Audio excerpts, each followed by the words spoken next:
Alright, so they are going back in session as we speak. Um, there's a little bit of deliberation going on right now. Yeah. So I don't ask for. Again, um, if you guys want to see coverage of this trial,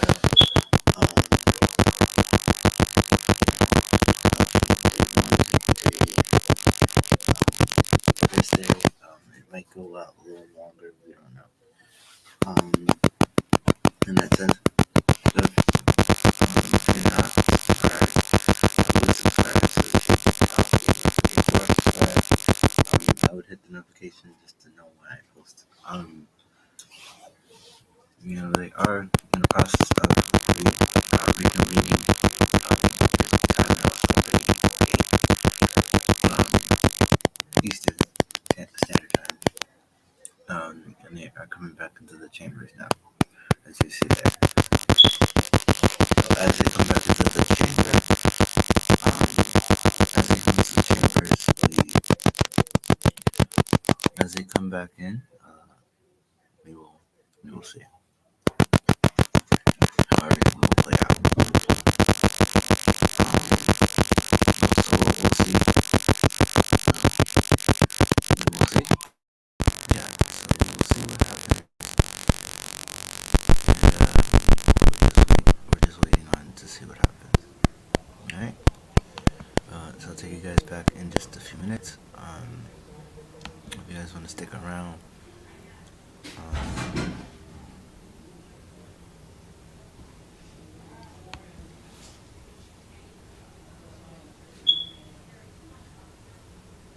mhm. I do want to say, that it is imperative that we get through this trial, um, so the Senate can deal with other issues.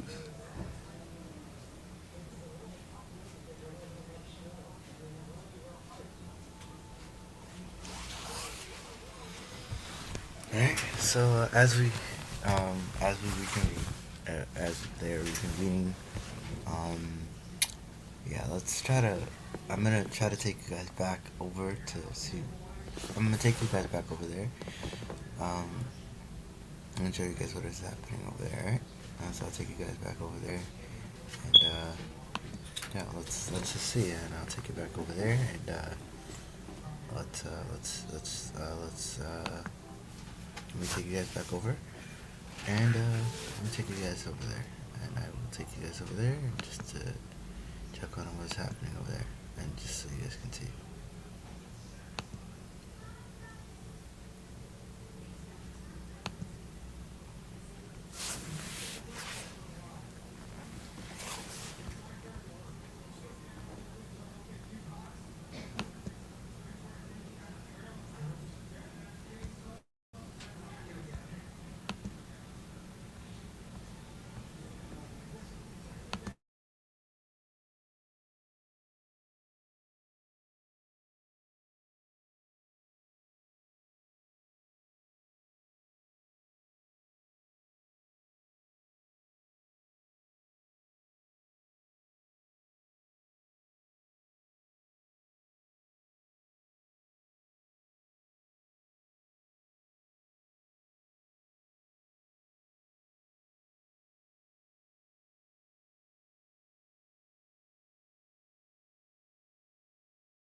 So there is no sound right now because there is just no, um, there is no screen right now. Um,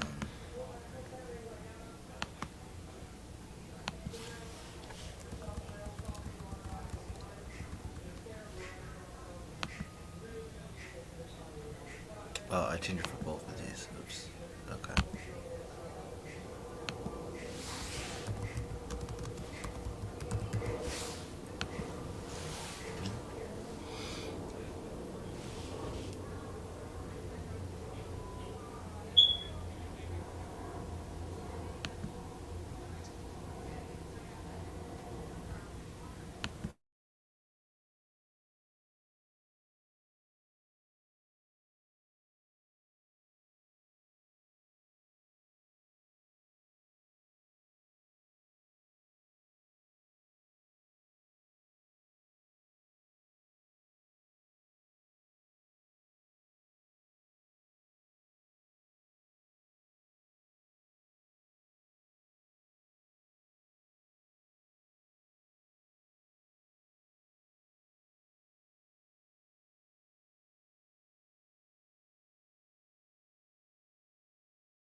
Sorry about that, everybody. Hold on 1 second. Let me stop the sharing of the screen.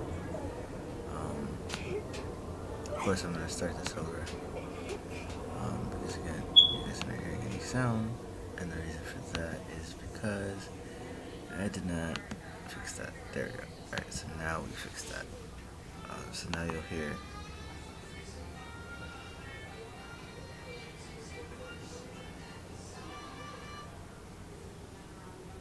Alright, so now we should be good to go. Wait. There we go. Now we're good to go. Now we're good to go. Sorry. Sorry about the delay, everybody. I apologize.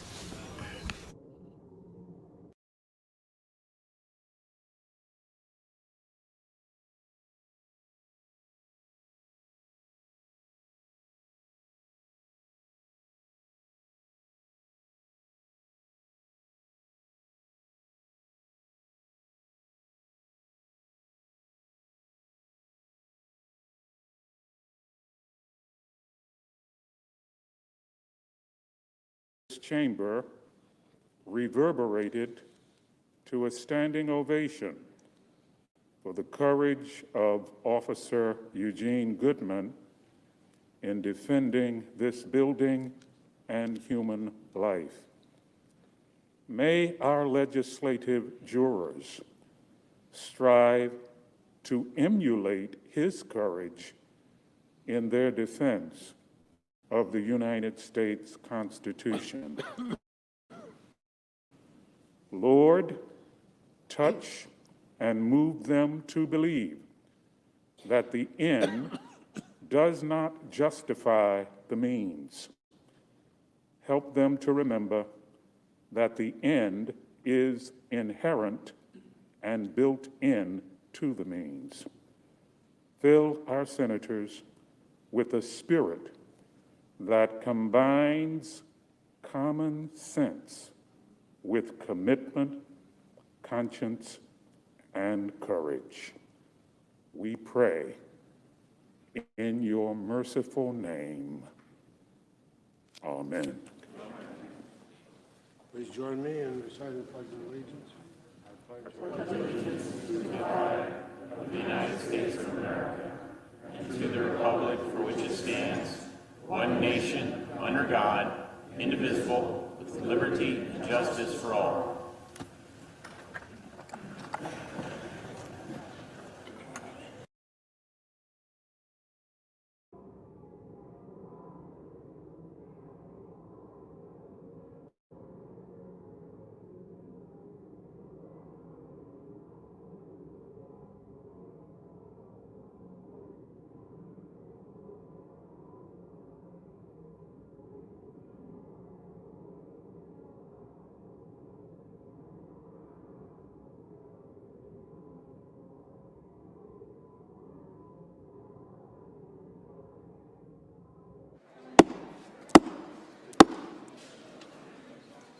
Senate will be in order.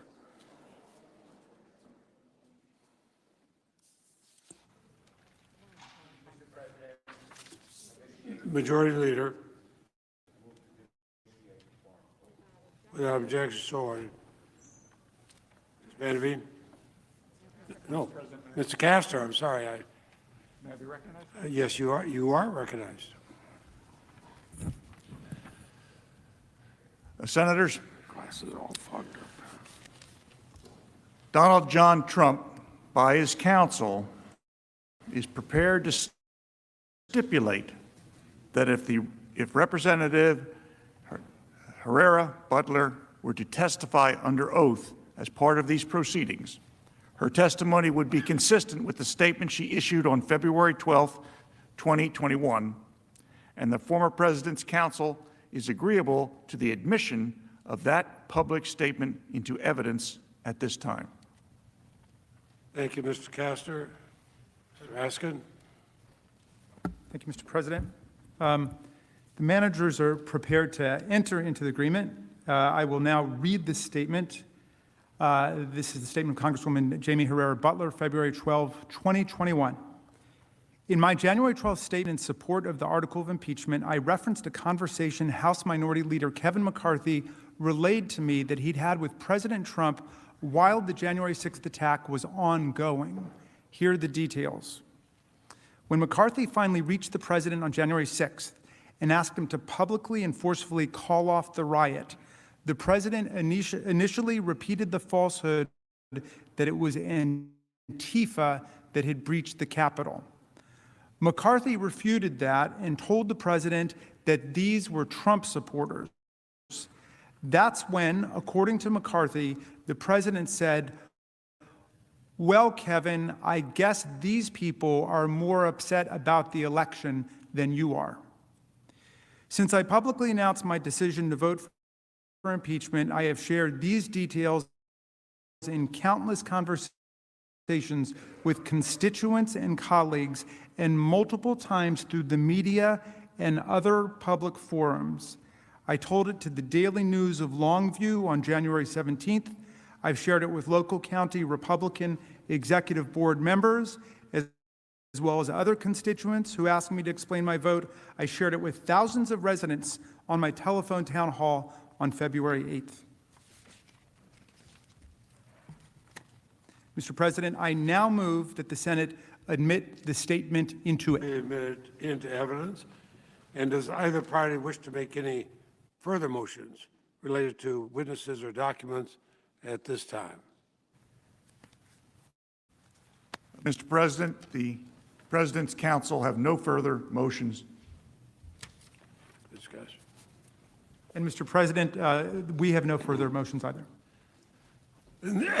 Excuse me, then the chair would note that neither party wishes to make further motions under Section 6 of Senate Resolution 47. Therefore, the next question is on admission of the evidence submitted by both parties pursuant to Section 8 of the resolution.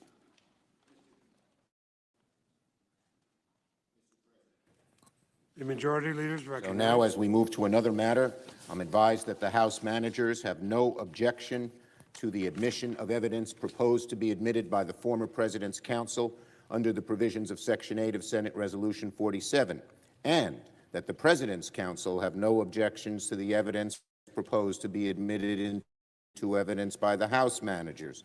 Pursuant to Section 8 of the resolution, as agreed to by Leader McConnell and myself a few days ago, both parties have made timely filings of this evidence with the Secretary of the Senate and have provided copies to each other.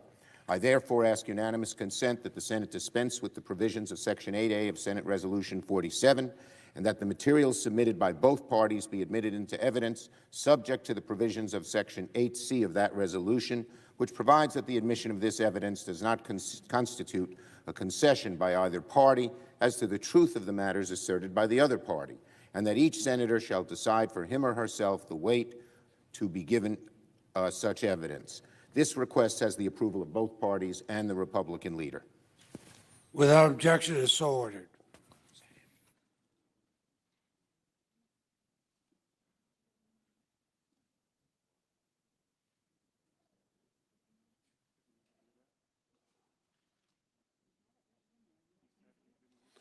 Okay, then pursuant to the provisions of Senate Resolution 47, the Senate has provided for up to 4 hours of closing arguments. They'll be equally divided between the managers on the part of the House of Representatives and the counsel for the former president. And pursuant to Rule 22 of the Rules of Procedure and Practice in the Senate, when sitting on impeachment trials, the argument shall be open and closed on the part of the House of Representatives. So the chair recognizes Mr. Manager Raskin to begin the presentation on the part of the House of Representatives. Mr. Raskin, under Rule 22, you may reserve time if you wish. Thank you, Mr. President. Members of the Senate, before I proceed, it was suggested by defense counsel that Donald Trump's conduct during the attack, as described in Congresswoman Butler's statement, is somehow not part of the constitutional offense for which former President Trump has been charged. I want to reject that falsehood and that fallacy immediately.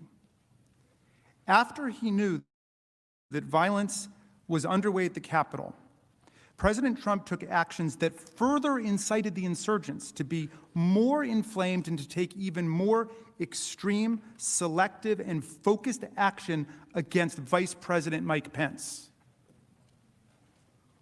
Former President Trump also, as described by Congresswoman Butler's notes, refused requests to publicly, immediately, and forcefully call off the riots. And when he was told that the insurgents inside the Capitol were Trump supporters, the president said, quote, "Well, Kevin, I guess these people are more upset about the election than you are."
If you run over and try to put out the flames, if you get lots of water and say, "Help, help, there's a fire," if you call for help, a court will could infer that you didn't intend for the fire to be lit in the first place. They would accept your defense, perhaps, that it was all an accident.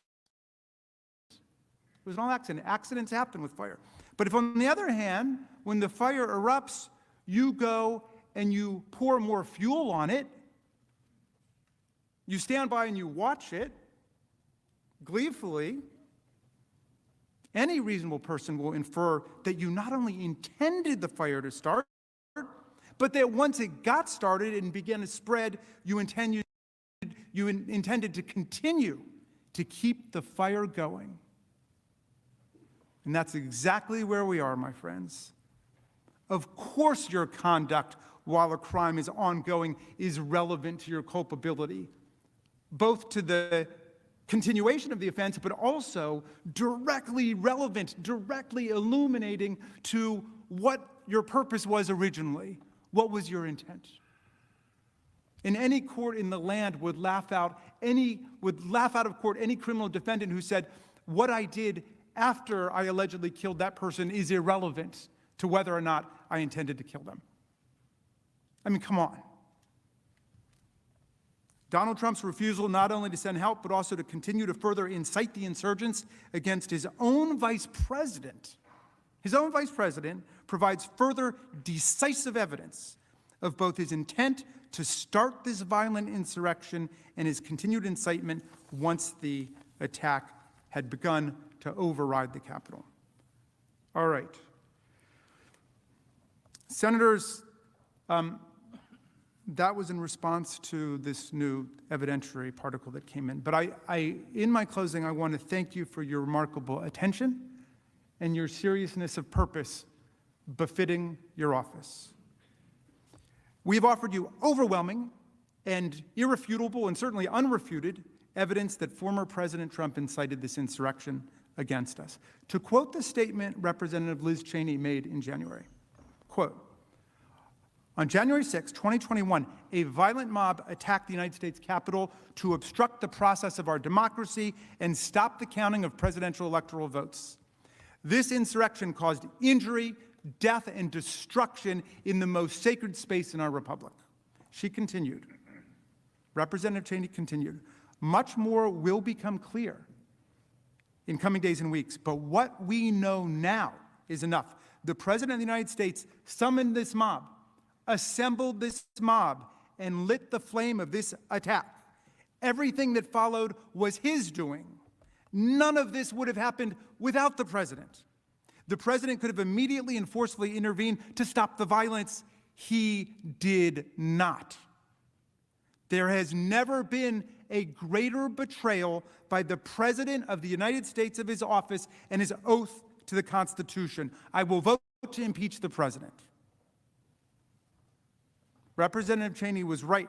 She based her vote on the facts, on the evidence, and on the Constitution. And the evidence, the video, documentary, eyewitness has only grown stronger and stronger and more detailed right up till today, right up to 10 minutes ago, over the course of this Senate trial. And I have no doubt that you all noticed that despite the various propaganda reels and so on, President Trump's lawyers have said almost nothing to contest or overcome the actual evidence of former President Trump's conduct that we presented. Much less have they brought their client forward to tell us his side of the story. We sent him a letter last week, which they rejected out of hand. The former President of the United States refused to come and tell us, and I ask any of you, if you were charged with inciting violent insurrection against our country, and you were falsely accused, would you come and testify? I know I would. I'd be there at 7 o'clock in the morning waiting for the doors to open. I'm sure that's true of 100 senators in this room. I hope it's true of 100 senators in this room. Senate was lectured several times yesterday about cancel culture. Well, not even 2 weeks ago, the president's most reliable supporters in the House, I'm sorry, not the president, the former president's most reliable supporters in the House tried to cancel out Representative Cheney because of her courageous and patriotic defense of the Republic and the truth and the Constitution. They tried to strip her of her leading role as chair of the House Republican Conference. But you know what? I hope everybody takes a second to reflect on this. The conference rejected this plainly retaliatory and cowardly attempt to punish her for telling the truth to her constituents and her country and voting for impeachment. Who says you can't stand up against bullies? Who says?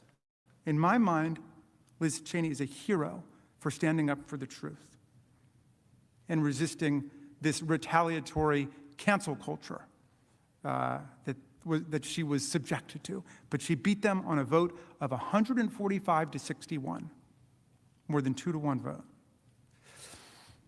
You know, Ben Franklin, a great champion of enlightenment, an enemy of political fanaticism and cowardice. And of course, another great Philadelphian once wrote this: I have observed that wrong is always growing more wrong until there is no bearing it anymore, and that right, however opposed, comes right at last. Comes right at last. Think about that. This is America, home of the brave, land of the free. The America of Ben Franklin, who said, if you make yourself a sheep, the wolves will eat you. Don't make yourself a sheep. The wolves will eat you. The America of Thomas Jefferson, who said at another difficult moment, a little patience and we shall see the reign of witches pass over, their spirits dissolve, and the people, recovering their true sight, restore their government to its true principles. The America of Tom Paine, who said, the mind, once enlightened, cannot again become dark. Now, we showed you hour after hour of real-time evidence demonstrating every step of Donald Trump's constitutional crime. We showed you how he indoctrinated the mob with his Orwellian propaganda about how the election he lost by more than 7 million votes and 306 to 232 in the electoral college, which he had described as a landslide when he won by the exact same margin in 2016, was actually a landslide victory for him being stolen away by a bipartisan conspiracy and fraud and corruption. We showed you how 61 courts and 88 judges, federal, state, local, trial, appellate, from the lowest courts in the land to the United States Supreme Court across the street, and 8 federal judges he himself named to the bench, all found no basis in fact or law for his outlandish and deranged inventions and concoctions about the election. In the meantime, President Trump tried to bully state-level officials to commit a fraud on the public by literally finding votes. We examined the case study of Georgia, where he called to threaten Republican Brad Raffensperger to find him 11,780 votes. That's all he wanted, he said. 11,780 votes. Don't we all? 11,780 votes.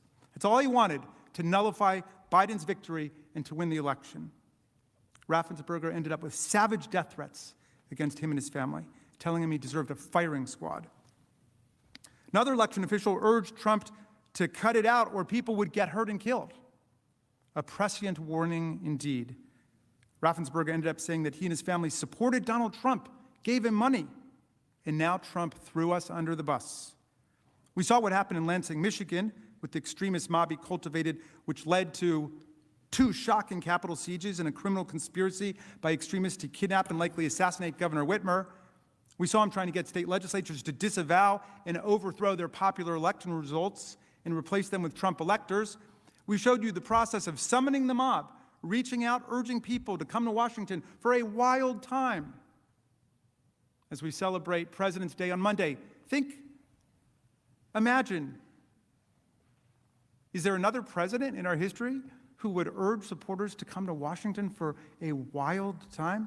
You saw how he embraced violent extremist elements like the Proud Boys, who were told in a nationally televised presidential candidate debate to stand back and stand by, which became their official slogan as they converged on Washington with other extremist and seditious groups and competed to be the lead stormtroopers of the attack on this building. You saw the assembly of the mob on January 6th, and how beautiful that angry mob must have looked to Donald Trump as he peered down from the lectern with the seal of the President of the United States of America emblazoned on it.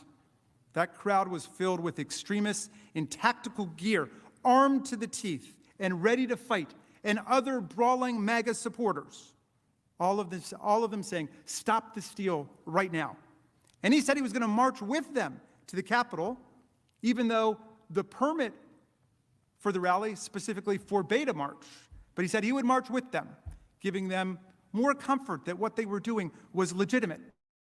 And again, And that's the thing that we're talking about here, right? Yeah. Direction they urged us yesterday. It's an action. He didn't want to be too close to the action when all hell was about to break loose. Now, incitement, as we've discussed, requires an inherently fact-based evidentiary inquiry. And this is what we did. We gave you many hours of specific factual details about, to use Congresswoman Cheney's words, how the president summoned the mob, assembled the mob, incited it, lit the match, sending them off to the Capitol where they thought, as they yelled out, that they'd been invited by the President of the United States. And then, of course, they unleashed unparalleled violence against our overwhelmed and besieged but heroic police officers who you thoughtfully honored yesterday when the officers got in their way as they entered the Capitol at the behest of the President of the United States to stop the steal. Now, I'm convinced most senators must be convinced by this overwhelming and specific detail, because most Americans are. But say you still have your doubts. You think the president really thought that he was sending his followers to participate in a peaceful, nonviolent rally, the kind that might have been organized by Julian Bond, who my distinguished opposing counsel brought up, Ella Baker, Bob Moses, our late beloved colleague John Lewis, for the Student Nonviolent Coordinating Committee. Maybe the president really thought this was going to be like the March on Washington organized by Bayard Rustin and Dr. Martin Luther King, who said nonviolence is the answer to the crucial moral and political questions of our time.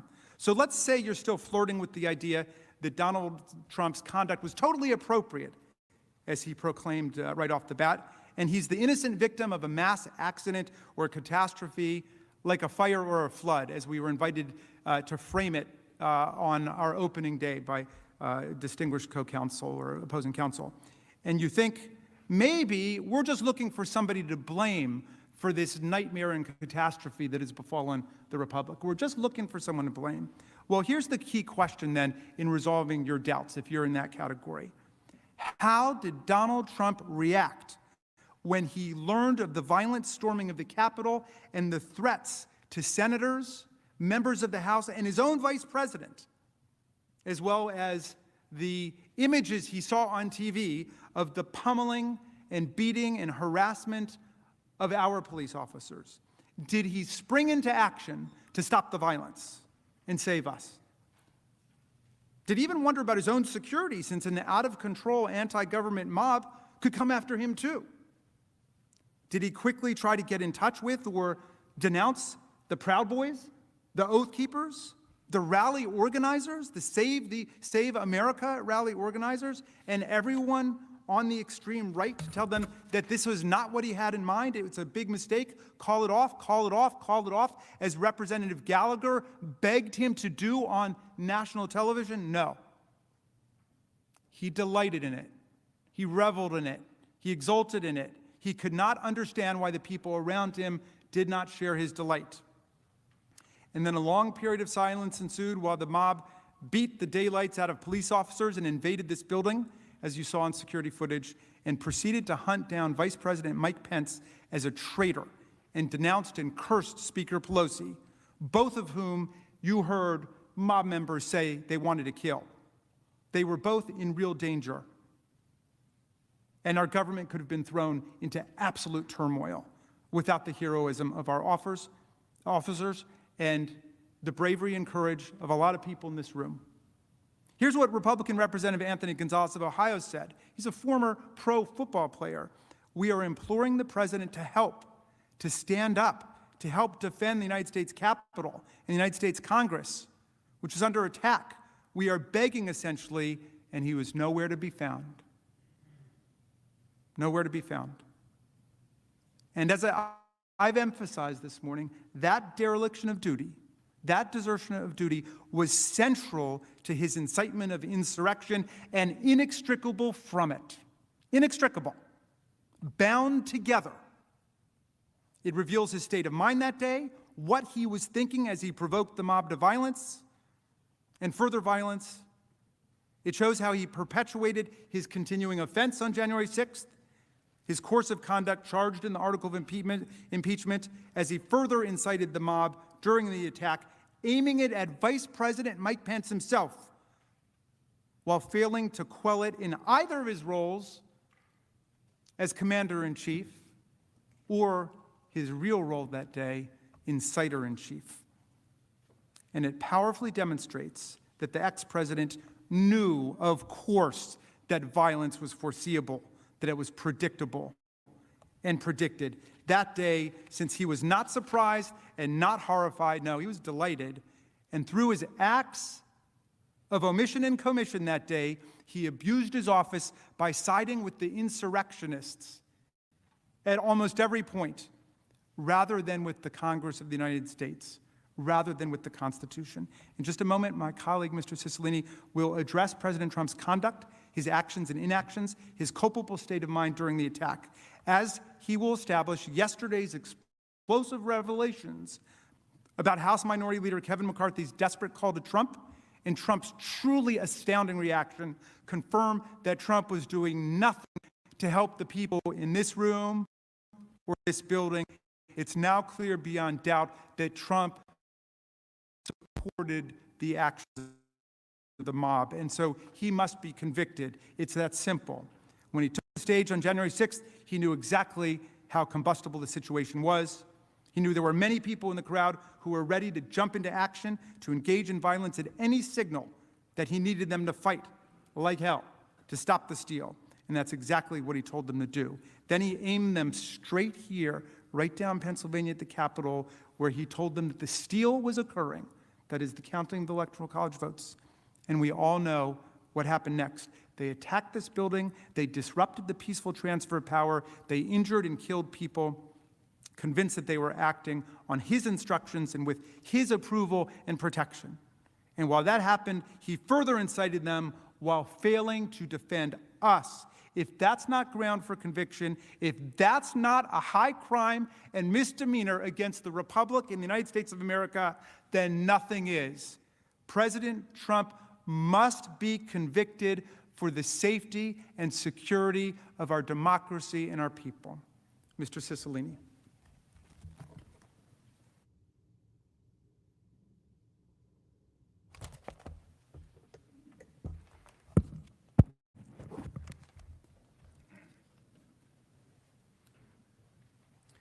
Mr. President, distinguished senators, as we've demonstrated, there is overwhelming evidence that President Trump incited the violence and knew violence was foreseeable on January 6th.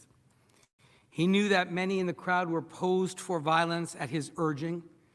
And in fact, many in the sea of thousands in the crowd were wearing body armor and helmets and holding sticks and flagpoles. And then he not only provoked that very same crowd, but aimed them at the Capitol. He literally pointed at this building, at us, during his speech. He pointed to the building where Congress was going to certify the election results and where he knew the vice president himself was presiding over the process. Now, no one is suggesting that President Trump intended every detail of what happened on January 6th. But when he directed the sea of thousands before him, who were reportedly ready to engage in real violence, when he told that crowd to fight like hell, he incited violence targeted at the Capitol, and he most certainly foresaw it. My colleague, Manager Dean, will stand up after me and walk you through the overwhelming evidence that supports those claims. I want to start, though, by talking about what happened after that. There was a lot of discussion yesterday about what the president knew and when he knew it.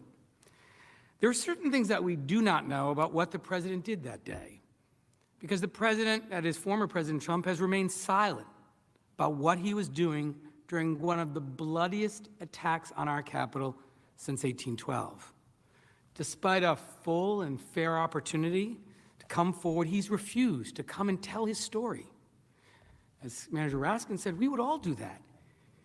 In fact, I would insist on it. If I were accused of a grave and serious crime that I was innocent of, I would demand the right to tell my side of the story. President Trump declined.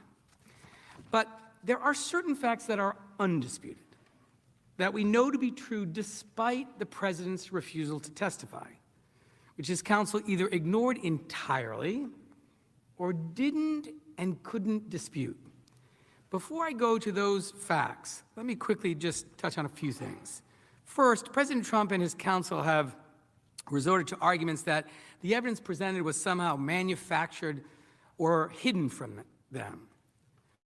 And I want to be very clear about this because this is important. In terms of the timing of when they received materials here, defense counsel had access to all materials when they were entitled to have them under Senate Resolution 47, and they cannot and have not alleged otherwise. As to their desperate claim that evidence was somehow manufactured, they have not alleged that one tweet from their client was actually inaccurate, nor can they. We got these tweets, which are, of course, statements from the former president, from a public archive, and they are all correct. You also know the president's claims about evidence being manipulated also are untrue because they didn't even object to the introduction of the evidence when they had the opportunity to do so. So I hope we can now set those issues aside and turn to the facts of this case and really set the record straight about the undisputed facts in this case, about what the president knew that day and when he knew it. And at the outset, let me say this. As you may recall, in direct response to a question yesterday, President Trump's counsel stated, and I quote, "At no point was the president informed the vice president was in any danger," end quote. As we walk through these undisputed facts, you will see quite clearly that is simply not true. As you can see here, from just after 12 p.m. to just before 2 p.m., President Trump delivered his statements at the rally, which incited an initial wave of protesters coming down to the Capitol. And his speech was still ongoing, and you saw the evidence of people broadcasting that on their phones. He finished his speech at about 1:11 p.m., at which point a much larger wave surged toward us here at the Capitol, ripping down scaffolding and triggering calls for law enforcement assistance. 30 minutes later, at 1:49 p.m., as the violence intensified, President Trump tweeted a video of his remarks at the rally with the caption, quote, "Our country has had enough. We will not take it anymore, and that's what this is all about," end quote. During the half hour following that tweet, the situation here drastically deteriorated. Insurrectionists breached the Capitol barriers, then its steps, then the complex itself. By 2:12, the insurrectionist mob had overwhelmed the police and started their violent attack on the Capitol. And as you all know, this attack occurred and played out on live television. Every major network was showing it. We've shown you during the course of this trial, side by side, exactly what the president would have seen on TV or his Twitter account. We've also shown you that he would have seen around 2:12 p.m. images of Vice President Pence being rushed off the Senate floor. Now, I won't replay all of that for you, but for timing purposes, here's the footage reacting to Vice President Pence leaving the floor. No audio. They just cut out. It looks like they and sometimes the Senate like they just ushered Mike Pence out really quickly. Yes, they did. That's exactly what just happened there. They ushered Mike Pence out. They moved him fast. I saw the motions too. Defense counsel seems to suggest that somehow the president of the United States was not aware of this. That the president had no idea that his vice president had been evacuated from the Senate floor for his safety because violent rioters had broken into the Capitol, with thousands more coming, and with the Capitol Police completely overwhelmed. This was on live television. So defense counsel is suggesting that the president of the United States knew less about this than the American people. This is just not possible. That the Secret Service failed to mention that his vice president was being rushed from the Senate for his own protection. That nobody in the White House thought to alert him. That none of our law enforcement agencies raised a concern to the commander-in-chief that the vice president was being evacuated from the Senate floor as a violent mob assaulted the Capitol.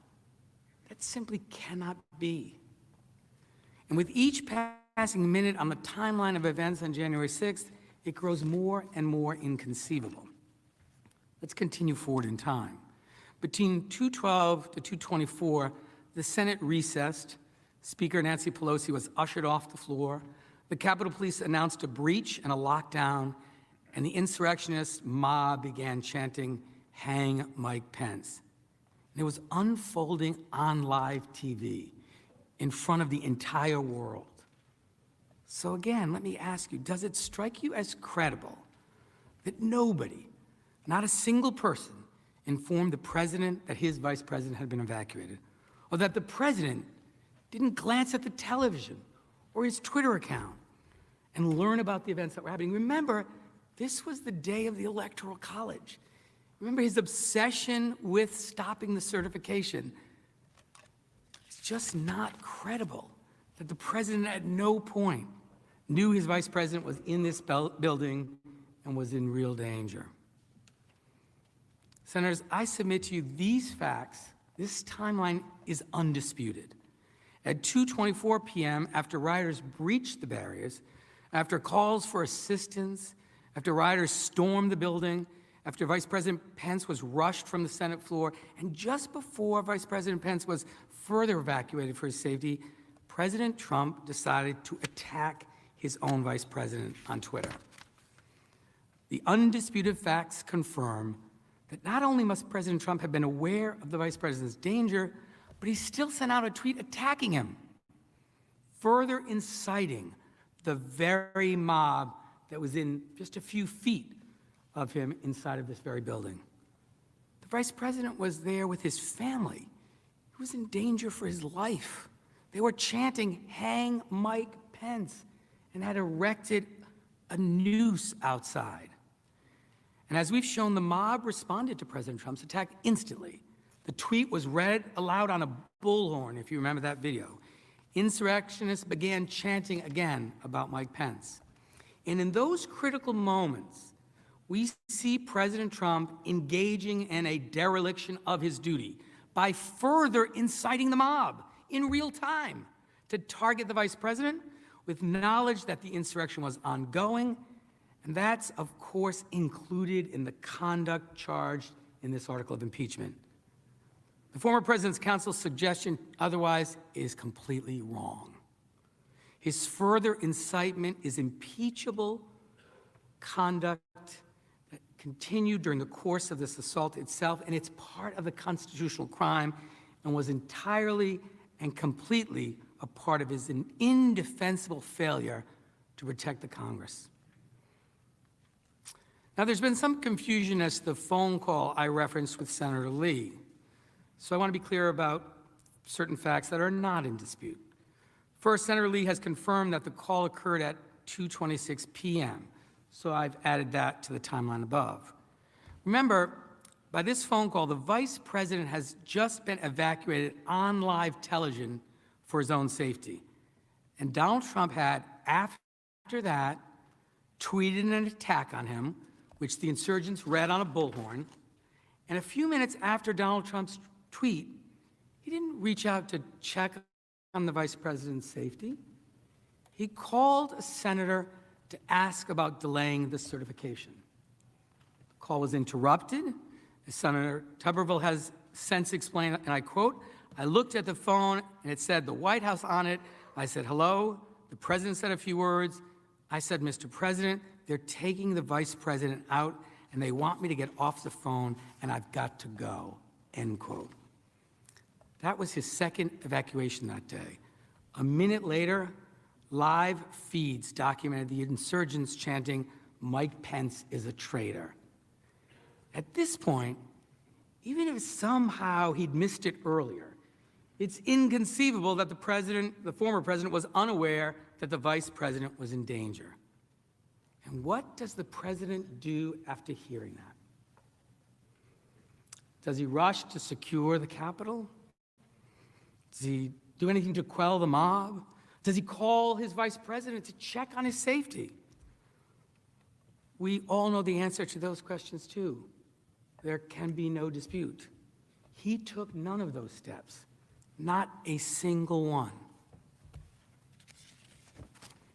Even after learning that senators were being evacuated and that Vice President Pence had also been evacuated, He did nothing to help the vice president.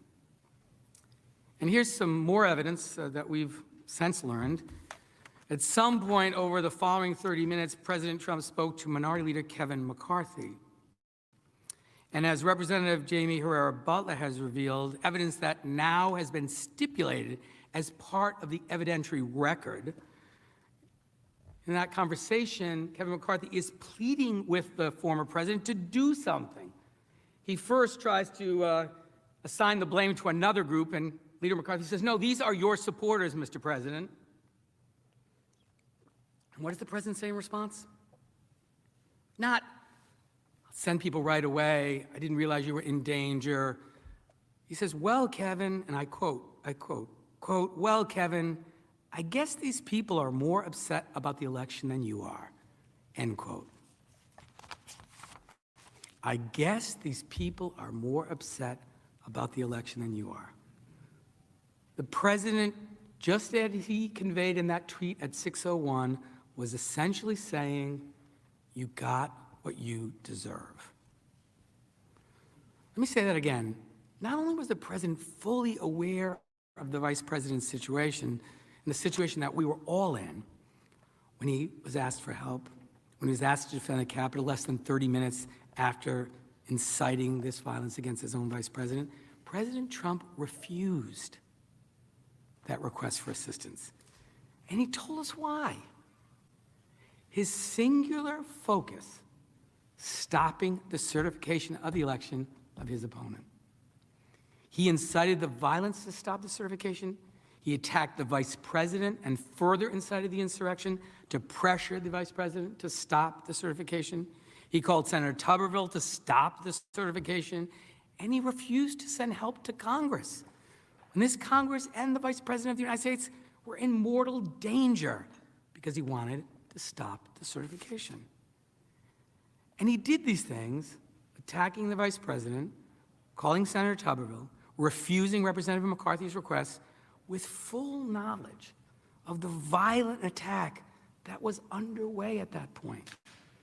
He chose retaining his own power over the safety of Americans. I can't imagine more damning evidence of his state of mind. The call ended with a screaming match interrupted by violent rioters breaking through the windows of Representative McCarthy's office. Senators, the president knew this was happening.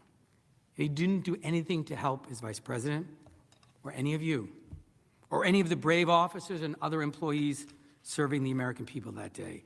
His sole focus was stealing the election for himself.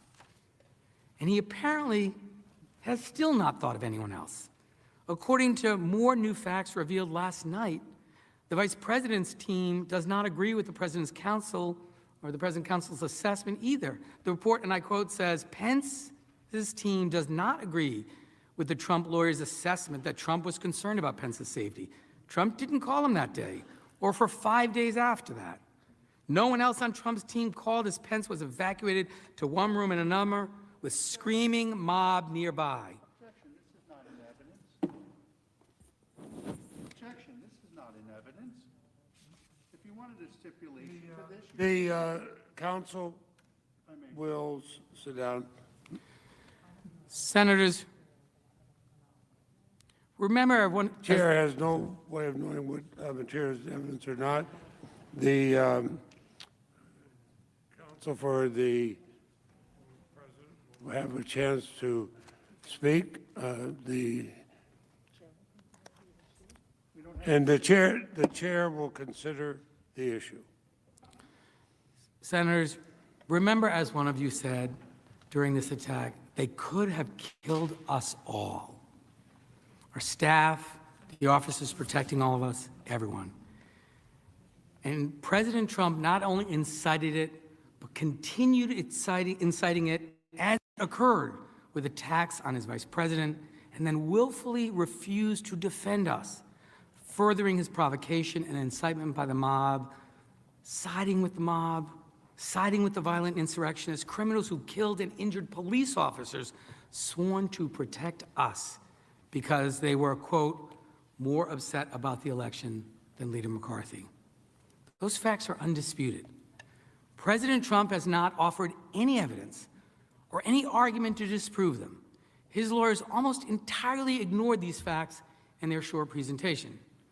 We have only his counsel's false claim yesterday that, quote, at no point was the president informed that the vice president was in any danger, end quote. A claim that is refuted not just by common sense, but by the timeline you have seen and also the vice president's legal team. So there can be no doubt that at the moment we most needed a president to preserve, protect, and defend us, President Trump instead willfully betrayed us. He violated his oath. He left all of us and officers like Eugene Goodman to our own devices against an attack he had incited and he alone could stop. That is why he must be convicted. And I'd like to conclude by making one final point that follows directly from what I just discussed. Our case and the article of impeachment before you absolutely includes President Trump's dereliction of duty on January 6th.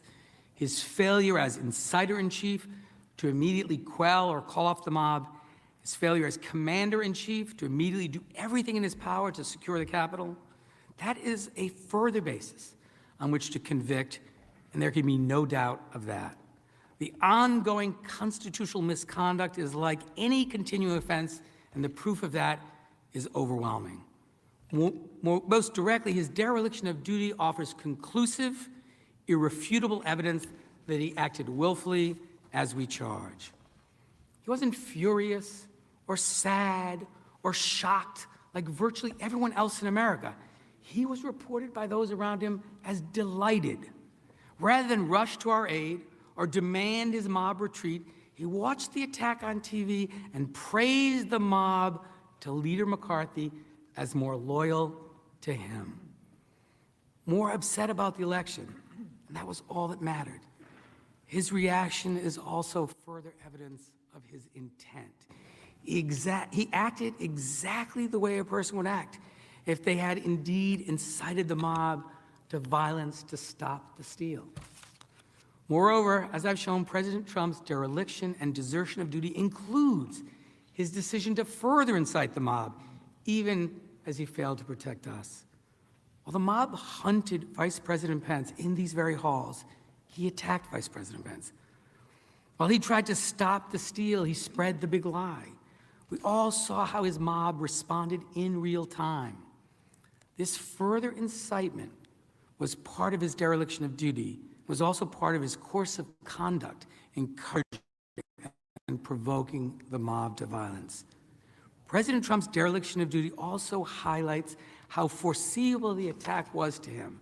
In his tweet just after 6 p.m., he said, and I quote, "These are the things and events that happen when a sacred landslide election victory is so unceremoniously and viciously stripped away from great patriots who have been badly and unfairly treated for so long." This tweet continued his endorsement of the attack, his failure to condemn it, his desertion of duty. But it also reveals his view that this was, of course, what would happen when Congress refused his demand to reject the election that he continued to tell his supporters was stolen and he had actually won in a landslide. Again, he wasn't surprised. He saw this as a predictable result of his repeated demands that his followers stop the steal by any means possible. This was all connected. His dereliction of duty, his desertion of duty was part and parcel of the crime charged in the impeachment. And it's certainly a basis on which to vote for conviction. If you believe that he willfully refused to defend us and the law enforcement officers fighting to save us, and that he was delighted by the attack, and that he saw it as a natural result of his call to stop the steal, and that he continued to incite and target violence as the attack unfolded, we respectfully submit you must vote to convict and disqualify so that the events of January 6th can never happen again in this country. Mr. President. I'd like to call up Ms. Dean. Mr. President, I've got a point of order.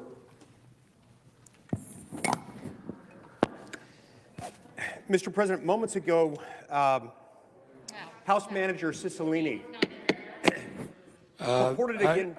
The senator will withhold.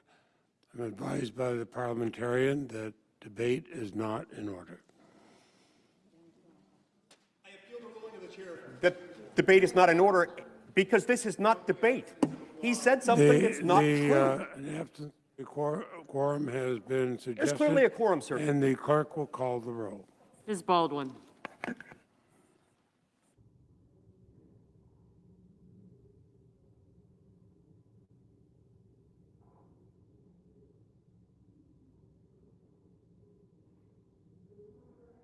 Consent to suspend the quorum call.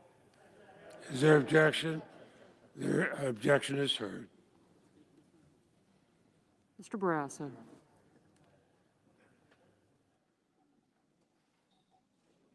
what happens?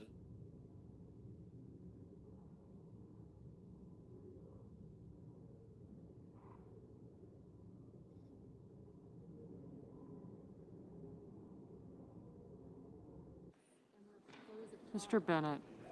House impeachment managers were in the middle of their closing arguments here when you heard Senator Mike Lee stand up and object to the remarks made by one of the impeachment managers, David Cicilline, again objecting to how the characterization of a phone call that President Trump made to, he was trying to reach Tommy Tuberville. Instead, he reached Mike Lee on that day on January 6th. So unsure what will happen with this objection. They're in a quorum call while they talk off microphones. Right now, we'll continue to watch live coverage here on C-SPAN 2.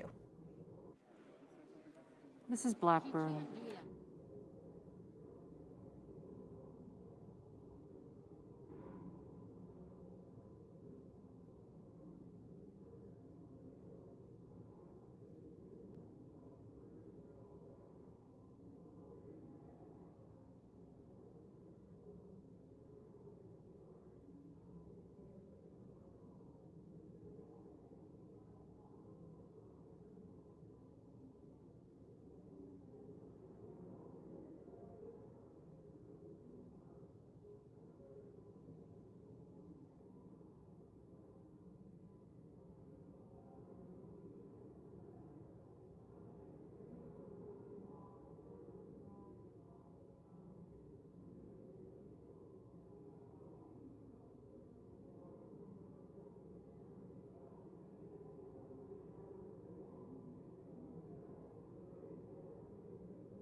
As you see, they are in mute at the moment. So at the current moment, they are in mute due to the fact that due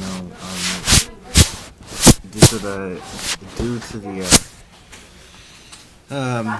the objection, and they are taking roll call right now. So as they're doing that, I will take you guys back in just a little bit after they have finished roll call. So far, this trial has gone on for a while, and yeah. So they are taking roll call vote right now. I'm just gonna leave it like this, and then I'll take you guys in there. Right now, it is happening. They are taking roll call vote, and they are also having conversation as well.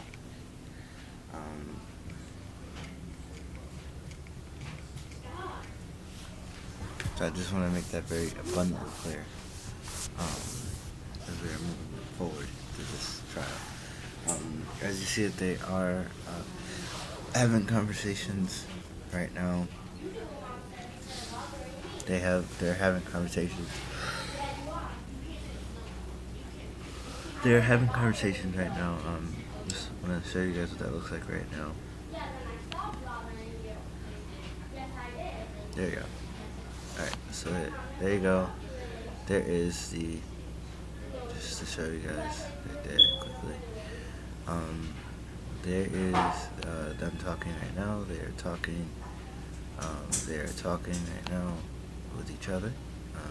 So as they're talking with each other, um, they're having conversations off mic. So as they're having conversations off mic, that's just the basis of what we're dealing with right now. So what we're dealing with at the current moment is the fact of the matter is that there was an objection heard, and they are now going into their roll calling, and they're also, as you guys can see there, they're having conversation. And so yeah, they're having a conversation, and they'll be having a conversation. So just a couple things with this. As they all right, it looks like they're going to sit. They're going back to sitting, I believe. So we will take you guys back over to them in just a second. We'll take you back right now. So to me this, right.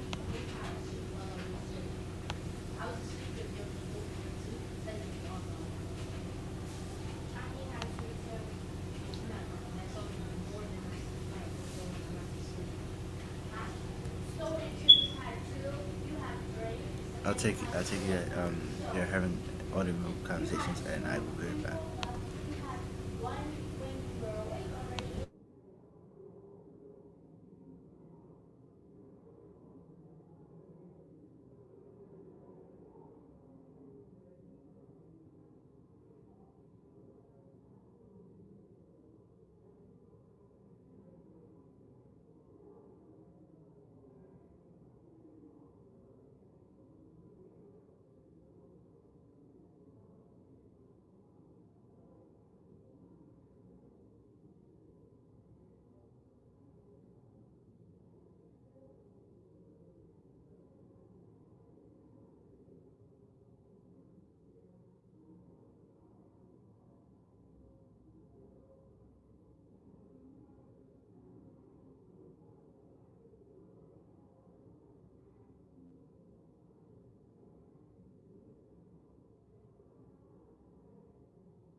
Once again, they're still having conversations off mic.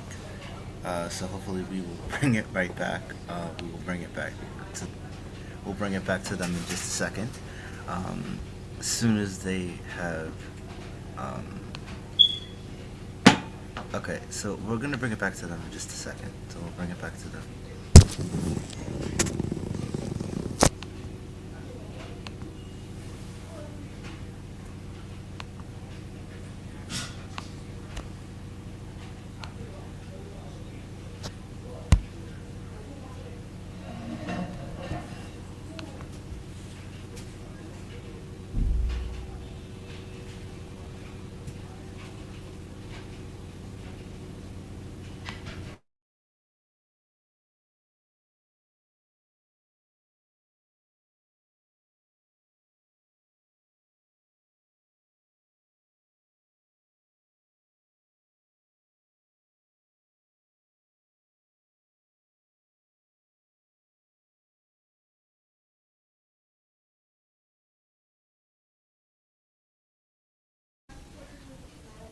Yeah, so we'll be seeing what happens. They're still having conversation off mic.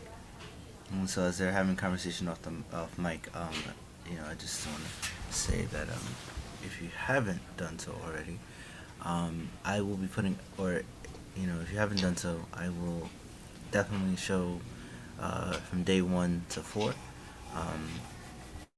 as I get ready to go back. So as I get ready to go back, I will take you guys over there momentarily. All right. All right. And so as you guys can see here, they're still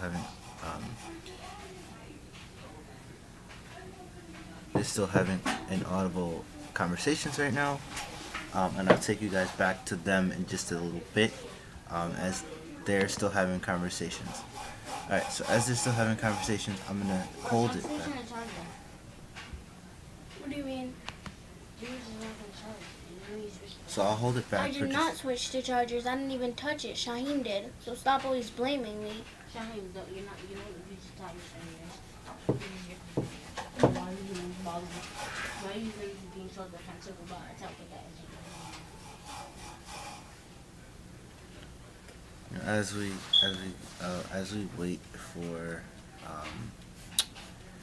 wait for them to reconvene or come back. Hopefully they come back in just a second or so. We're hoping. Once we get confirmation that they are coming back into session, we will be good. Okay, yeah. So they're still having conversations. But the one thing I do want to bring up is that the whole thing about the Trump phone call to Mike Lee. That is the thing that they're discussing right now. Obviously, Mike Lee, Senator Mike Lee objected to it, to that part, and right now that is where they are having conversation and debate right now. We can't have a debate in the trial, but they're having conversations, discussions, right now. So once they come back, or once they begin. Once they begin again, I will take you guys back again, as I always do. So we shall be back in just a moment. So as we're still waiting.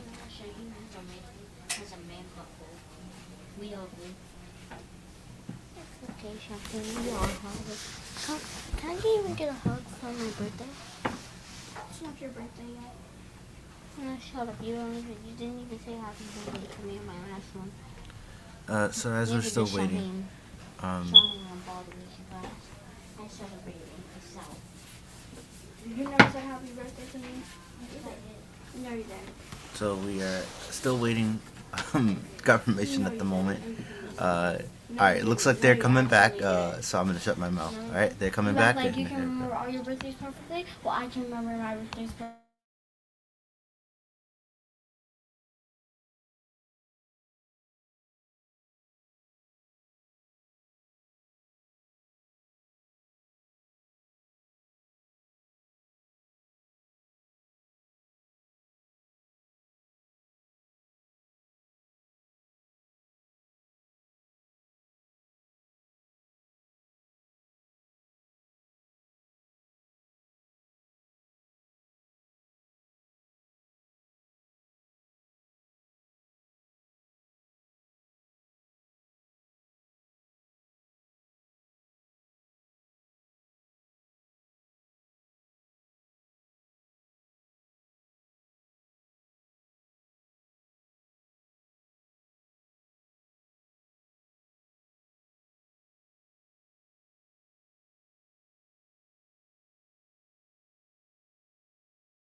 telling his base exactly when, where, and who to fight. And they care. Go ahead. Sorry about that, guys. We kind of lost Listen, audio for a is that second. right? Sorry, No, I apologize. said Apologies. for they care. Sorry. Donald Trump invited them, he incited them, then he directed them. Here are a few clips that will help bring that story to light.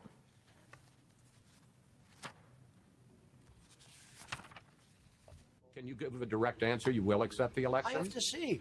Look, I have to see. No, I'm not going to just say yes. And this election will be the most rigged election in history. This is going to be the greatest election disaster in history. And the only way they can take this election away from us is if this is a rigged election. We're going to win this election. That's right. It's a rigged election. It's the only way we're going to lose. Do you commit to making sure that there's a peaceful transfer of power? We want to get rid of the ballots, and we'll have a very peaceful. There won't be a transfer, frankly. There'll be a continuation. It's the only way we're gonna. That's the only way we're gonna lose, is if there's mischief, and it'll have to be on a big scale. So be careful. But this will be one of the greatest most fraudulent elections ever. We're not going to let this election be taken away from us. That's the only way they're going to win it. This is a fraud on the American public. This is an embarrassment to our country. We were getting ready to win this election. Frankly, we did win this election. We were winning in all the key locations by a lot, actually. And then our numbers started miraculously getting whittled away in secret. And this is a case where they're trying to steal an election. They're trying to rig an election. And we can't let that happen. You can't let another person steal that election from you. All over the country, people are together in holding up signs, "Stop the steal." If we don't root out the fraud, the tremendous and horrible fraud that's taken place in our 2020 election, we don't have a country anymore. We cannot allow a completely fraudulent election to stand. We're going to fight like hell, I'll tell you right now. If you don't fight to save your country with everything you have, you're not going to have a country left. We will not bend, we will not break, we will not yield. We will never give in, we will never give up, we will never back down, we will never, ever surrender. All of us here today do not want to see our election victory stolen. We will never give up, we will never concede. It doesn't happen. You don't concede when there's theft involved. And to use a favorite term that all of you people really came up with, we will stop the steal, because you'll never take back our country with weakness. You have to show strength, and you have to be strong.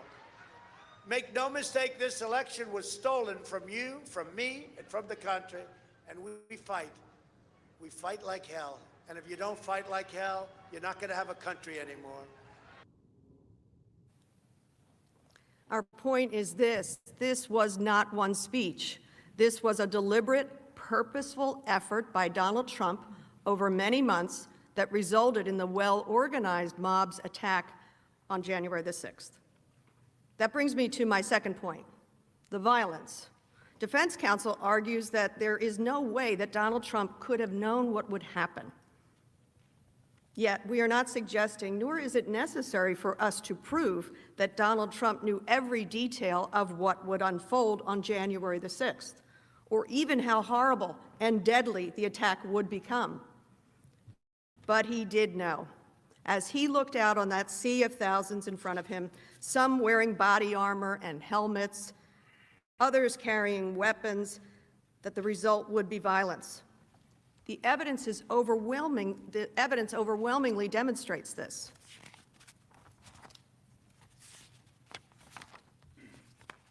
A few points on this. Donald Trump knew the people he was inciting leading up to January the 6th. He saw the violence they were capable of. He had a pattern and practice of praising and encouraging supporters of violence, never condemning it. It is not a coincidence that those same people the Proud Boys, the organizer of the Trump Caravan, the supporters and speakers at the Second Million MAGA March, all showed up on January the 6th. And Donald Trump's behavior was different. This was not just a comment by an official or a politician fighting for a cause.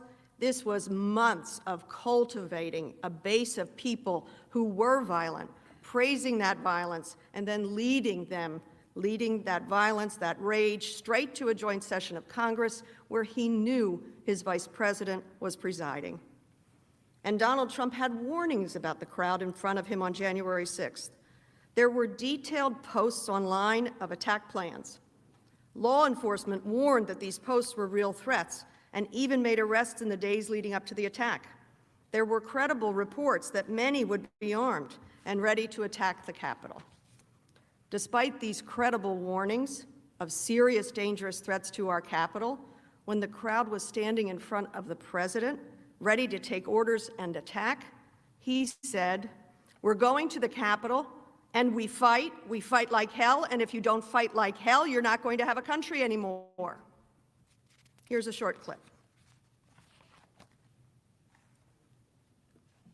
What do you want to call them? Give me a name. Give me a White name. supremacists and Who would white you like me to condemn? White supremacists and white Proud militia. Boys, stand back and stand by. Welcome to the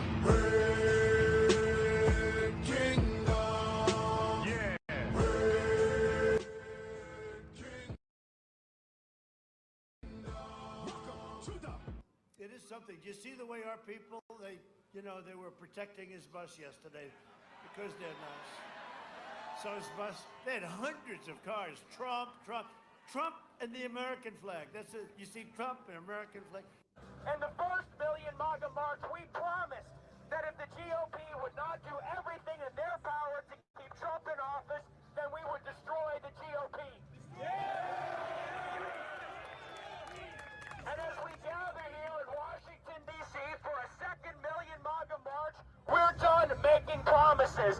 It has to happen now. We are going to destroy the GOP.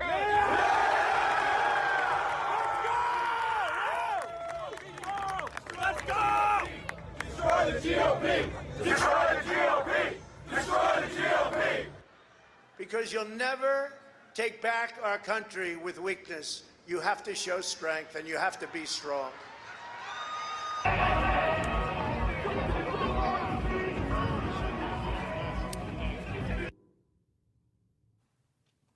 Senators, the violence on January the 6th was demonstrably foreseeable. Trump even said so himself at 6:01 p.m. the day of the attack. The last thing he said before he went to sleep, quote, "These are the things that happened," end quote. He foresaw this, and he admitted as much. That brings me to my final point, the insurrectionists. Defense counsel has suggested these people came here on their own. The defense brief states that the insurrectionists, quote, "did so for their own accord and for their own reasons, and are being criminally prosecuted." It is true that some insurrectionists are being prosecuted, but it is not true that they did so of their own accord and for their own reasons. The evidence makes clear the exact opposite, that they did this for Donald Trump, at his invitation, at his direction, at his command. They said this before the attack, during the attack. They said it after the attack. Leading up to January the 6th, in post after post, the president's supporters confirmed this was for Donald Trump. It was at his direction. One supporter wrote, and I quote, "If Congress illegally certifies Biden, Trump would have absolutely no choice but to demand us to storm the Capitol and kill/beat them up for it." They even say publicly, openly, and proudly that President Trump would help them commandeer the National Guard. So all they have to do is overwhelm 2,000 Capitol Police officers. During his speech on January the 6th, Trump supporters chanted his words back to him. They even live tweeted his commands, as Ms. DeGette showed you. During the attack, the insurrectionists at the Capitol chanted Donald Trump's words from his tweets, rallies, and from the speech of the 6th. They held signs that said and chanted, "Fight for Trump, stop the steal." They read his tweets over bullhorns, amplifying his demands. Another rioter, while live streaming the insurrection from the Capitol, said, quote, "He'll be happy. We're fighting for Trump." What's more, the insurrectionists were not hiding. They believed they were following the orders from our commander-in-chief. They felt secure enough in the legitimacy of their actions to take selfies, to post photos and videos on social media. After the attack, rioter after rioter confirmed this too. Jenna Ryan, who was later accused for her role in the insurrection, said, quote, "I thought I was following my president. I thought we were following what we were called to do." And President Trump requested that we be in D.C. on the 6th. When it became clear that Donald Trump would not protect them, some of his supporters said they felt duped. They felt tricked. Listen to some of this evidence. And even if they think for a second that they're going to get away with it today, they got another thing coming. Because today is just a day. And today is just the beginning. They haven't seen a resistance until they have seen a patriot fight for their country. If you died today. Parties will withhold. This is crooked. The parties will withhold. It is in the record. The evidentiary record is closed. S. 47 describes the scope of those things admitted into evidence as those referenced in trial. New evidence is not permitted in closing argument. References to such new evidence will be stricken.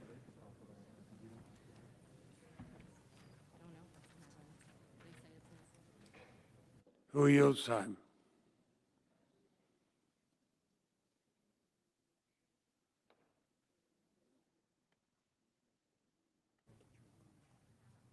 Mr. President, the statement was in evidence, the slide was not, so we will withdraw the slide. But the statement was in evidence.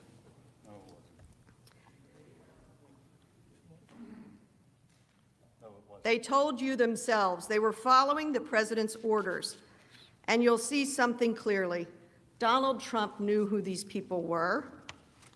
As the slide shows, the people he cultivated, whose violence he praised, were all there on January the 6th. The Proud Boys who Donald Trump told to stand back and stand by in September of 2020. Keith Lee, organizer of the Trump caravan that tried to drive the Biden campaign bus off the road. Katrina Pearson, the speaker at the 2nd Million MAGA March. They were all there.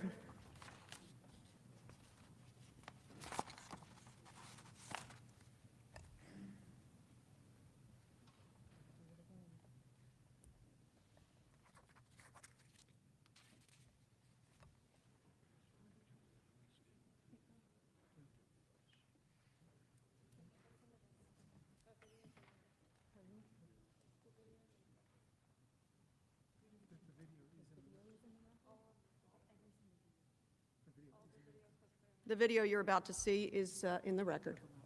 The last one, too, the one he objected to is in the record. Oh, correction.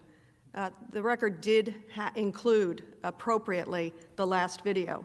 So we will keep that in the record, and I will keep it in my closing remarks.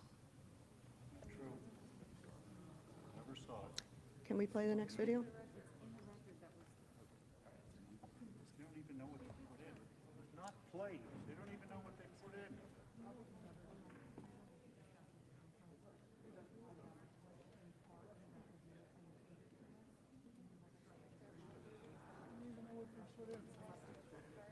So we're going to make them, we're going to have them show us what's in the record when these statements are made.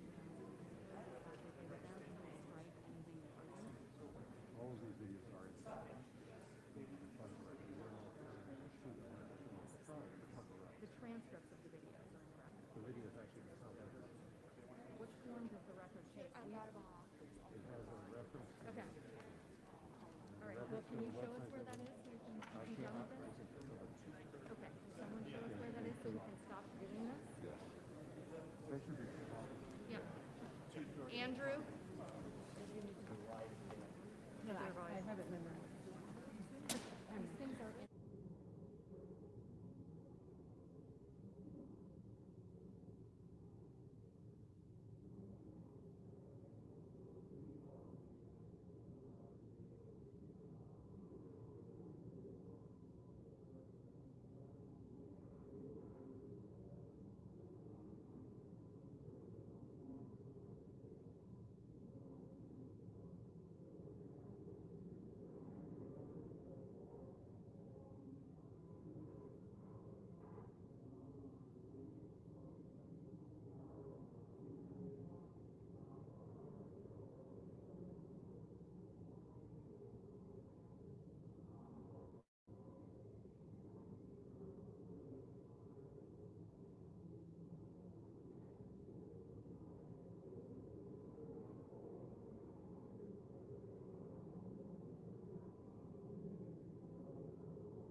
The U.S. Senate paused once again in the Senate impeachment trial against former President Donald Trump.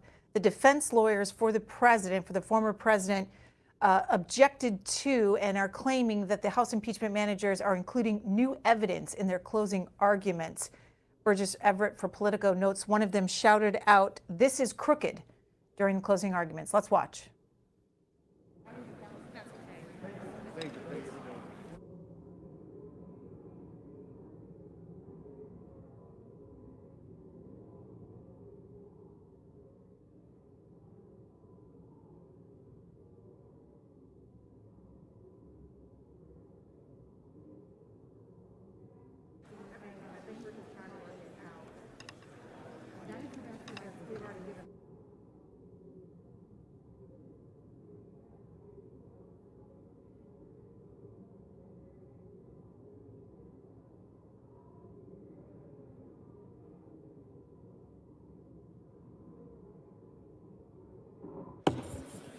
Senators will take their seats. The Senate will be in order.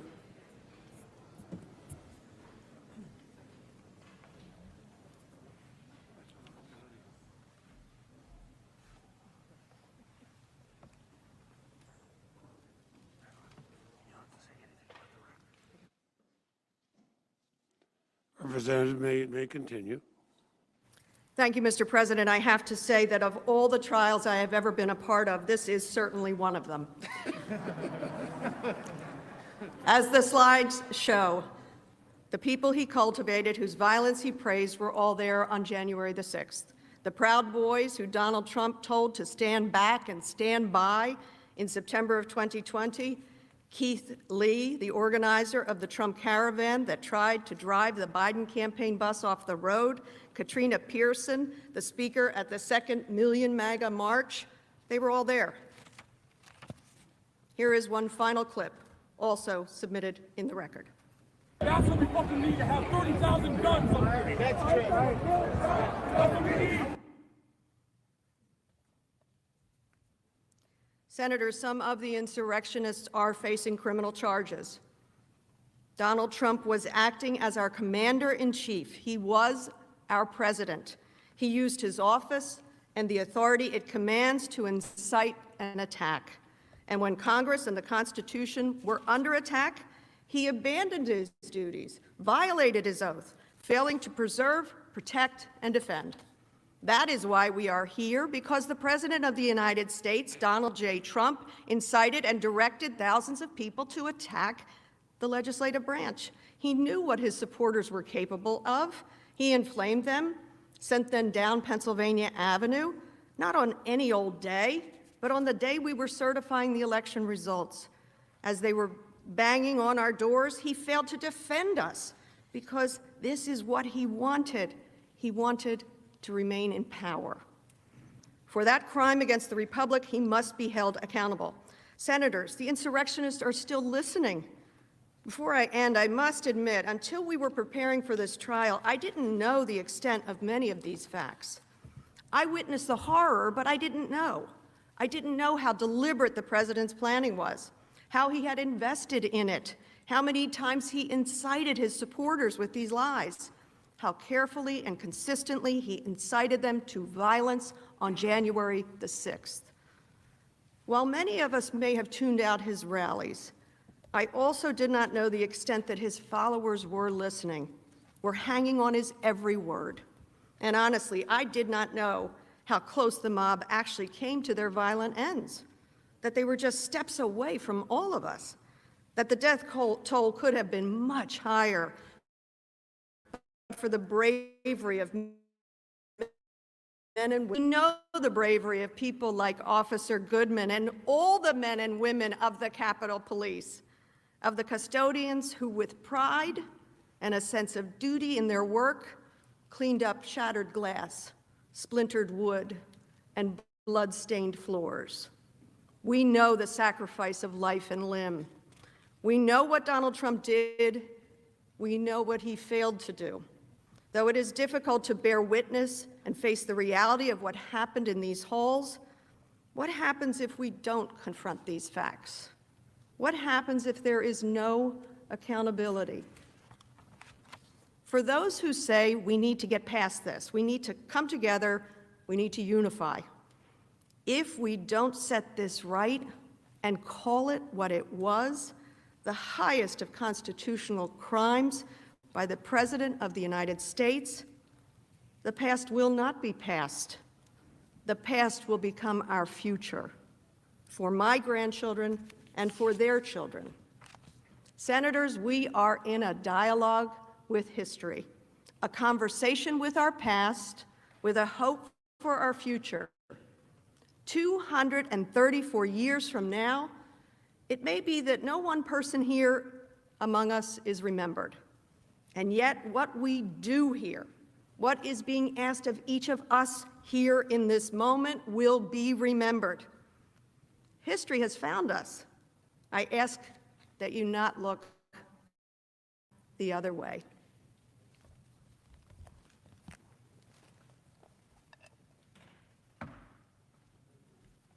I'd now like to bring up Mr. Neguse.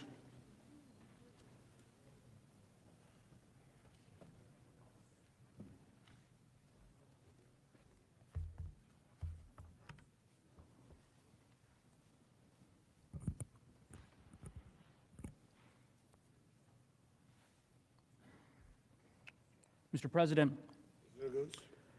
distinguished senators, there's an old quote from Henry Clay, son of Kentucky, that courtesies of a small and trivial character are the ones that strike deepest in the grateful and appreciating heart.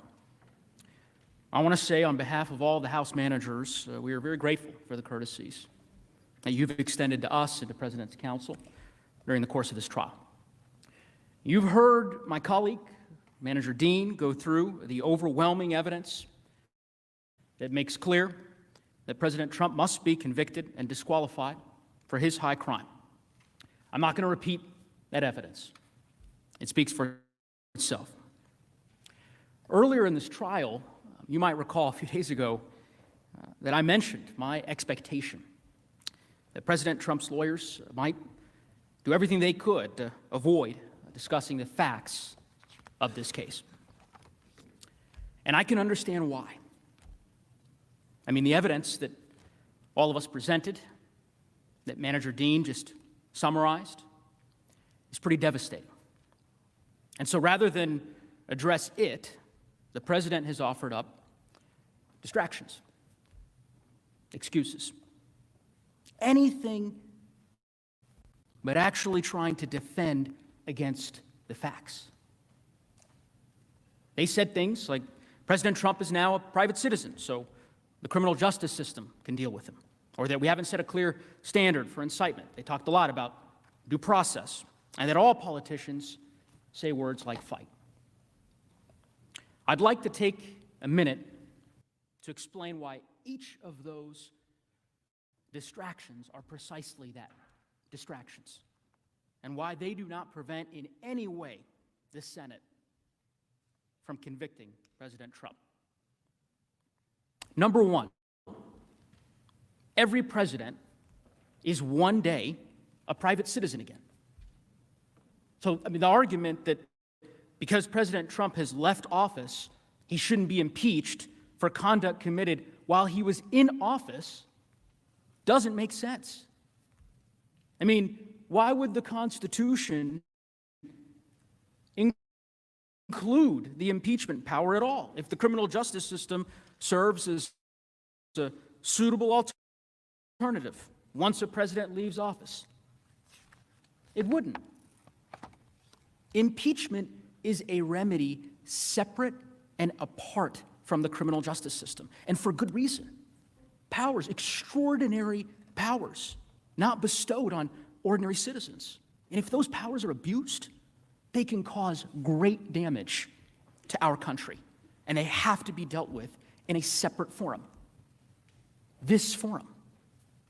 And it would be unwise to suggest that going forward, the only appropriate response to constitutional offenses committed by a president are criminal charges when the president returns to private life. That's not the kind of political system any of us want. And it's not the kind of constitutional system the framers intended. Second, it is true, we haven't cited criminal statutes establishing elements of incitement because, again, this isn't a criminal trial. It's not a criminal case. President Trump is charged with a constitutional offense, and you are tasked with determining whether or not he committed that high crime as understood by our framers. So the relevant question, which President Trump's lawyers would have you ignore, is would our framers have considered a president inciting a violent mob to attack our government while seeking to stop the certification of our elections? Would they have considered that an impeachable offense? Who among us really thinks the answer to that question is no? Third, due process.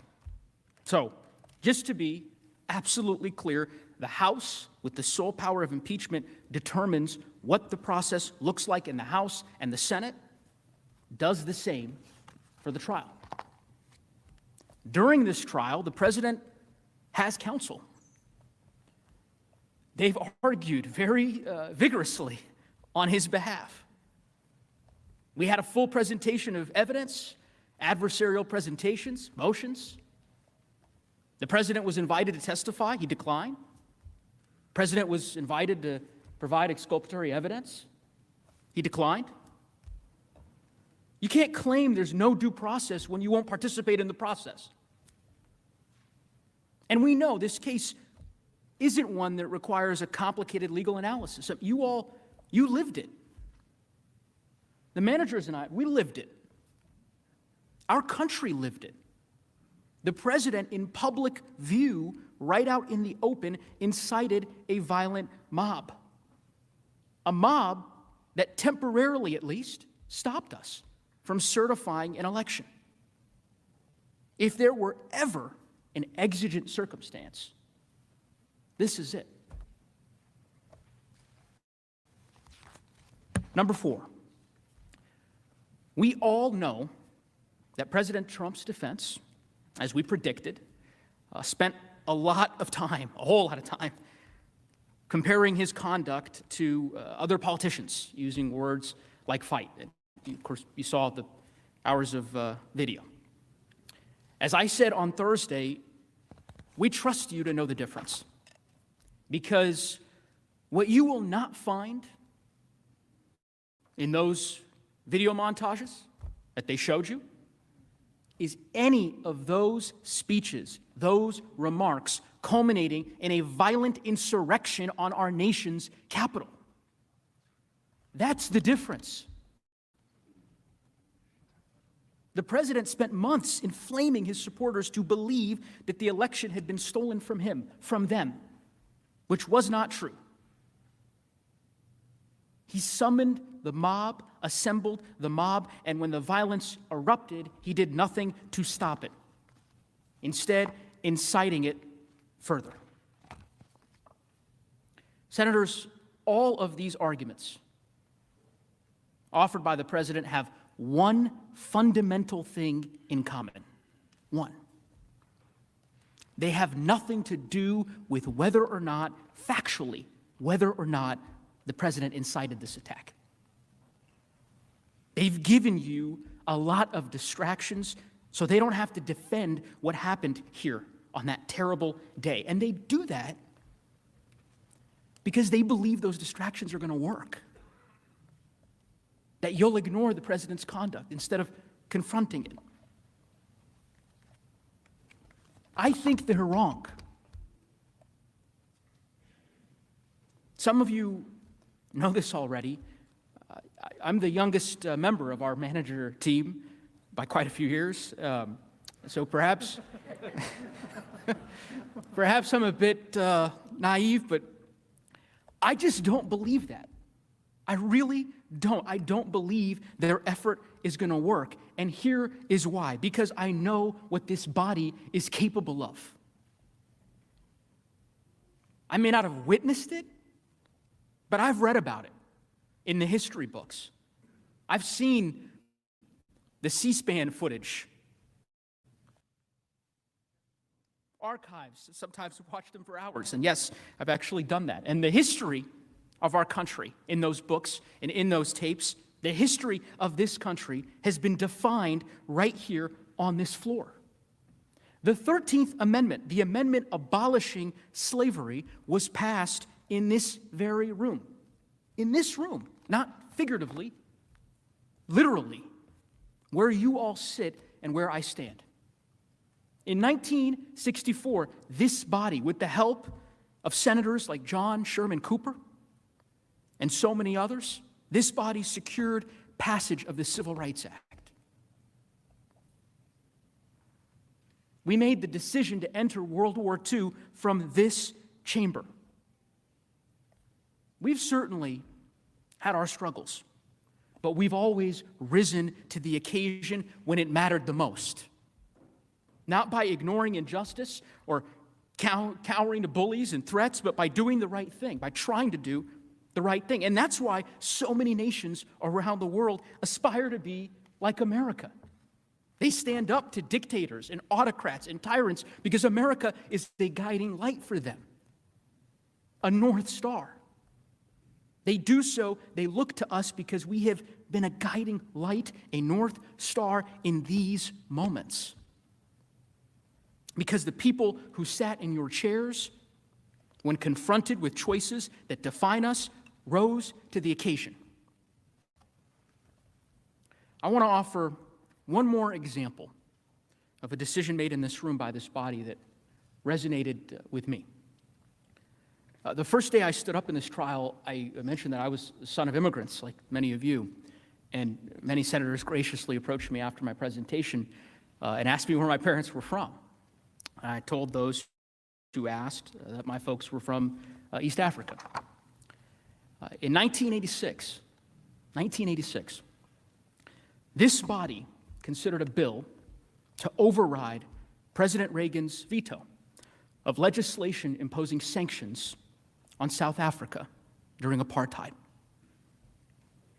2 senators who sit in this room, one Democrat and one Republican, voted to override that veto.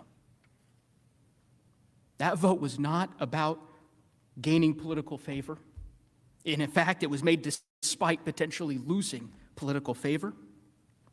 And I have to imagine that that vote was cast like the decisions before it because there are moments that transcend party politics and that require us to put country above our party because the consequences of not doing so are just too great. Senators, this is one of those moments. Many folks who are watching today's proceedings may not know this, but House members like me and Lead Manager Raskin, our fellow managers, we're not allowed on the Senate floor without express permission. No one is. Certainly the senators are aware of that.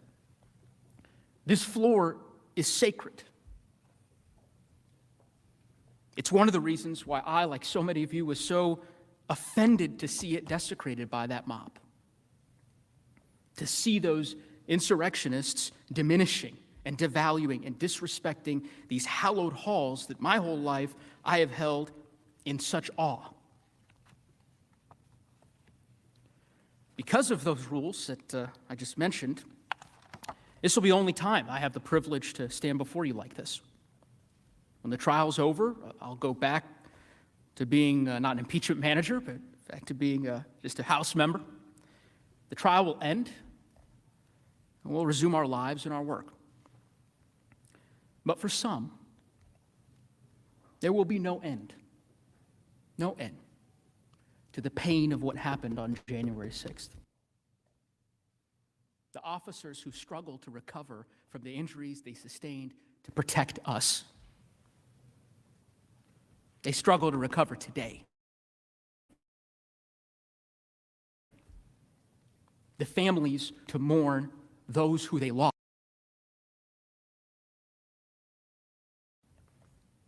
on that terrible, tragic day.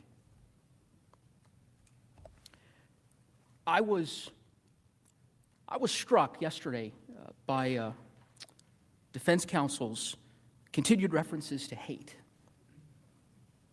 One of my favorite quotes of Dr. Martin Luther King Jr., it's one that has sustained me during times of adversity, I suspect it sustained some of you, is that I've decided to stick with love, that hate is too great a burden to bear. This trial is not born from hatred. Far from it. It's born from love of country, our country, our desire to maintain it, our desire to see America at its best. And in those moments that I spoke of, Civil Rights Act, so much more, we remember those moments because they helped define and enshrine America at its best. I firmly believe that our certification of the Electoral College votes in the early hours of January 7th, our refusal to let our republic be threatened and taken down by a violent mob, will go down in history as one of those moments too. And I believe that this body can rise to the occasion once again today by convicting President Trump, defending our republic. And the stakes could not be higher. Because the cold, hard truth is that what happened on January 6th can happen again. I fear, like many of you do, that the violence we saw on that terrible day may be just the beginning. We've shown you the ongoing risks, the extremist groups who grow more emboldened every day.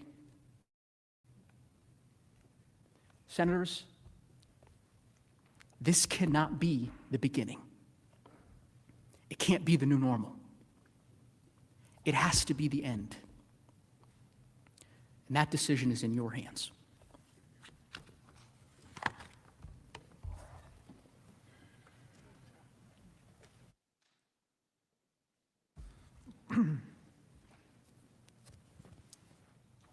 Mr. President, Mr. Raskin. Senators, my daughter Hannah said something to me last night that stopped me cold and brought me up short. Our kids have been very moved by all the victims of the violence, the officers and their families. But Hannah told me last night she felt really sorry for the kid of a man who said goodbye to his children before he left home to come and join Trump's actions. Their father had told them that their dad might not be coming home again and they might never see him again. In other words, he was expecting violence. He might die, as insurrectionists did. And that shook me. Hannah said, how can the president put children and people's families in that situation and then just run away from the whole thing? That shook me. And I was filled with self-reproach because when I first saw the line about, your father going to Washington and you might not see him again, I just thought about it, well, like a prosecutor, like a manager. I thought, what damning evidence that is, that people are expecting lethal violence at a protest called by the President of the United States and saying their final goodbyes to their kids. But Hannah, my dear Hannah, thought of it like a human being. She thought of it, if you'll forgive me, like a patriot. Someone who just lost her brother and doesn't want to see any other kids in America go through that kind of agony and grief. Senators, when I say all three of my kids are better than me, you know that I am not engaged in idle flattery. Maybe some of you feel the same way about your kids. They're literally better people than me. They've got a lot of their mom, Sarah Bloom Raskin, in them. They're better than me. And Hannah saw through the legality of the situation. She saw through the politics of the situation, all the way to the humanity of the situation, the morality of the situation. That was one of the most patriotic things I ever heard anybody say. The children of the insurrectionists, even the violent and dangerous ones, they're our children too. They are Americans, and we must take care of them and their future. We must recognize and exercise these crimes against our nation, and then we must take care of our people and our children, their hearts and their minds. As Tommy Raskin used to say, it's hard to be human. Many of the Capitol and Metropolitan Police officers and guardsmen and women who were beaten up by the mob also have kids. You remember Officer Fanone, who had a heart attack after being tased and roughed up for hours by the mob, and then begged for his life, telling the insurrectionists that he had 4 daughters. And that just about broke my heart all over again. We talked about this for a long time last night. My kids felt terrible that other kids' fathers and mothers were pulled into this nightmare by a president of the United States. Senators, we proved he betrayed his country. We proved he betrayed his Constitution. We proved he betrayed his oath of office. The startling thing to recognize now is that he is even betraying the mob. He told them he would march with them, and he didn't. They believed the president was right there with them somewhere in the crowd, fighting the fantasy conspiracy to steal the election and steal their country away from them. They thought they were one big team working together. He told them their great journey together was just beginning, and now there are hundreds of criminal prosecutions getting going all over the country. People getting set to say goodbye to members of their family. And the president who contacted them, solicited them, lured them, invited them, incited them, that president has suddenly gone quiet and dark. Nowhere to be found. He cannot be troubled to come here to tell us what happened and tell us why this was the patriotic and the constitutional thing to do. Senators, This trial, in the final analysis, is not about Donald Trump. The country and the world know who Donald Trump is. This trial is about who we are. Who we are.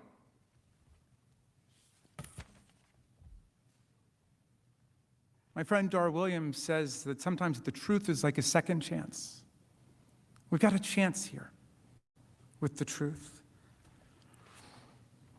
Who still believe in the separation of powers? President Trump tried to sideline or run over every other branch of government, thwart the will of the people at the state level, usurp the people's choice for president.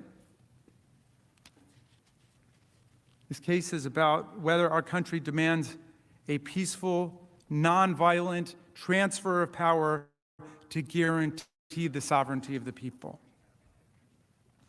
Are we going to defend the people who defend us? Not just honor them with medals, as you rightfully did yesterday, but actually back them up against savage, barbaric, insurrectionary violence? Will we restore the honor of our capital and the people who work here? Will we be a democratic nation that the world looks to for understanding democratic values and practices and constitutional government and the rights of women and men? Will the Senate condone the President of the United States inciting a violent attack on our chambers, our offices, our staff, and the officers who protect us? When you see the footage of Officer Hodges stuck in the doorway, literally being tortured by the mob, if government did that to you, that would be torture. And when you see that footage and he's shouting in agony for his dear life, it's almost unwatchable. When the Vice President of the United States escapes a violent mob that's entered this Capitol building seeking to hang him and calling out traitor, traitor, traitor, and when they shut down the counting of the Electoral College votes, is this the future you imagine for our kids? Is it totally appropriate, as we've been told? Or as Representative Cheney said, is it the greatest betrayal of the presidential oath of office in the history of our country?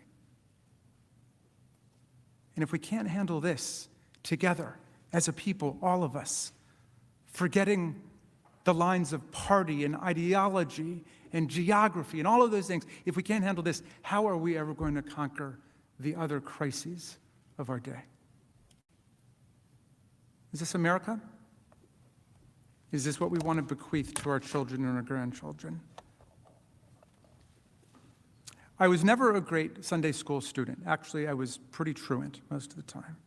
But one line always stuck with me from the book of Exodus as both beautiful and haunting, even as a kid, after I asked what the words meant. Thou shalt not follow a multitude to do evil. Thou shalt not follow a multitude to do evil.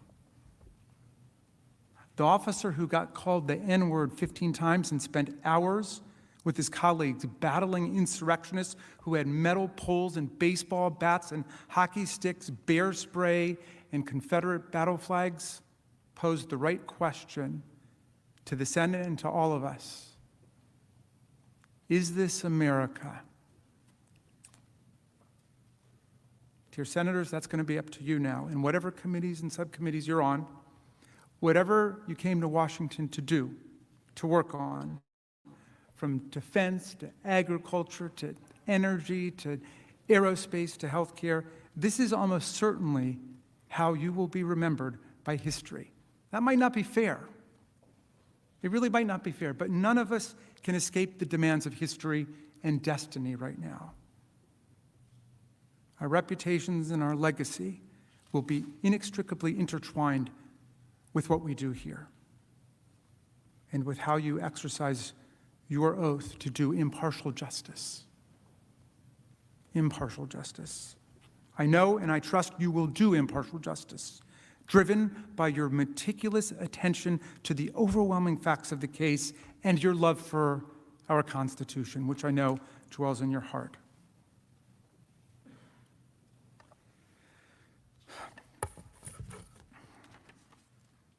The times have found us, said Tom Paine, the namesake of my son. The times have found us. Is this America? What kind of America will we be? It's now literally in your hands. Godspeed to the Senate of the United States. We reserve any remaining time. The House is reserved 28 minutes.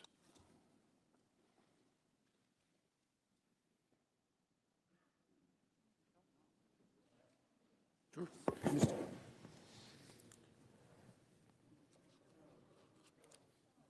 Proceed.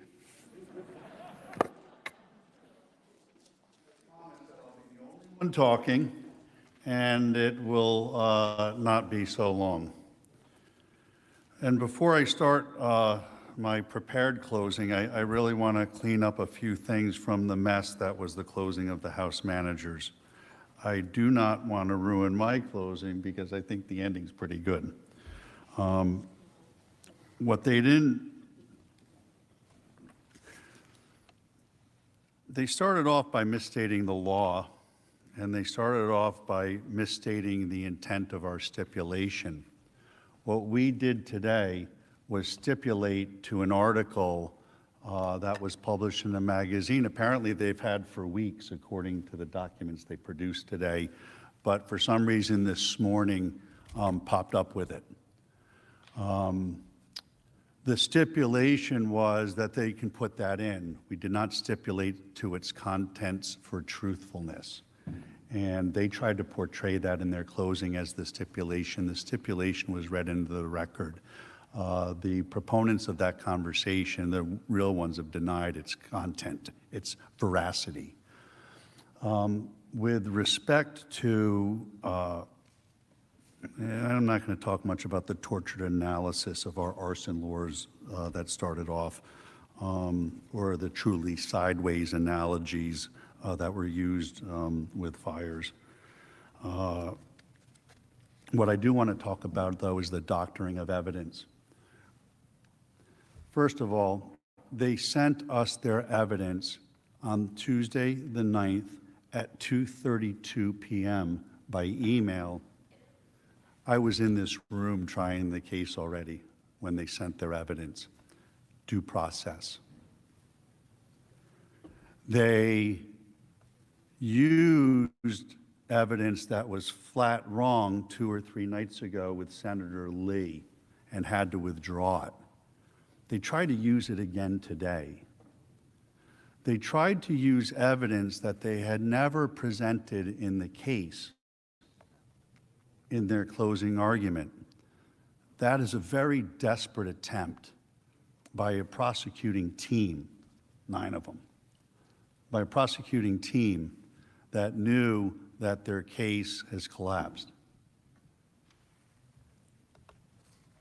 Their closing did not mention one piece of law. They didn't talk about the Constitution once. They didn't talk about the First Amendment and its application.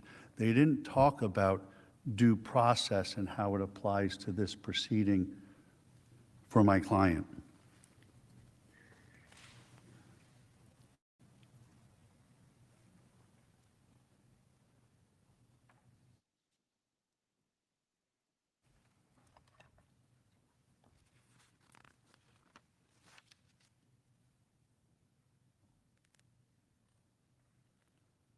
Basic rule of any court is that when you close a case out, you close on the facts that were admitted in the trial. It's a basic, fundamental principle of due process and fairness. And that was violently breached today on multiple occasions. And you have to ask yourself, why? Why did they resort to those tactics at this moment in time?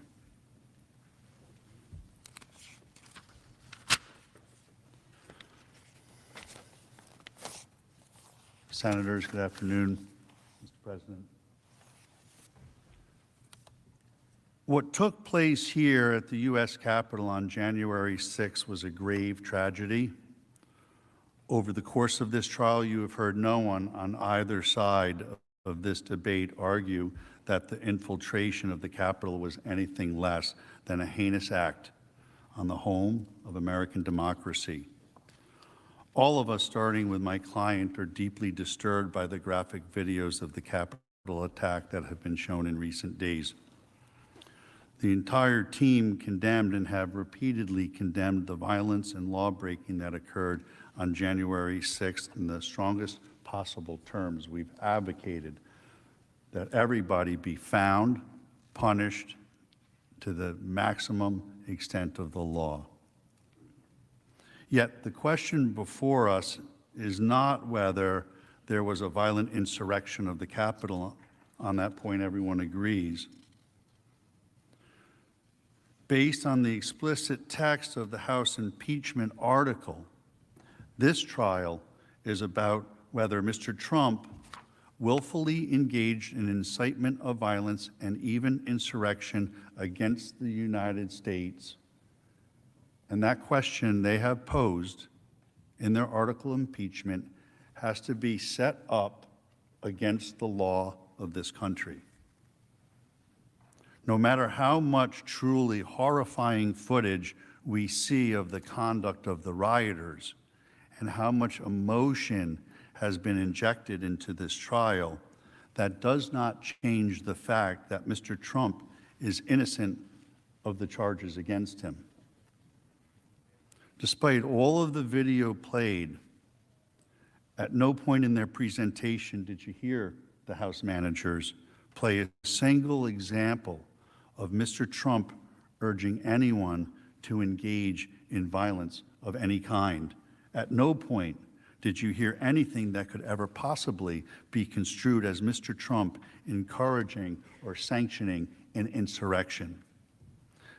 Senators, you did not hear those tapes because they do not exist, because the act of incitement never happened. He engaged in no language of incitement whatsoever on January 6th or any other day following the election. No unbiased person honestly reviewing the transcript of Mr. Trump's speech on the ellipse could possibly believe that he was suggesting violence. He explicitly told the crowd that he expected the protest outside the Capitol to be peaceful and patriotic. They claim that's not enough. His entire premise was that the proceedings of the joint session should continue. He spent nearly the entire speech talking about how he believes the senators and members of Congress should vote on the matter. It's the words. The Supreme Court ruled in Brandenburg that there is a very clear standard for incitement. In short, you have to look at the words themselves. The words have to either explicitly or implicitly call for lawlessness or violence. Whether the speech, you have to determine whether the speech was intended to provoke the lawlessness and whether the violence was the likely result of the word itself. They fail on all three prongs. The false and defamatory claim that Mr. Trump gave a speech encouraging his supporters to go attack the Capitol has been repeated so often, uncritically, without any examination of the underlying facts that the Americans listening at home were probably surprised to learn it's not true. Furthermore, some of the people in this room followed Mr. Trump's statements and tweets in the weeks leading up to January 6th very closely. We know that he was not trying to foment an insurrection during the time because no one, from the Speaker of the House to the mayor of Washington, D.C., behaved in a fashion consistent with the belief that violence was being advocated for. Mr. Trump did not spend the weeks prior to January 6th inciting violence. He spent those weeks pursuing his election challenge through the court system and other legal procedures exactly as the Constitution and the Congress prescribe. To believe based on the evidence you have seen that Mr. Trump actually wanted and indeed willfully incited an armed insurrection to overthrow the U.S. government would be absurd.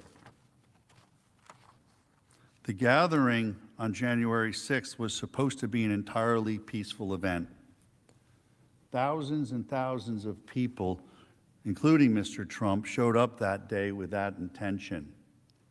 A small percentage, a small fraction of those people then engaged in truly horrible behavior, but as we now know, that those actors were pre-planned and premeditated and acted even before the speech was completed, to which is the basis of the article of impeachment. It was pre-planned and premeditated by fringe left and right groups. They hijacked the event for their own purposes. The House manager's false narrative is a brazenly dishonest attempt to smear, to cancel constitutional cancel culture, their number one political opponent, taking neutral statements, commonplace political rhetoric, removing words and facts from context, and ascribing to them the most sinister and malevolent intentions possible.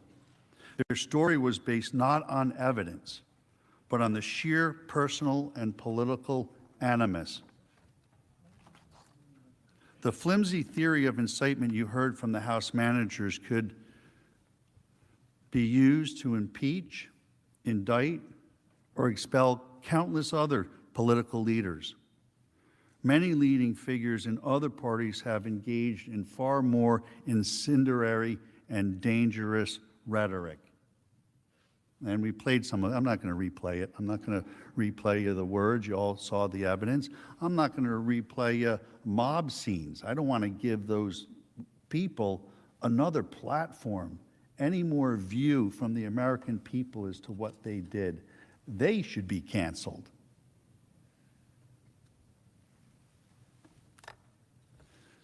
Democrat politicians spent months prior to January 6th attacking the very legitimacy of our nation's most cherished institutions and traditions.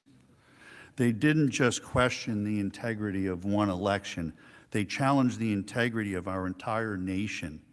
Everything from our founding fathers, our Constitution, Declaration of Independence, law enforcement officers, and United States military. They said that our society was rooted in hatred. They even said that America deserved, and I'll quote, a reckoning. As you heard yesterday, throughout the summer, Democrat leaders, including the current president and vice president, repeatedly made comments that provided moral comfort to mobs attacking police officers. During that time, many officers across the country were injured. As we all know, 2 sheriff's deputies in Los Angeles were ambushed and shot at point-blank range. Members of this very body have been in danger. Senators from Maine to Kentucky and most points in between have been harassed by mobs. Last August, a menacing left-wing mob swarmed Senator Rand Paul and his wife as they left the White House, and they had to be rescued by police. For months, our federal courthouse in Portland was placed under siege by violent anarchists who attacked law enforcement officers daily and repeatedly and tried to set fire to the building. Speaker Pelosi did not call the violent siege of the federal building an insurrection. She called the federal agents protecting the courthouse stormtroopers. The White House complex was besieged by mobs that threw bricks, rocks, and bottles at Secret Service agents, set fire to an historic structure, and breached a security fence to infiltrate the Treasury grounds. When my client's administration sent in the National Guard to secure the nation's capital, city amidst the violence, Democrat leaders demanded that the forces be withdrawn. The Washington, D.C. mayor said the presence of the National Guard was an affront to the safety of the district. It must be fully investigated whether political leadership here in Washington, D.C. took an inadequate and irresponsible forced posture on January 6th because of their commitment to the false narrative of what happened last June. Hopefully, we can all now agree that the administration acted properly by taking action to stop a riotous mob, establishing an appropriate security perimeter, and prevent the White House from potentially being overrun. The House managers argued this week that an alleged brief delay in issuing a public statement from Mr. Trump on January 6th was somehow evidence that he committed incitement or supported the violence. Yet for months last year, Joe Biden, Vice President Harris, and countless of other Democrats repeatedly refused to condemn the extremism as riots were occurring daily, as businesses were being ramshackled, as neighborhoods were being burned, as bombs were exploding. They repeatedly refused to tell their violent supporters to stand down. Some even suggested that the mob's actions were justified. Vice President Harris literally urged her followers to donate money to a fund to bail out the violent, extreme rioters so that they could get out and continue to do it over and over again. She later said that those folks were not going to let up and that they should not. All of this was far closer to the actual definition of incitement than anything President Trump has ever said or done, never mind what he said on the 6th. It's a hypocrisy. It's a hypocrisy that the House managers have laid at the feet of this chamber. The House managers suggested in this recent history is irrelevant to the current proceedings.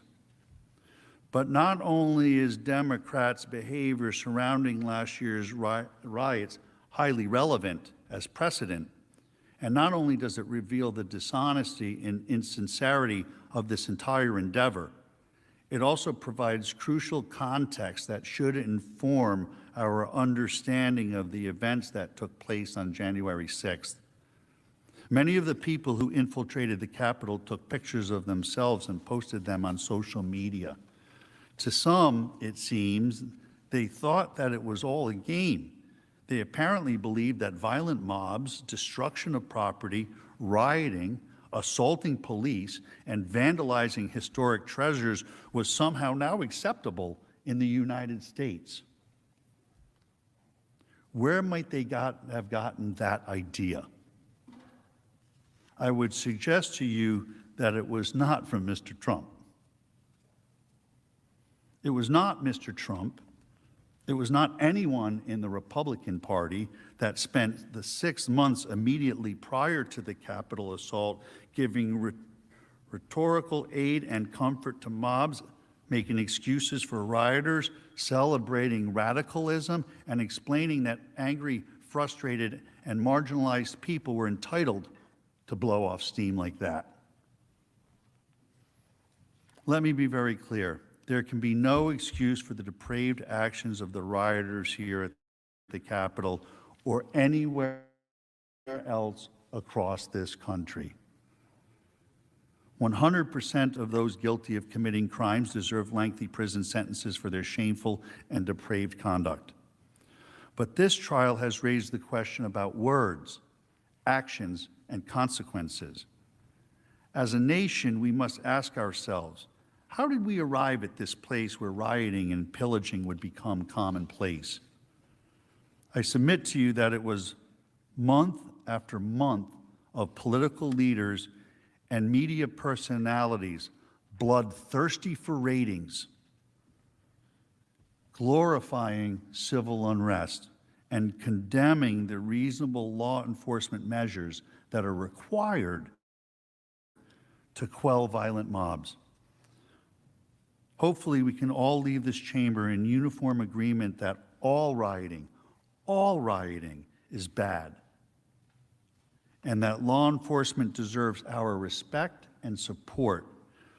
That has been Mr. Trump's position from the very beginning. The real question in this case is, who is ultimately responsible for such acts of mayhem and violence when they are committed? The House Democrats want two different standards, one for themselves and one for their political opposition. They have carried out a grossly unconstitutional effort to punish Mr. Trump for protected First Amendment speech. It's an egregious violation of his constitutional rights. Since he uttered not a single word encouraging violence, this action can only be seen as an effort to censor disfavored political speech and discriminate against a disapproved viewpoint. It is an unprecedented action with the potential to do grave and lasting damage to both the presidency and the separation of powers and the future of democratic self-government. Yesterday, we played you a video of countless Democrat members of the Senate urging their supporters to fight. We showed you those videos not because we think you should be forcibly removed from office for saying those things, but because we know you should not be forcibly removed from office for saying those things. But recognize the hypocrisy.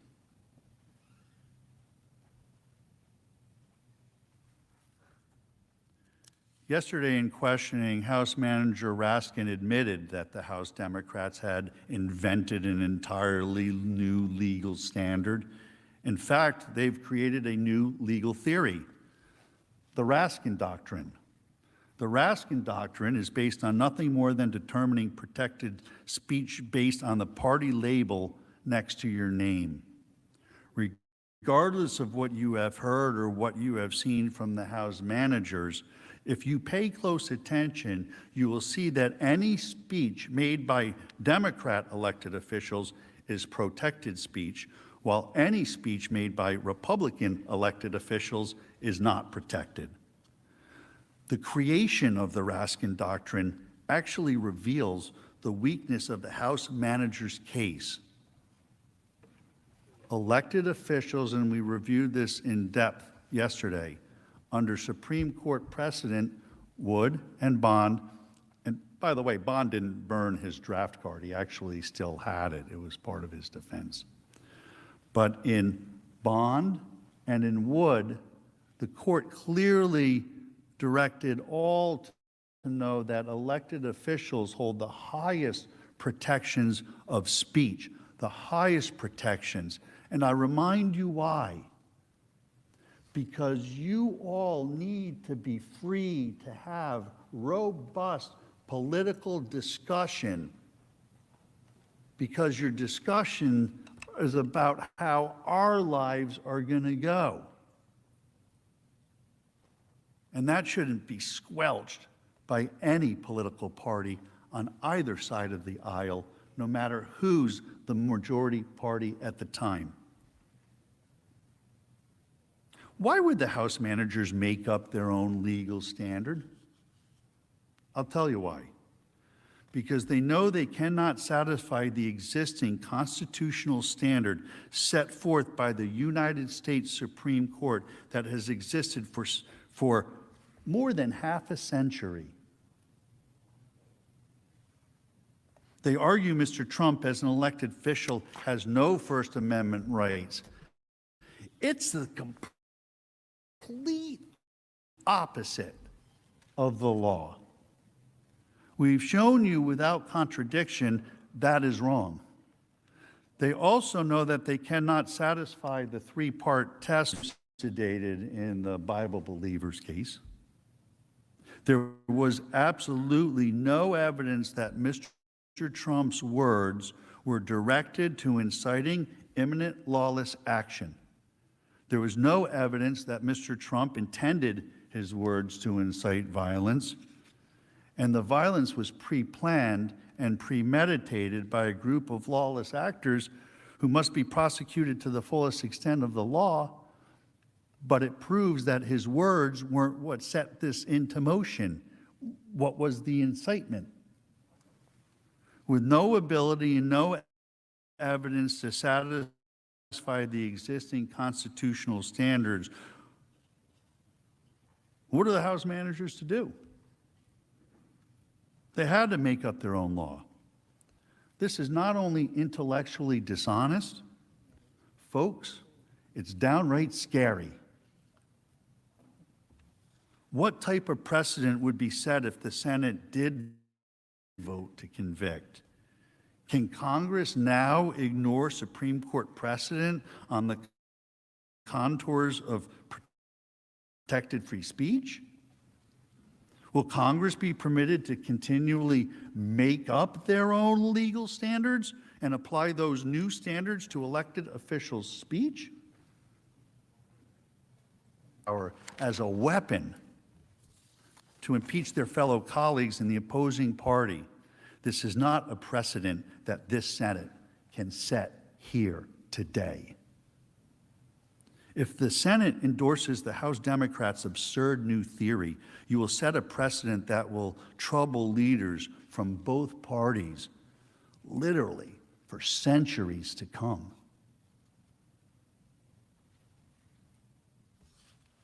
But that will not be the only disgraceful precedent to come from this case. This has been perhaps the most unfair and flagrantly unconstitutional proceeding in the history of the United States Senate.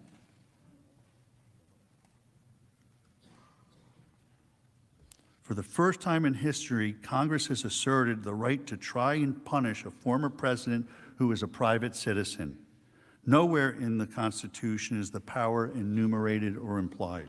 Congress has no authority, no right, and no business holding a trial of citizen Trump, let alone a trial to deprive him of fundamental civil rights. There was mention of a January exception argument. The January exception argument is a creation of the House managers' own conduct by delaying. They sat on the article. They could have tried the president while he was still in office if they really believed he was an imminent threat. They didn't. The January exception is a red herring. It's nonsense. Because federal, state, and local authorities can investigate. Their January exception always expires on January 20th.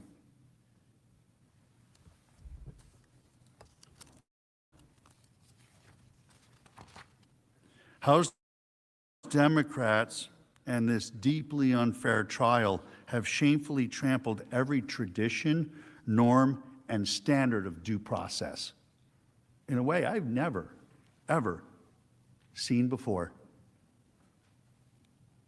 Mr. Trump was given no right to review the so-called evidence against him at trial. He was given no opportunity to question its propriety. He was given no chance to engage in fact-finding. Much of what was introduced by the House was unverified, second or third-hand reporting cribbed from a biased news media, including stories based on anonymous sources whose identities aren't even known to them, never mind my client. Doctored evidence. So much so that they had to withdraw it. We had the evidence after we started the trial.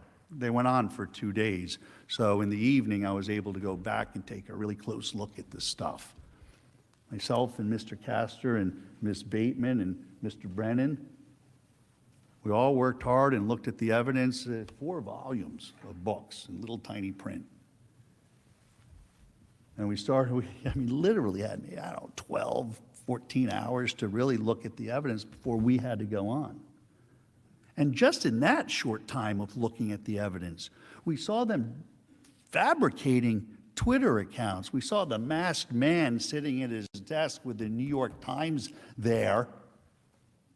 And when we looked closely, we found that the date was wrong, the check had been added. They fabricated evidence. They made it up. They never addressed that in their closing, as though it were acceptable, as though it were all right, as though that's the way it should be done here in the Senate of the United States of America. Fraud, flat out, fraud. Where I come from, in the courts that I practice in, there are very harsh repercussions for what they pulled in this trial.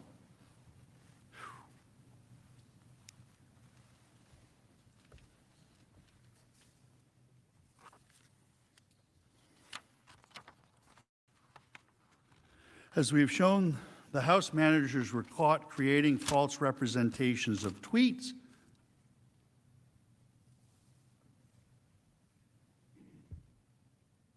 manipulating videos, and introducing into the record completely discredited lies such as the Fine People hoax as factual evidence. Most of what the House managers have said and shown you would be inadmissible in any respectable court of law. They were not trying a case. They were a political tale, a fable. False one at that. House Democrats have denied due process and rushed the impeachment because they know that a fair trial would reveal Mr. Trump's innocence of the charges against him. The more actual evidence that comes out, the clearer it is that this was a pre-planned and premeditated attack, which his language in no way incited. Because their case is so weak, the House managers have taken a kitchen sink approach to the supposedly single article of impeachment.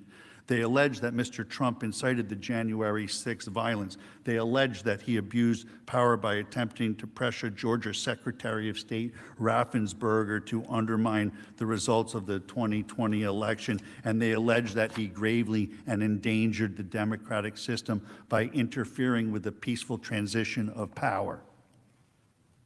At least 3 things there. Under the Senate rules, each of these allegations must have been alleged in a separate article of impeachment. I need not remind this chamber that Rule 23 of the Rules of Procedure and Practice in the Senate when sitting on impeachment trials provides, in pertinent part, that an article of impeachment shall not be divisible thereon. Why is that? Because the article at issue here alleges multiple wrongs in the single article, it would be impossible to know if 2/3 of the members agreed on the entire article or just on parts of it as the basis for a vote to convict. Based on this alone, the Senate must vote to acquit Mr. Trump. You got to at least obey your own rules if it's not the Constitution you're going to obey. In short, this impeachment has been a complete charade from beginning to end. The entire spectacle has been nothing but the unhinged pursuit of a long-standing political vendetta against Mr. Trump by the opposition party. As we have shown, Democrats were obsessed with impeaching Mr. Trump from the very beginning of his term. The House Democrats tried to impeach him in his first year. They tried to impeach him in his second year. They did impeach him in his third year, and they impeached him again in his fourth year. And now they have conducted a phony impeachment show trial when he is a private citizen out of office. This hastily orchestrated and unconstitutional circus is the House Democrats' final desperate attempt to accomplish their obsessive desire of the last 5 years. Since the moment he stepped into the political arena, since my client stepped in, they have been possessed by an overwhelming zeal to vanquish an independent-minded outsider from the midst and to shame, demean, silence, and demonize his supporters in the desperate hope that they will never, ever pose an electoral challenge. We heard one of the congressmen on the screen. If you don't impeach him, he might be elected again. That's the fear. That's what's driving this impeachment. When you deliberate over your decision, there are 4 distinct grounds under which you must acquit my client. First is jurisdiction. There is no jurisdiction. And if you believe that, you still get to say it. 2, Rule 23. It had to be divisible. Each allegation had to be singularly set out in front of you so it could be voted on and to see if 2/3 of you think that they proved that case or not. They didn't do that. You got to ask yourself why. They know the Senate rules. They got them, and so did I. Why'd they do it? Because they hadn't investigated, first of all. But also, what they found out as they were preparing all of this, they couldn't do it. So if they threw as much in as they could and made as many bold, bald allegations as they could, then maybe 2/3 of you would fall for it. That's why the rules don't allow it to go that way. Due process, I've exhausted that subject. It's a really good reason for all of you in this chamber, to stop the politics, to read the Constitution and apply it to this proceeding,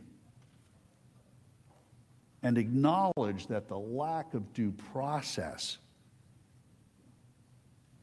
way over the top, shocking, and you must not stand for it. And of course, the First Amendment, the actual facts of this case.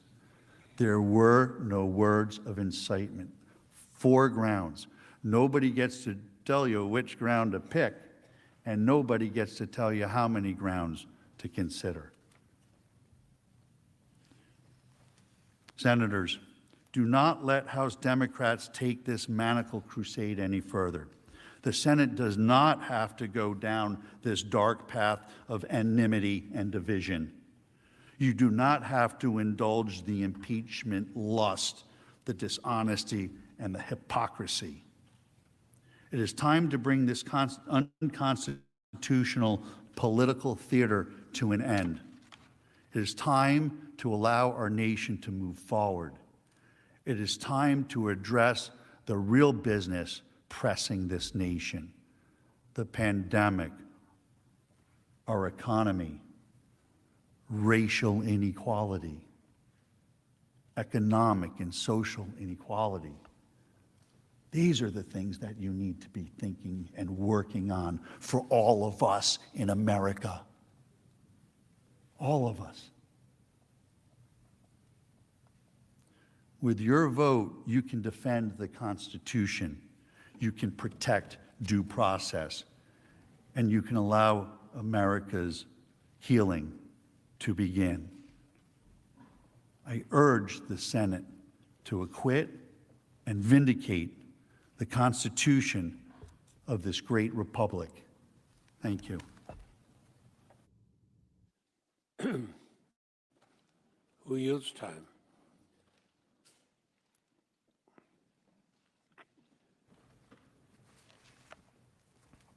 Mr. President, Senators, I understand, I'm told we have around 27 minutes, but I will return all of that, but perhaps 5 back to you. There's just a few things that I need to address, and so in an extraordinary and perhaps unprecedented act of self-restraint on my part, I will resist the opportunity to rebut every single false and illogical thing that you just heard, and I am going to be able to return to you, perhaps 22 or 23 minutes. Few points. One, we have definitely made some progress in the last few days, because a few days ago, the president's team, although I think it was perhaps a member who has since left the team, lectured us that this was not an insurrection and said that the impeachment managers were outrageous in using the word insurrection. Today, counsel in his closing statement said it was a violent insurrection, and he denounced it. And I would certainly love to see President Trump also call it a violent insurrection and denounce it too. And I believe, although I don't have a verbatim text, that counsel called for long sentences for the people who were involved. Again, I would love to hear that come from the president as well. The distinguished counsel complains that there's no precedent with the developed body of law that the Senate has for impeaching and convicting a president who incites violent insurrection against the Congress and the government of the United States. Well, I suppose that's true because it never occurred to any other president of the United States, from George Washington to John Adams to Thomas Jefferson to James Madison to James Monroe to Abraham Lincoln to Ronald Reagan, to George W. Bush, to Barack Obama, to incite a violent insurrection against the Union. You're right, we've got no precedent for that. And so they think that that somehow is a mark in their favor. That's a score for them, that this Senate has to be the first one to define incitement of violent insurrection against the Union.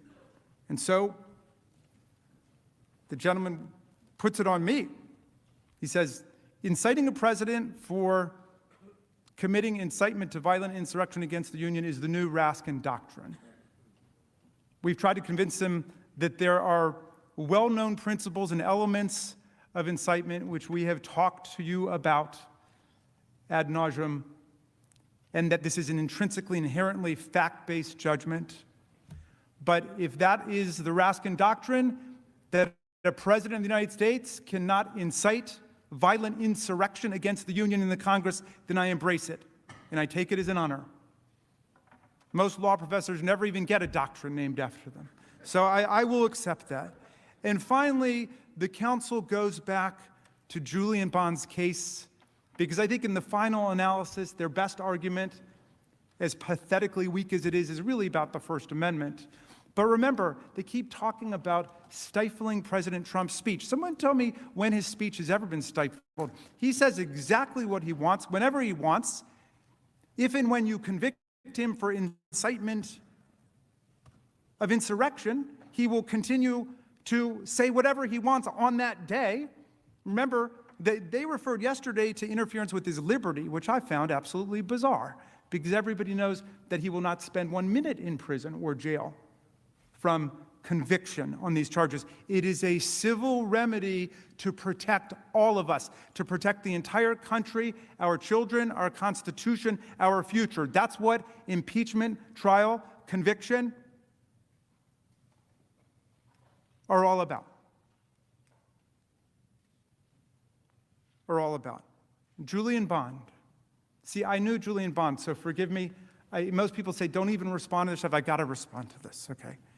Julian Bond was a civil rights activist who decided to go into politics, like the people in this room, like all of us who are in politics. And they tried to keep him out. He was a member of SNCC, the Student Nonviolent Coordinating Committee, which really launched the voting rights movement in America. There's a great story that Bob Moses tells in his book called Radical Equations about, he was a graduate student in mathematics at Harvard, and he went down to Mississippi. You know why? Because he saw a picture in the New York Times of black civil rights protesters, college students, I think in North Carolina, AT&T, and he saw a picture of them on the cover of the New York Times, and they were sitting in at a lunch counter, and he looked at the picture and he said, they looked the way that I felt. They looked the way that I felt, and he said he had to go down south to Mississippi, and they launched the voting rights movement. That's where the phrase "one person, one vote" comes from. It was not invented by the Supreme Court. They would go door to door to try to register people to vote. But anyway, Julian Bond was part of that movement. The Student Nonviolent Coordinating Committee, nonviolence. It was the end and it was the means, nonviolence. And he ran for the state legislature in Georgia, a path other civil rights activists followed, like our great, late, beloved colleague John Lewis, who's in our hearts today. And when he got elected, they wanted to try to keep him from being sworn into the Georgia legislature. And so they said, the Student Nonviolent Coordinating Committee is taking a position against the Vietnam War. You're a member of SNCC. We're not going to admit you because you took a position against the Vietnam War. And the Supreme Court, in its wisdom, said you cannot prevent someone from swearing an oath to become a member of a legislative body because of a position that they took or a group they were a part of took before they got sworn in. That's the exact opposite of Donald Trump. He got elected to office. He swore an oath to the Constitution to preserve, protect, and defend the Constitution. He served as president for 4 years, right up until the end, when he wanted to exercise his rights under the imaginary January exception, and he incited a violent mob and insurrection to come up here, and we all know what happened. He is being impeached and convicted for violating his oath of office that he took. He's not being prevented from taking his oath in the first place. The First Amendment's on our side. He tried to overturn the will of the people, the voice of the people. He lost that election by more than 7 million votes. Some people don't want to admit it. Counsel for the president could not bring themselves to admit that the election's over. In answer to the question from the distinguished gentleman from Vermont, he refused to answer that. He said it was irrelevant, despite all of the evidence you've heard about the big lie and how that set the stage for his incitement of the insurrectionary violence against us. First Amendment is on our side. We are defending the Bill of Rights. We are defending the constitutional structure. We are defending the separation of powers. We're defending the U.S. Senate and the U.S. House against a president who acted no better than a marauder and a member of that mob by inciting those people to come here. And in many ways, he was worse. He named the date, he named the time, and he brought them here, and now he must pay the price. Thank you, Mr. President. Thank you, Ms. Raskin. Mr. President. The majority leader is recognized. Mr. President, the Senate is now ready to vote on the article of impeachment. And after that is done, we will adjourn the court of impeachment. The clerk will read the article of impeachment.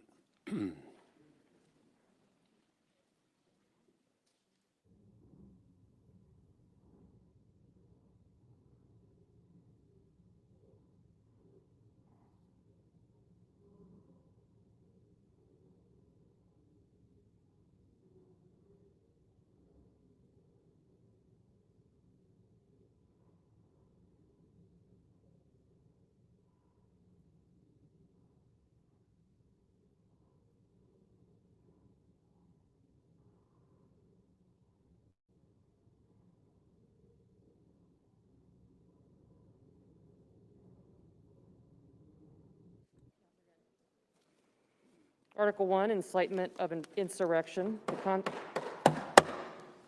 Senate will be in order. The Constitution provides that the House of Representatives shall have the sole power of impeachment, and that the President shall be removed from office on impeachment for and conviction of treason, bribery, or other high crimes and misdemeanors. Further, Section 3 of the 14th Amendment to the Constitution prohibits any person who has engaged in insurrection or rebellion against the United States from holding any office under the United States.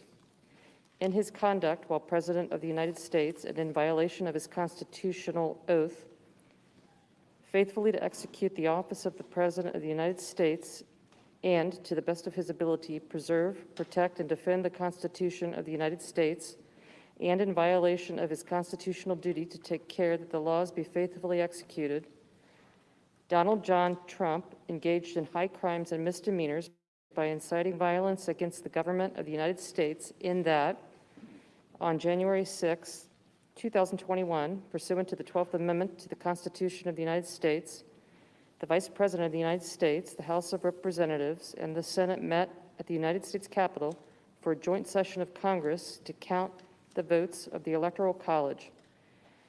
In the months preceding the joint session, President Trump repeatedly issued false statements asserting that the presidential election results were the product of widespread fraud and should not be accepted by the American people or certified by state or federal officials.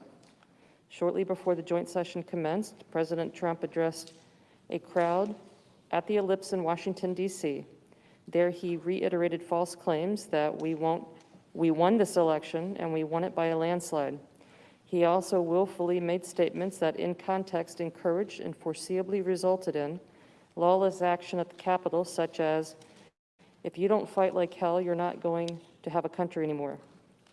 Thus incited by President Trump, members of the crowd he had addressed in an attempt to, among other objectives, interfere with the joint session's solemn constitutional duty to certify the results of the 2020 presidential election, unlawfully breached and vandalized the Capitol, injured and killed law enforcement personnel, menaced members of Congress, the Vice President, and congressional personnel, and engaged in other violent, deadly, destructive, and seditious acts. President Trump's conduct on January 6, 2021 followed his prior efforts to subvert and obstruct the certification of the results of the 2020 presidential election. Those prior efforts included a phone call on January 2, 2021, during which President Trump urged the Secretary of State of Georgia, Brad Raffensperger, to find enough votes to overturn the Georgia presidential election results and threatened security Raffensperger if he failed to do so.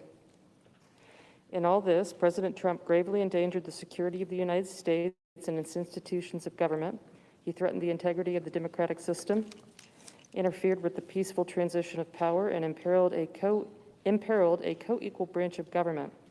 He therefore betrayed his trust as president to the manifest injury of the people of the United States.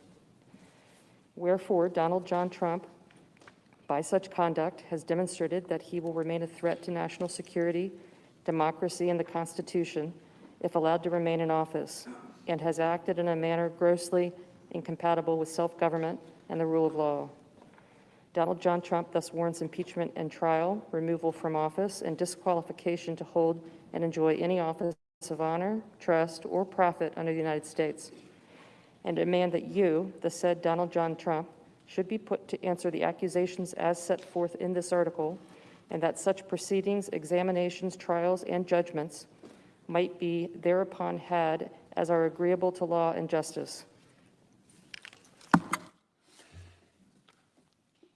Each senator, when his or her name is called, will stand in his or her place, and they'll vote guilty or not guilty as required by Rule 23 of the Senate Rules of Impeachment.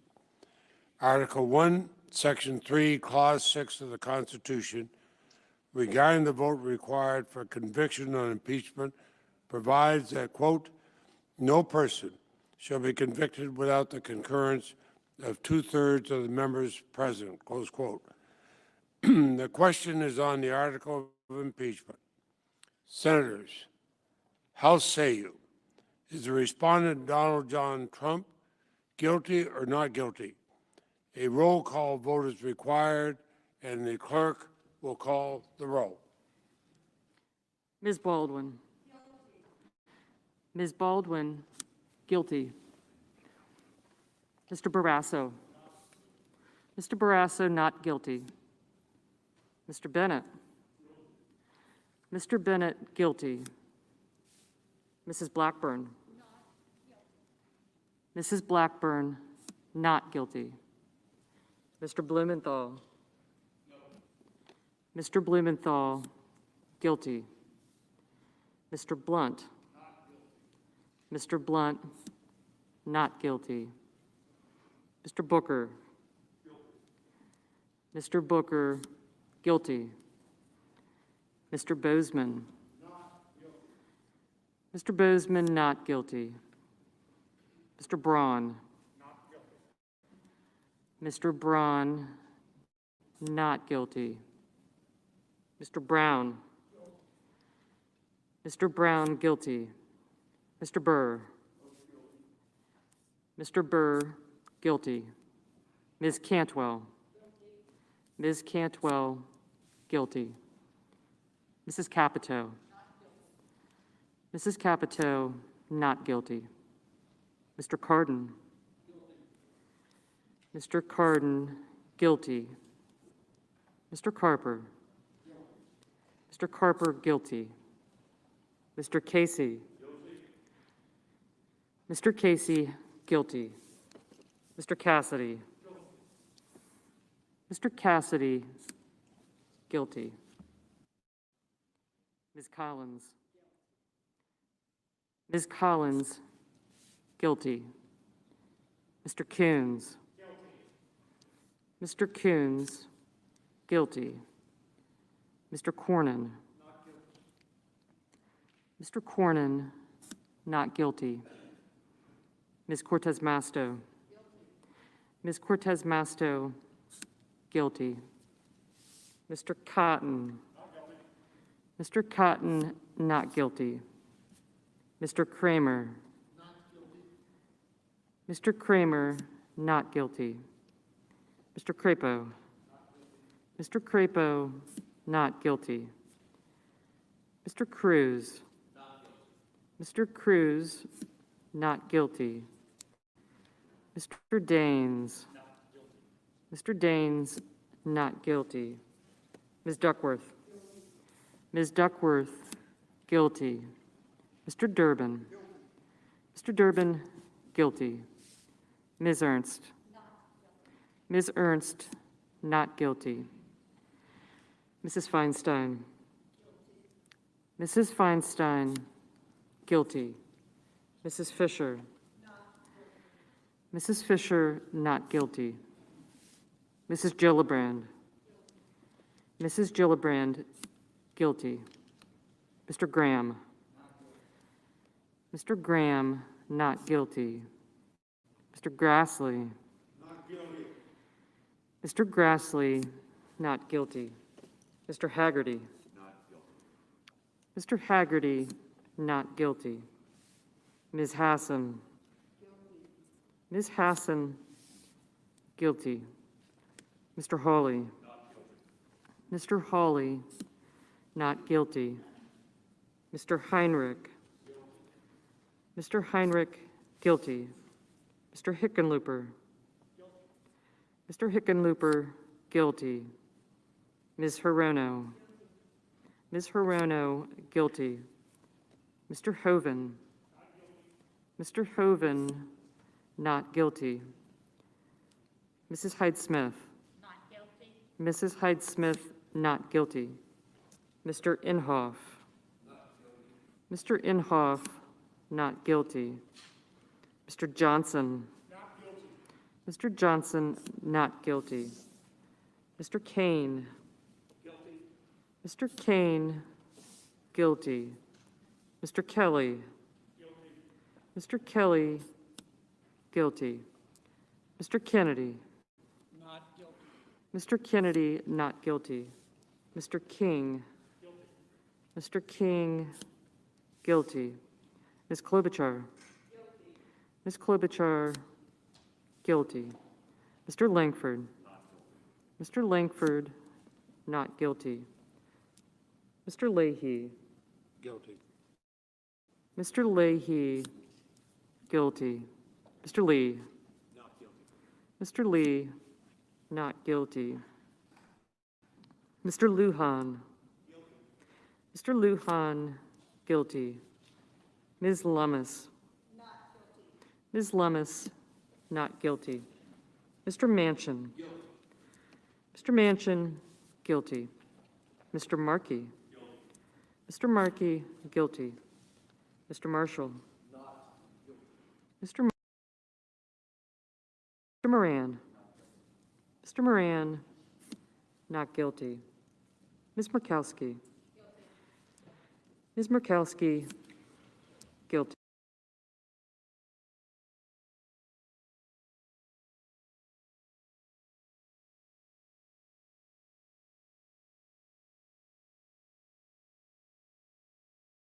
He said shut up. All right. So as what is happening right now?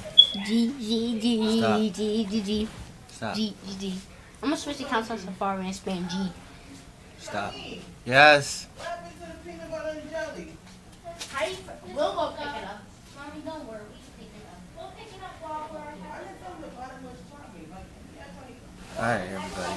3 hours. We've been waiting for 3 hours here. 7 hours basically.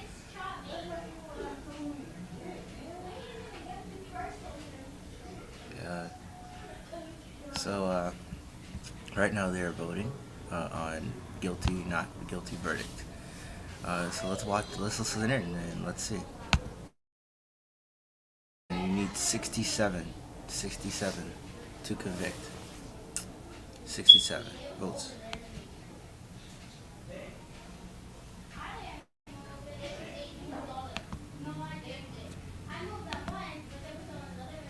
Guilty. Mr. Murphy, Scott of Florida. Mr. Scott of Florida, not guilty.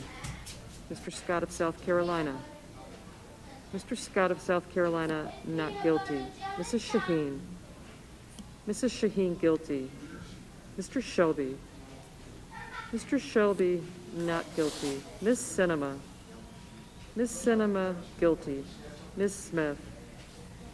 Ms. Smith, guilty. Ms. Stabenow. Bring the receipt. I just Ms. gave her. Stabenow, I just guilty. gave it to Mr. her. Sullivan. Oh, he said he just gave Mr. you Sullivan, not guilty. Mr. Tester. Mr. Tester, guilty. Mr. Thune. Mr. Thune, not guilty. Mr. Tillis. Mr. Tillis, not guilty. Mr. Toomey.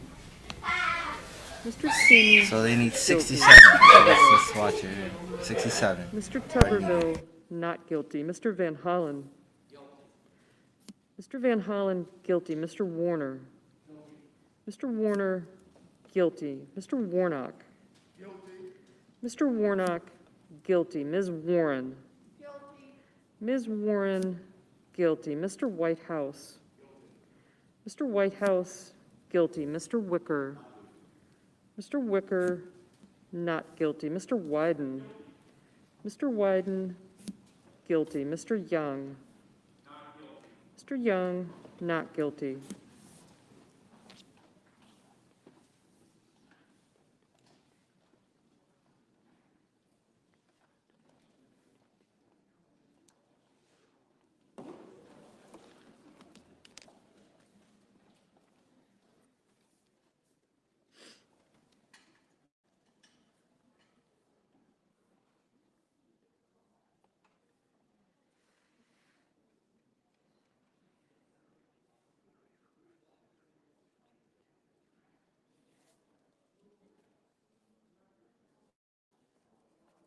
That's why we have these things. Unless you had a script.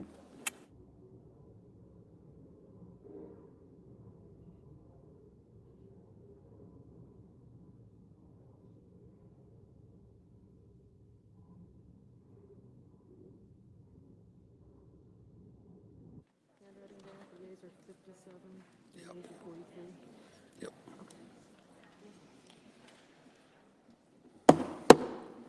The yeas are 57. The nays are 43. Two-thirds of the senators present not having voted guilty. The Senate judges that the respondent, Donald John Trump, former President of the United States, is not guilty as charged in the article of impeachment. The presiding officer directs judgment to be entered in accordance with the judgment of the Senate as follows. The Senate, having tried Donald John Trump, former President of the United States, upon one article of impeachment exhibited against him by the House of Representatives, and two-thirds of the senators present not having found him guilty of the charge contained therein, it is therefore ordered and adjudged that the said Donald John Trump be, and he is hereby acquitted of the charge in said article.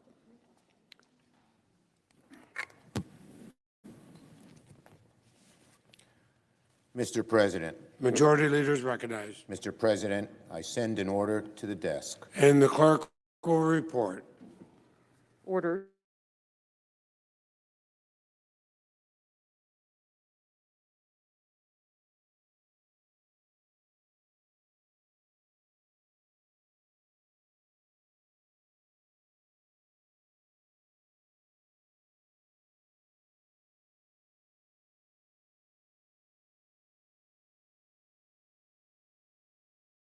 Bigger.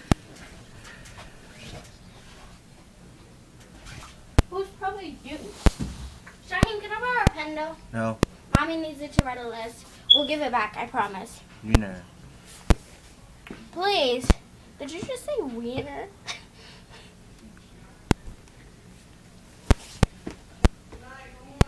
He's not giving me a pen.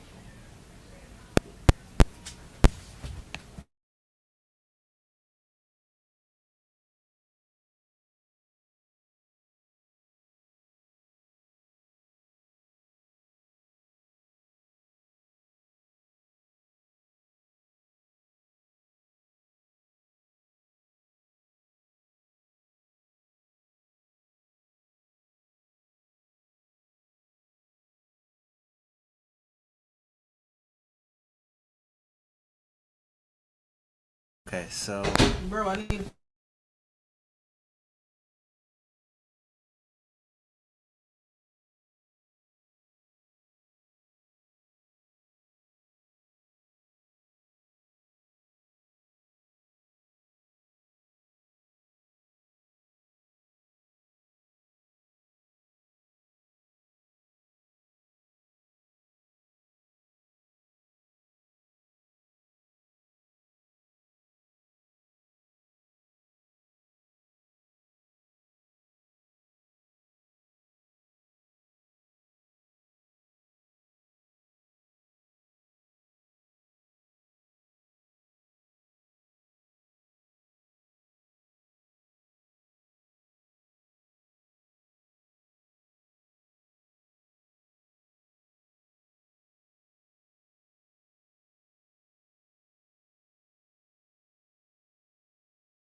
As the violence unfolded and the Capitol was breached, and his own vice president fled for his life, and President Trump did nothing, None of these facts were up for debate.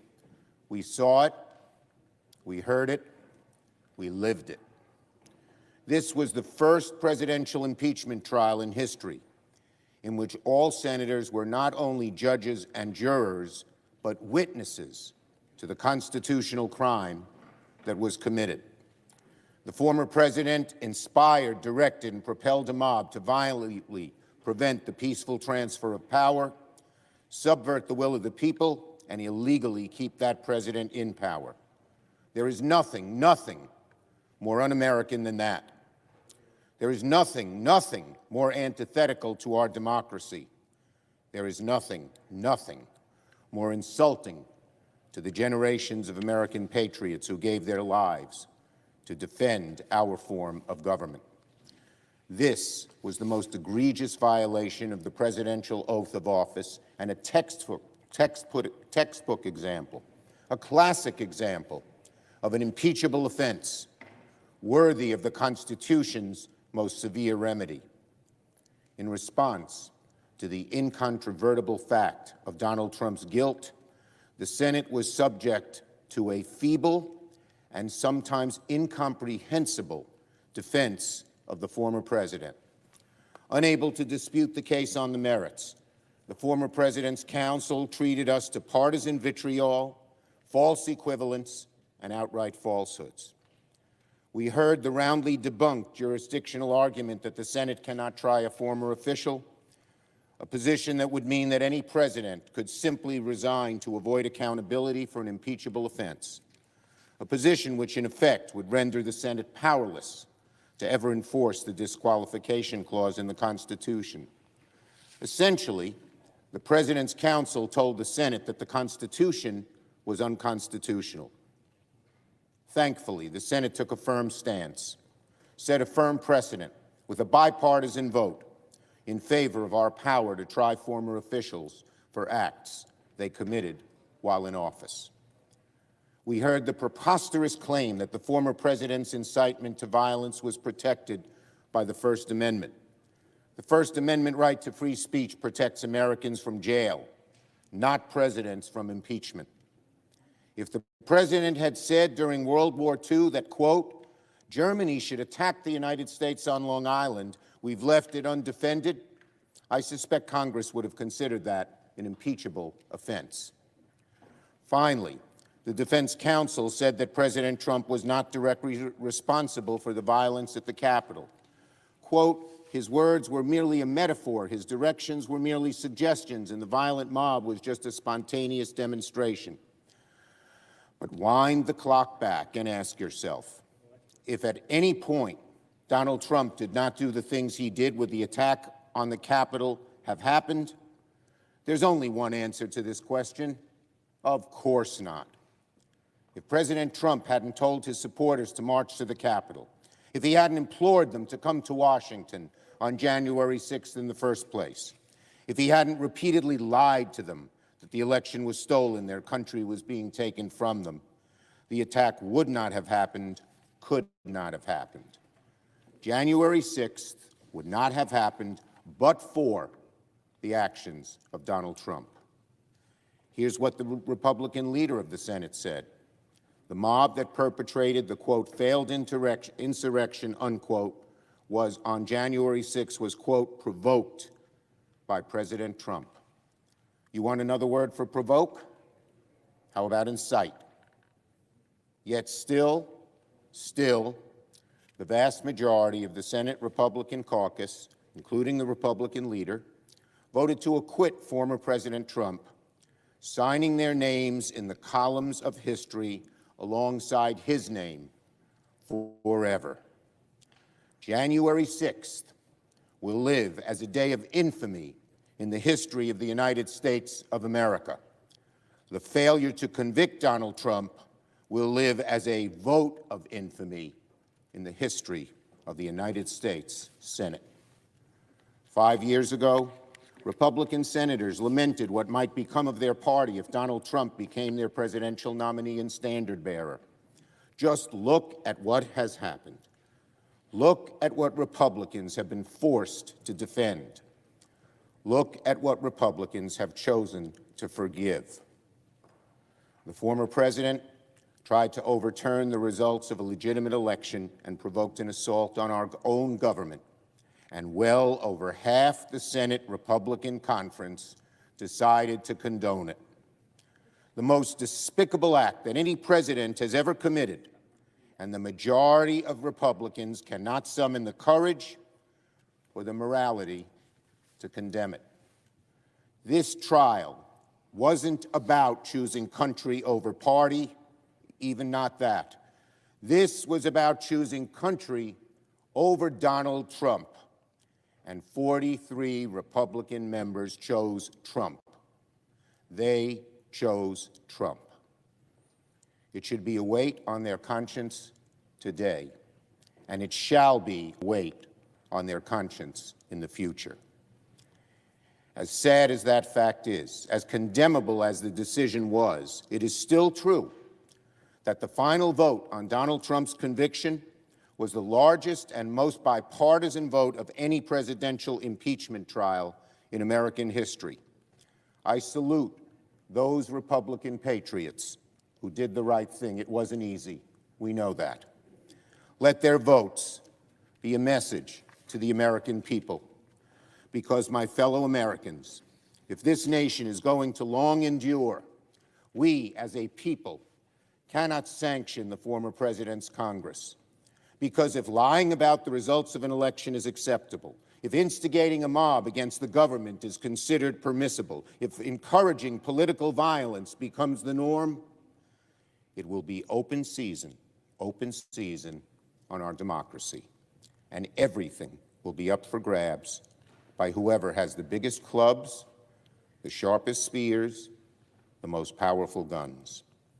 By not recognizing the heinous crime that Donald Trump committed against the Constitution, Republican senators have not only risked, but potentially invited the same danger that was just visited upon us. So let me say this. Despite the results of the vote on Donald Trump's conviction in the court of impeachment, he deserves to be convicted.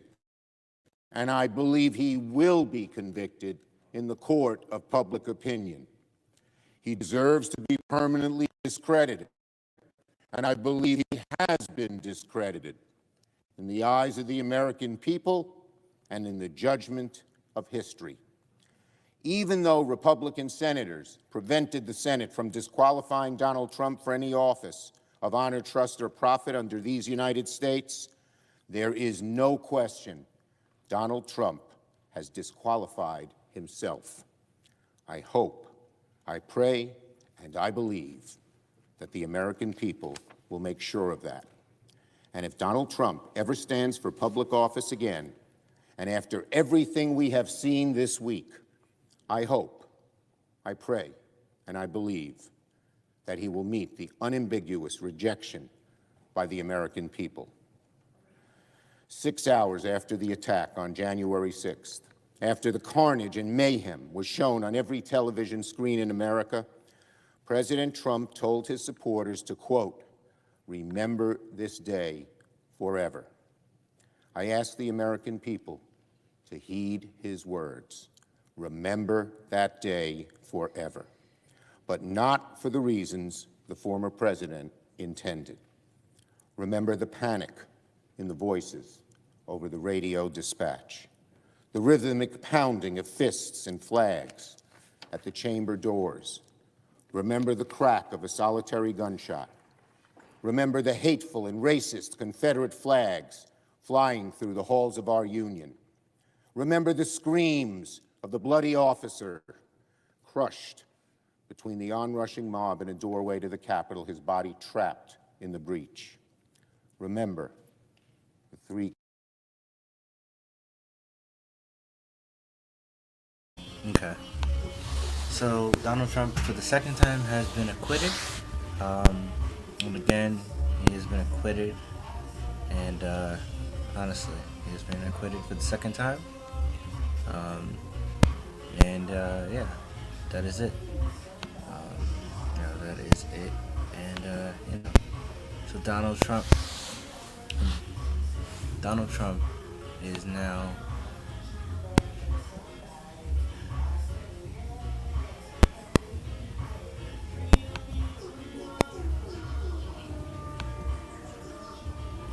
so I do want to just say, for the purpose of this, oops, sorry, guys, I don't know what is happening, why I cannot delete these chats,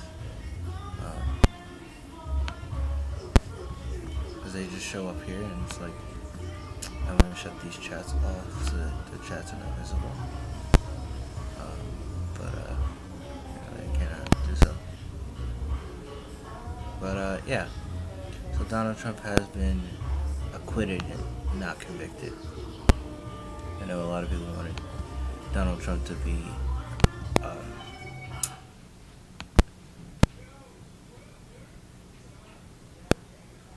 I know that a lot of people are rooting on Donald Trump to be acquitted, and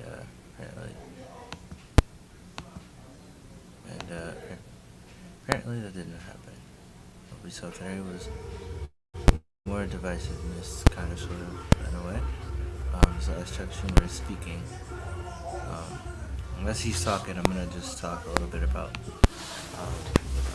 Now we've been streaming for a couple hours. As Chuck Schumer is talking, I'm gonna get back to him in just a second. But before I do, I just want to say that Donald Trump has been acquitted 57 to 43.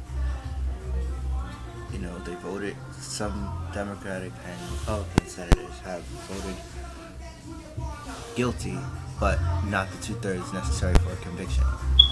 So that is what Chuck Schumer is talking about there. But I'll go back to him in just a second. I'll go back to him now. Actually, okay.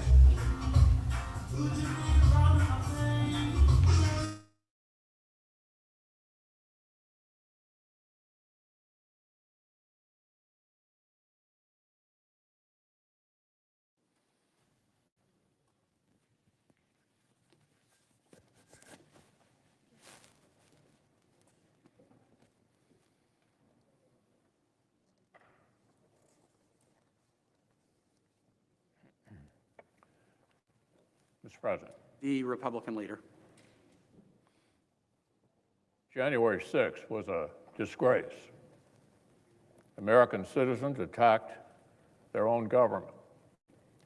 They used terrorism to try to stop a specific piece of domestic business they did not like. Fellow Americans beat and bloodied our own police. They stormed the Senate floor. They tried to hunt down the Speaker of the House. They built a gallows and chanted about murdering the Vice President. They did this because they'd been fed wild falsehoods by the most powerful man on earth. Because he was angry he'd lost an election. Former President Trump's actions preceded the riot were a disgraceful dereliction of duty. The House accused the former president of, quote, incitement. That is a specific term from the criminal law. Let me just put that aside for a moment and reiterate something I said weeks ago. There's no question, none, that President Trump is practically and morally responsible for provoking the events of the day. No question about it. The people who stormed this building believed they were acting on the wishes and instructions of their president. And having that belief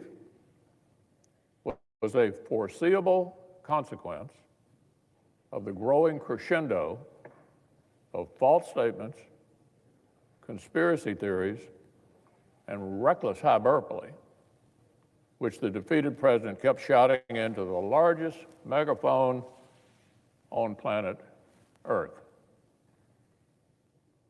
The issue is not only the president's intemperate language on January 6th. It is not just his endorsement of remarks in which an associate urged, quote, trial by combat.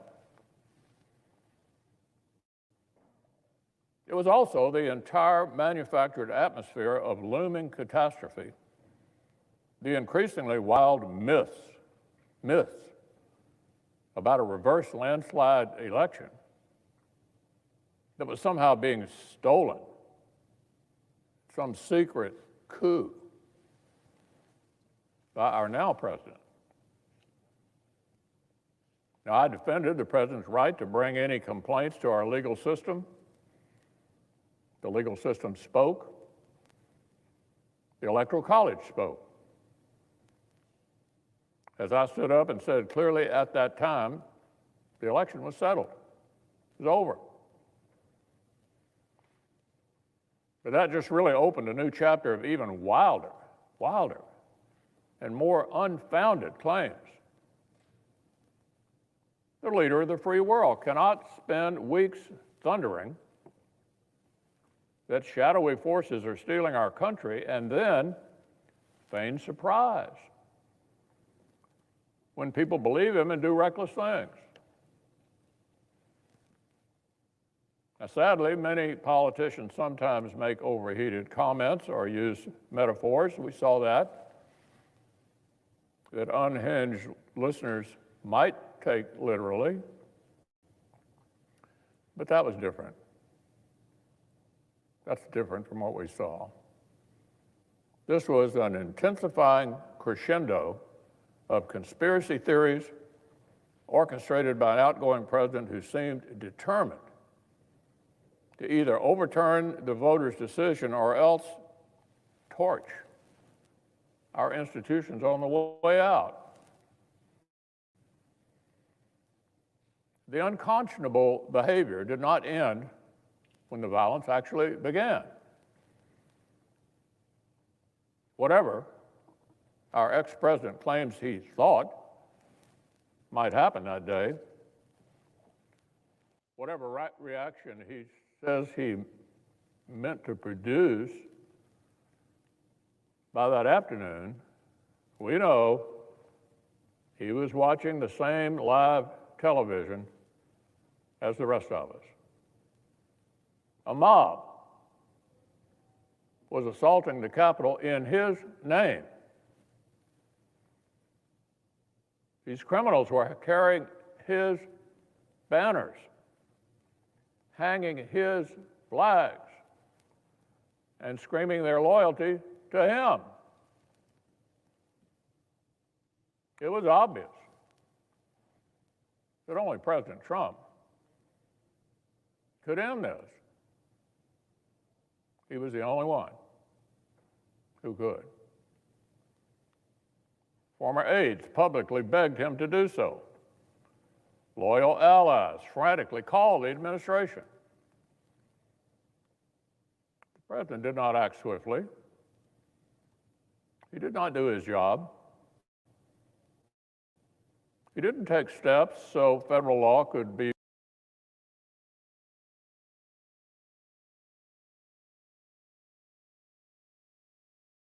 faithfully executed and order restored. No. Instead, according to public reports, he watched television happily, as the chaos unfolded. He kept pressing his scheme to overturn the election. Now, even after it was clear to any reasonable observer that Vice President Pence was in serious danger, even as the mob, carrying Trump banners, was beating cops and breaching perimeters, the president sent a further tweet attacking his own vice president. Now, predictably and foreseeably under the circumstances, members of the mob seem to interpret this as a further inspiration to lawlessness and violence, not surprisingly. Later, even when the president did half-heartedly begin calling for peace, he didn't call right away for the riot to end. He did not tell the mob to depart until even later. And even then, with police officers bleeding and broken glass covering Capitol floors, he kept repeating election lies and praising the criminals.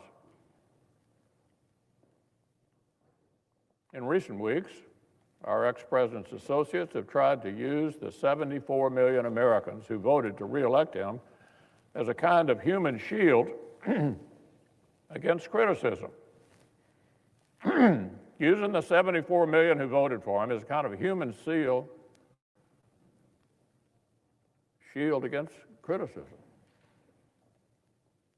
Anyone who decries his awful behavior is accused of insulting millions of voters. That's an absurd deflection. 74 million Americans did not invade the Capitol. Hundreds of rioters did. 74 million Americans did not engineer the campaign of disinformation and rage that provoked it. One person did. Just one.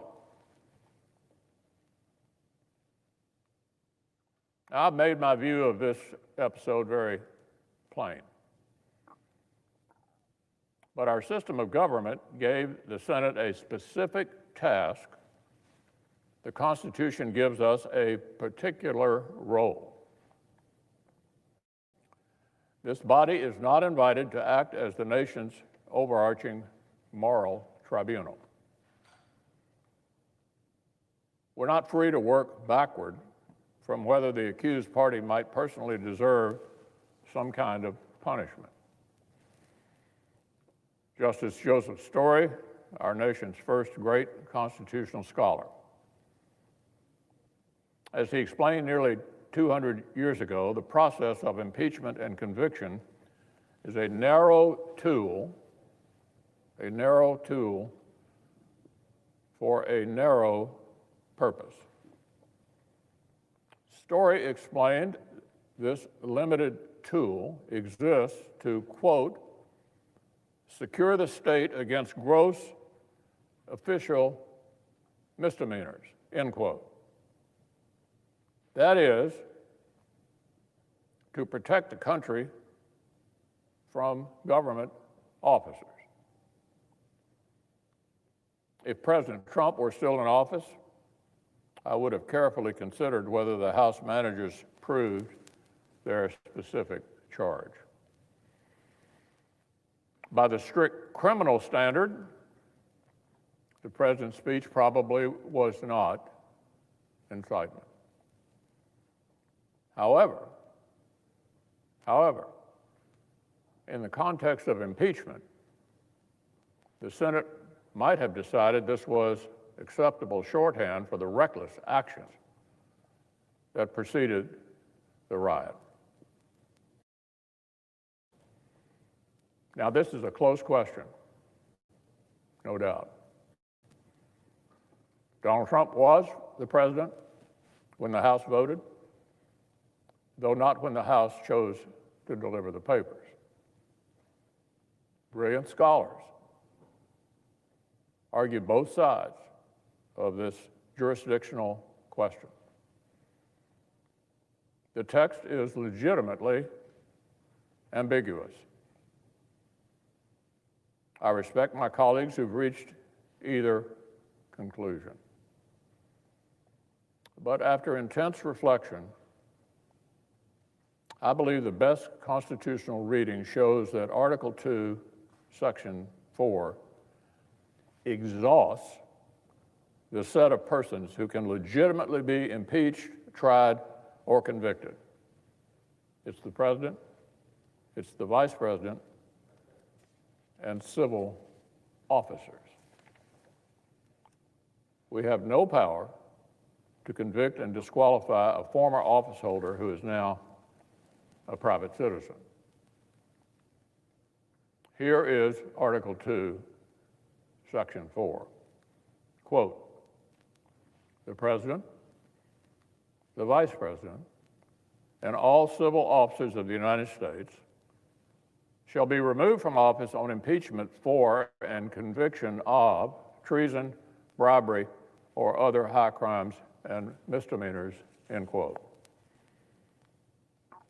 Now, everyone basically agrees that the second half of that sentence exhausts the legitimate grounds for conviction. The debates around the Constitution's framing make that abundantly clear. Congress cannot convict for reasons besides those. It therefore follows that the list of persons in that same sentence is also exhaustive. There's no reason why one list would be exhaustive, but the other would not. Article 2, Section 4 must limit both why impeachment and conviction can occur and to whom. And to whom. If this provision does not limit impeachment and conviction powers, then it has no limits at all. The House has sole power of impeachment, and the Senate's sole power to try all impeachments would create an unlimited circular logic empowering Congress to ban any private citizen from federal office. Now, that's an incredible claim, but it's the argument of the House managers seem to be making.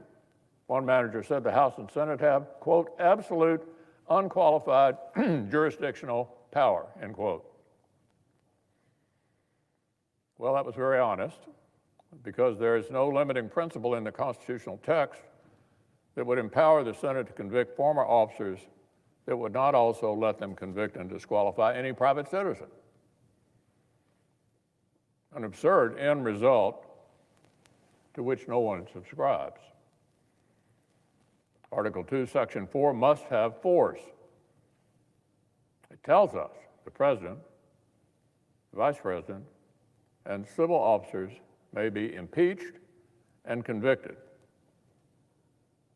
Donald Trump's no longer the President. Likewise, the provision states that officers subject to impeachment and conviction shall be removed from office if convicted. Shall be removed from office if convicted. As Justice Story explained, the Senate, upon conviction, is bound in all cases to enter a judgment of removal from office. Removal is mandatory upon conviction. Clearly, he explained, that mandatory sentence cannot be applied to someone who's left office. The entire process revolves around removal. If removal becomes impossible, conviction becomes insensible. In one light, it certainly does seem counterintuitive that an office holder can elude Senate conviction by resignation or expiration of term, an argument we heard made by the managers. But this underscores that impeachment was never meant to be the final forum for American justice. Never meant to be the final forum for American justice. Impeachment, conviction, and removal are a specific intra-governmental safety valve. It is not the criminal justice system where individual accountability is the paramount goal. Indeed, Justice Story specifically reminded that while former officials were not eligible for impeachment or conviction, they were, and this is extremely important, still liable to be tried and punished in the ordinary tribunals of justice. Put another way, in the language of today, President Trump is still liable for everything he did while he was in office as an ordinary citizen. Unless the statute of limitations is run, still liable for everything he did while he's in office. Didn't get away with anything yet. We have a criminal justice system in this country. We have civil litigation. And former presidents are not immune from being accountable by either one. I believe the Senate was right not to grab power the Constitution doesn't give us. And the Senate was right not to entertain some light-speed sham process to try to outrun the loss of jurisdiction. It took both sides more than a week just to produce their pretrial briefs.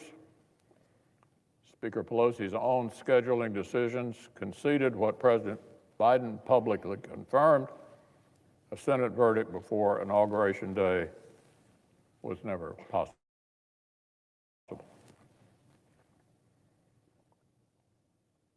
Now, Mr. President, this has been a dispiriting time. But the Senate had done our duty. The framers' firewall held up again. On January the 6th, we returned to our posts and certified the election. We were uncowed. We were not intimidated. We finished the job. And since then, we resisted the clamor to defy our own constitutional guardrails in hot pursuit of a particular outcome. We refused to continue a cycle of recklessness by straining our own constitutional boundaries in response. The Senate's decision today does not condone anything that happened on or before that terrible day. It simply shows that senators did what the former president failed to do. We put our constitutional duty first.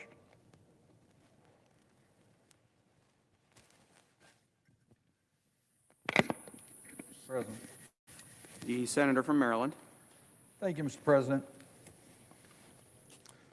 I take this time to explain why I voted to convict the former President of the United States, Donald Trump, of the articles of impeachment presented by the House of Representatives in regards to the incitement of insurrection. Throughout his presidency, Donald J. Trump has violated his oath of office to preserve, protect, and defend the Constitution of the United States. There are many examples that I could give of how he's violated his oath of office. I could also cite the basis of the first articles of impeachment that were tried last year as violating his oath of office. But by far, Mr. President, the most egregious violation of his oath of office took place in his incitement of insurrection that occurred with the attack on this Capitol on January the 6th.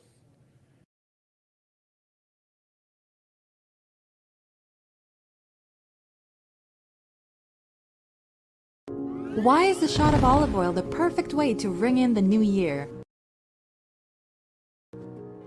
Could taking a shot every day help you lose weight?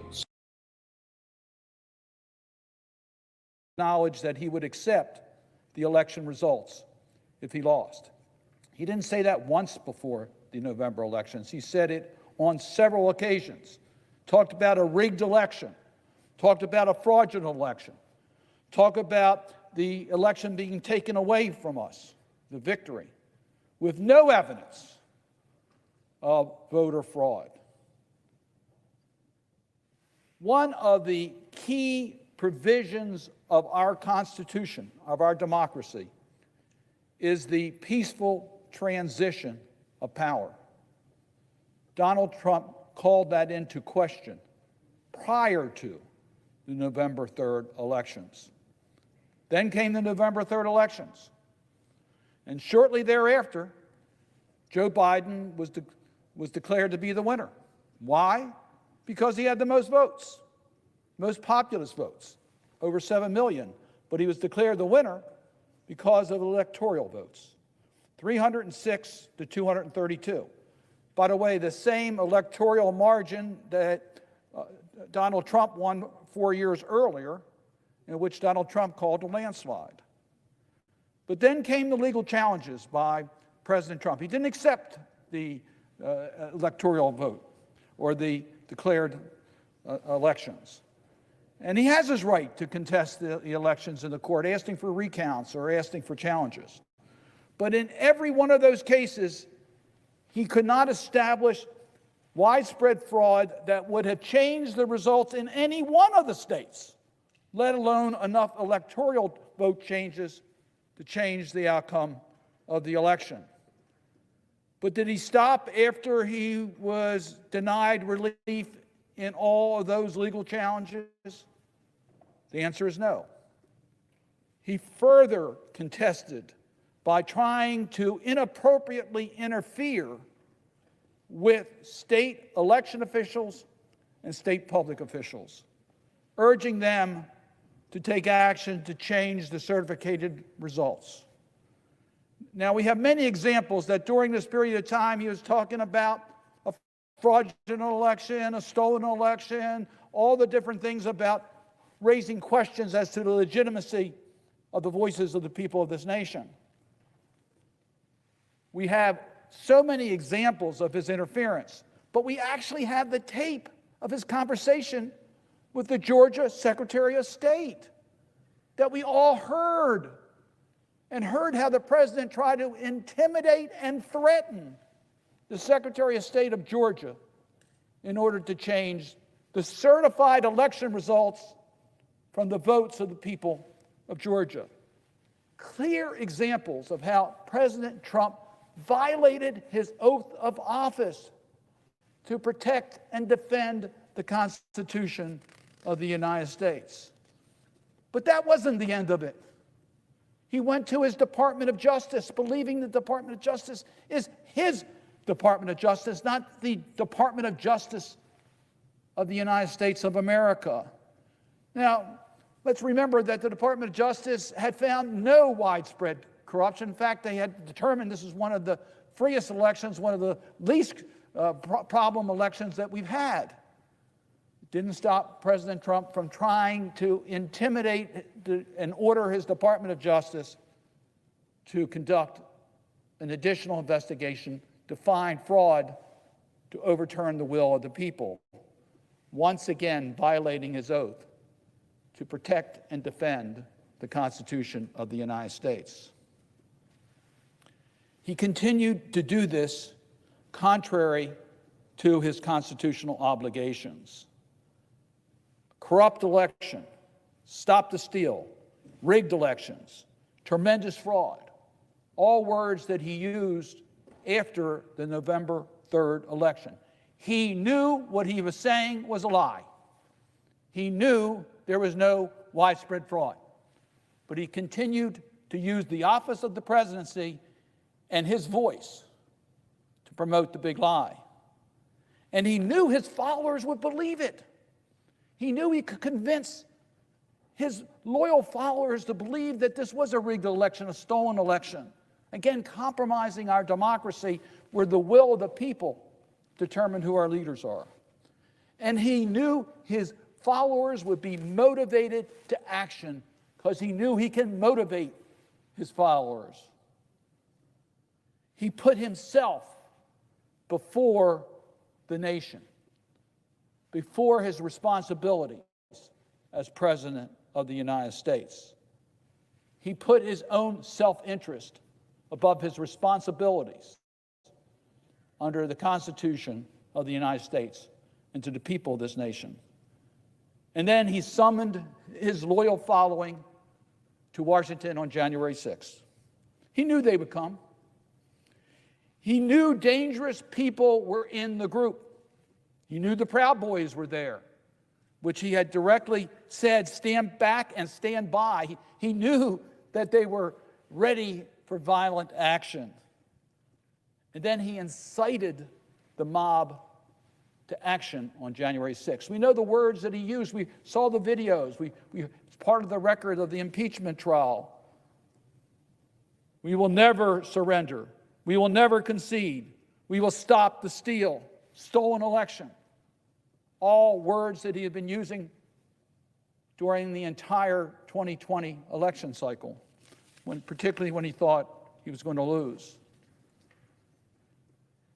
But the most damning part of the president's violation of his oath of office, the most serious part, is what he did and did not do after seeing the violence erupt in the United States Capitol, after the Capitol was penetrated, after we saw the violence being committed, where we knew that the members of Congress were in danger. The Vice President of the United States was in danger. The people that work here were in danger. The people, the press, all the people that are in the Capitol, legitimately, were at danger. We all saw that.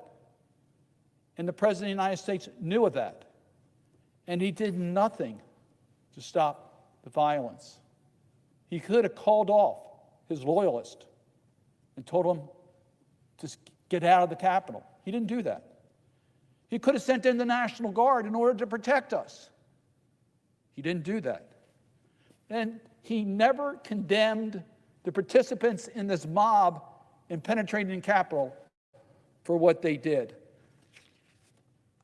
I'm going to sort of summarize my feeling about that by agreeing with Representative Liz Cheney, the House Republican Conference Chair, who said it on the floor of the House, and let me just quote her statement.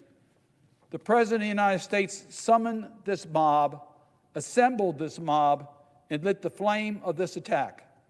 Everything that followed was his doing.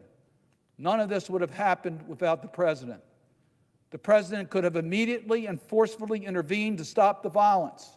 He did not. There has never been a greater betrayal by a President of the United States of his office and his oath to the Constitution.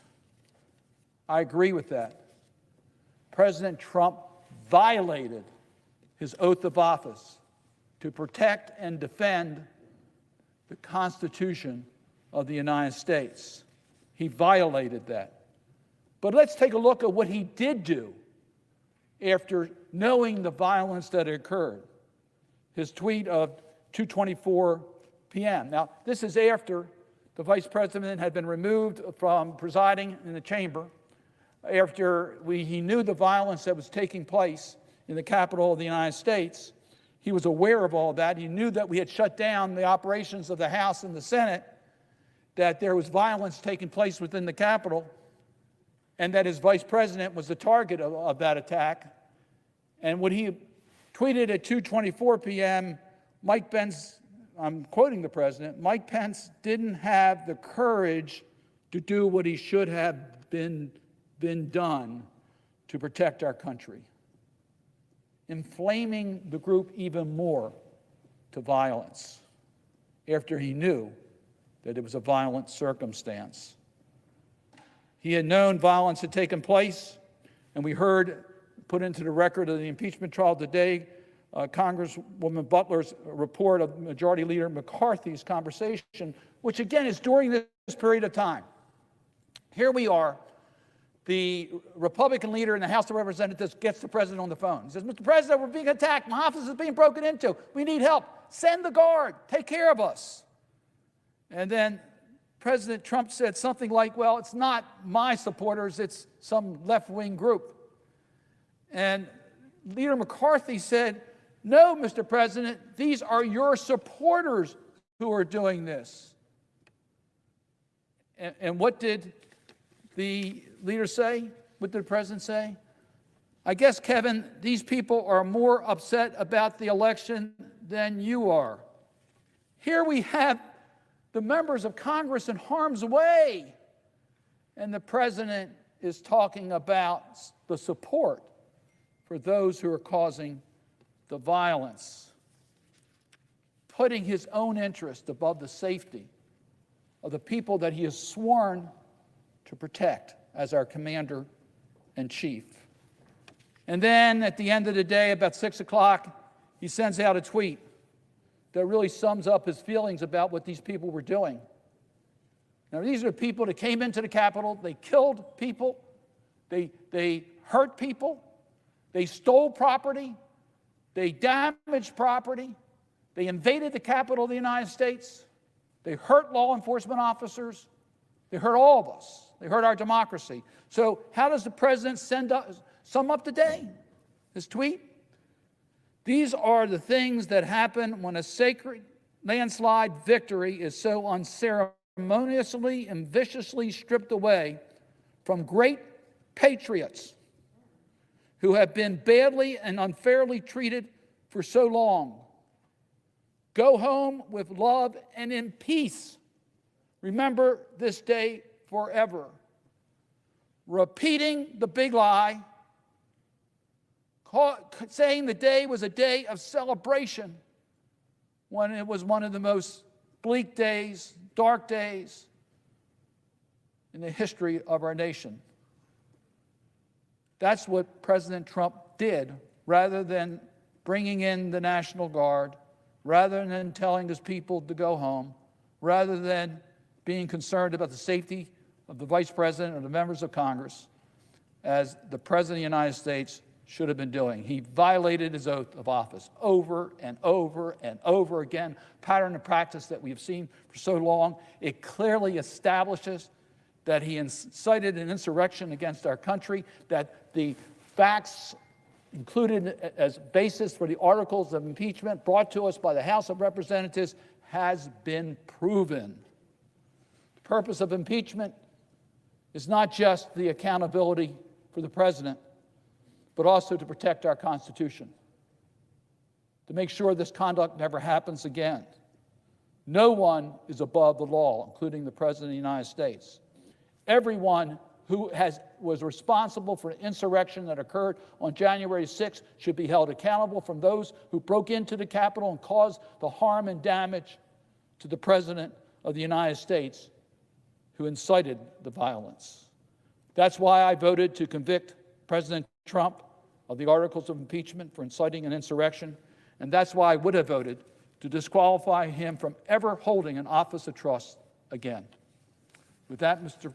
President, I yield the floor. And can I ask unanimous consent that my entire statement be put in the record? There's no objection.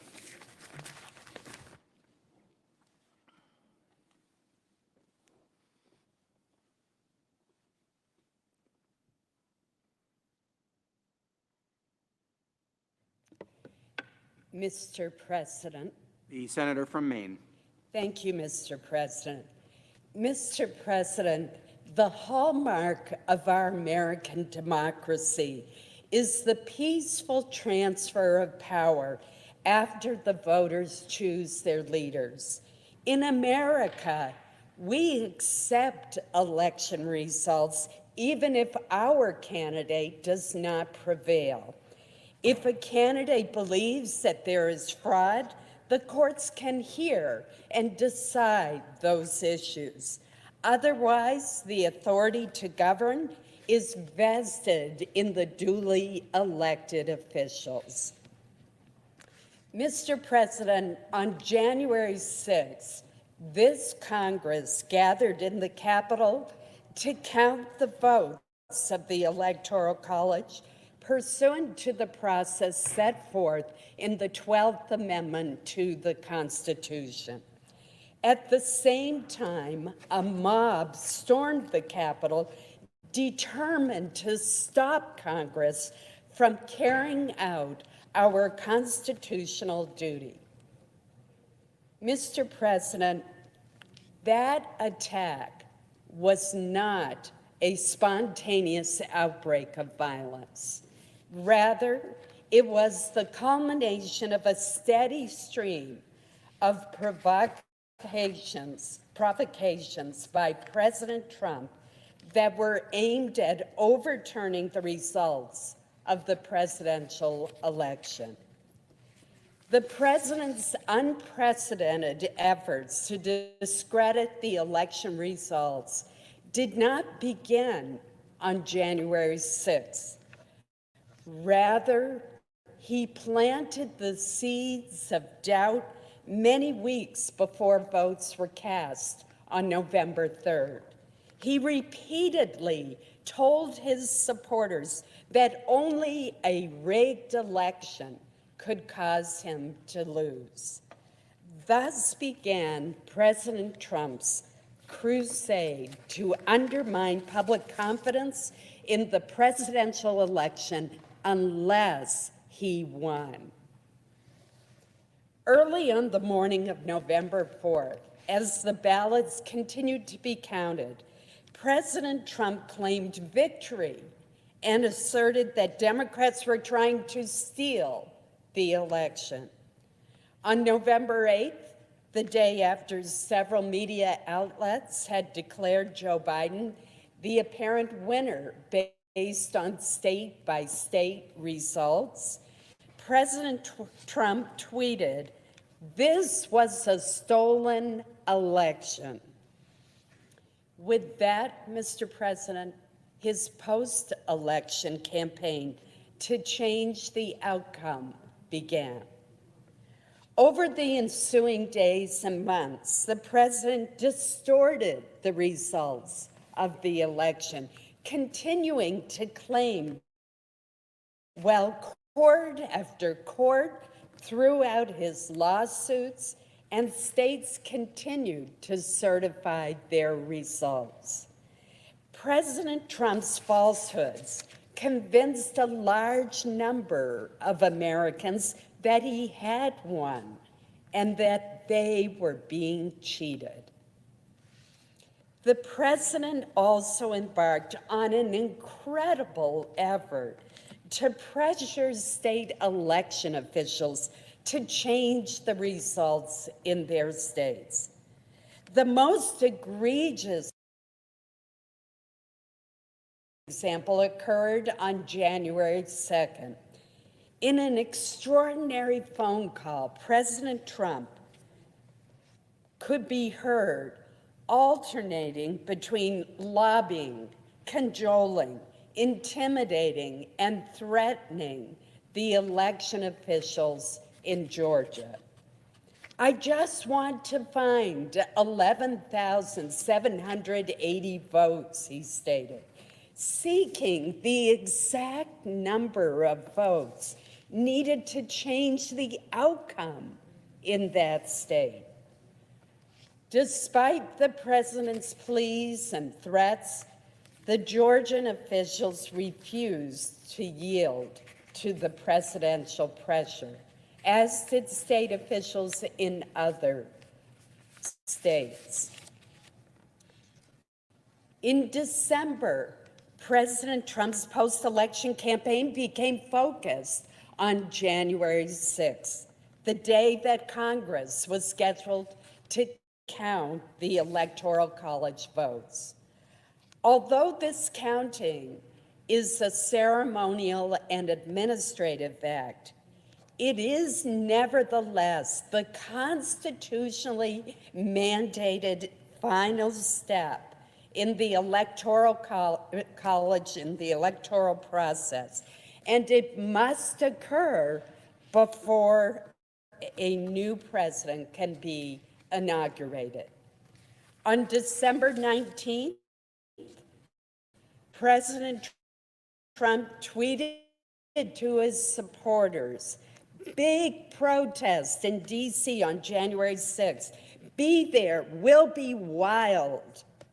In response, some of his campaign supporters changed the date for protest rallies they originally had scheduled to occur after the inauguration to happen instead on January 6th. Having failed to persuade the courts and state election officials, President Trump next began to pressure Vice President Pence to use his role under the 12th Amendment to overturn the election. The president met with Vice President Pence on January 6th, then increased the pressure by tweeting hours later, "If the vice president comes through for us, we will win the presidency." That's what his tweet said. Vice President Pence, however, refused to yield. He issued a public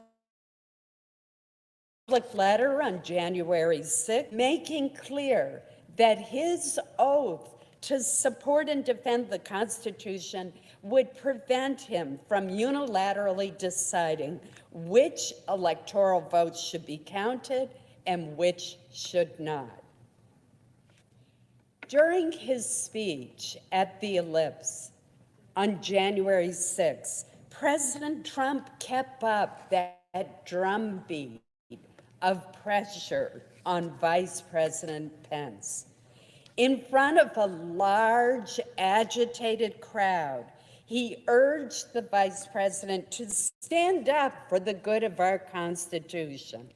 "I hope Mike has the courage to do what he has to do," President Trump concluded. Mr. President, rather than facilitating the peaceful transfer of power, President Trump was telling Vice President Pence to ignore the Constitution and to refuse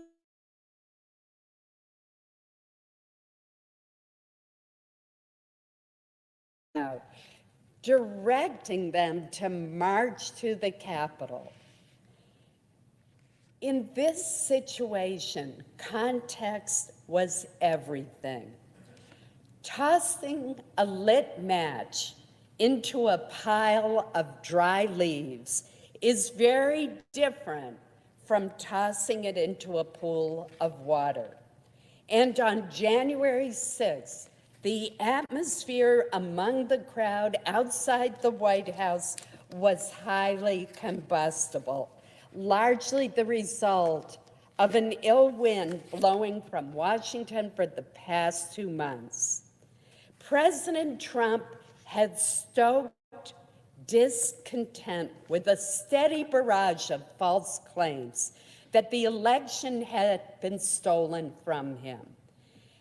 The allegedly responsible officials were denigrated, scorned, and ridiculed by the president, with the predictable result that his supporters viewed any official that they perceived to be an obstacle to President Trump's reelection as an enemy of their cause.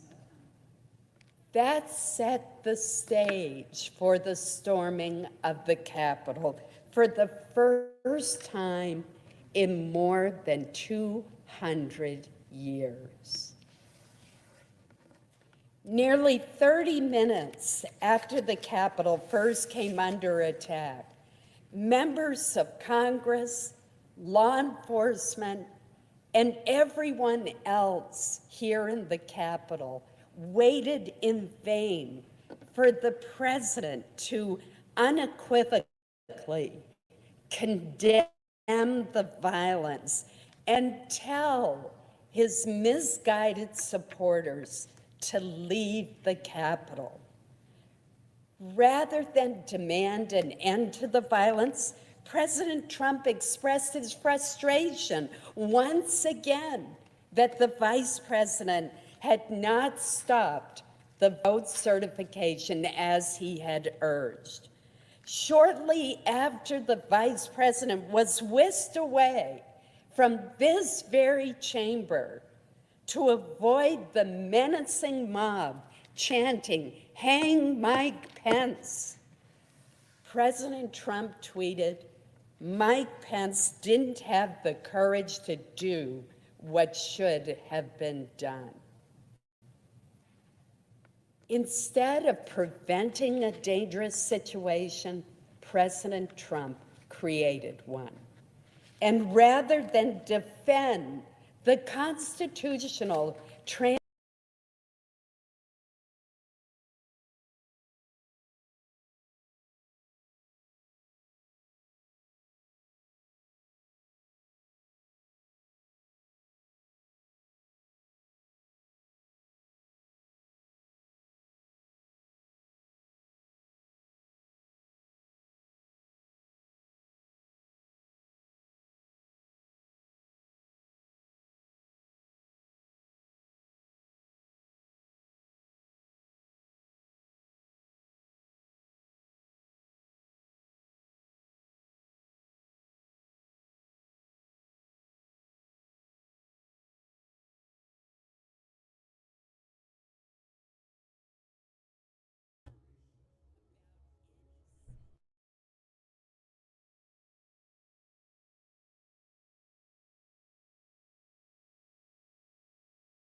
to interfere with the peaceful transition of power, the hallmark of our Constitution and our American democracy, were an abuse of power and constitute grounds for conviction.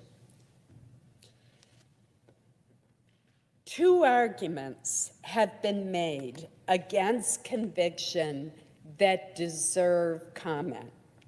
The first is that this was a snap impeachment, that the House failed to hold hearings, conduct an investigation, and to interview witnesses.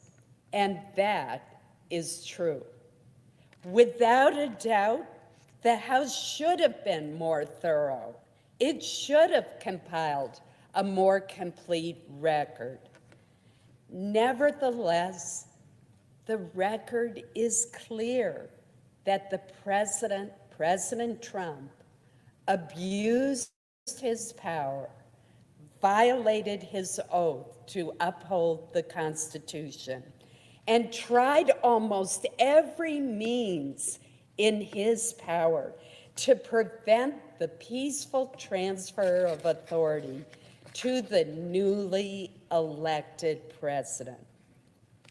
Second is the contention that the First Amendment protects the president's right to make any sort of outrageous and false claims, no matter the consequences.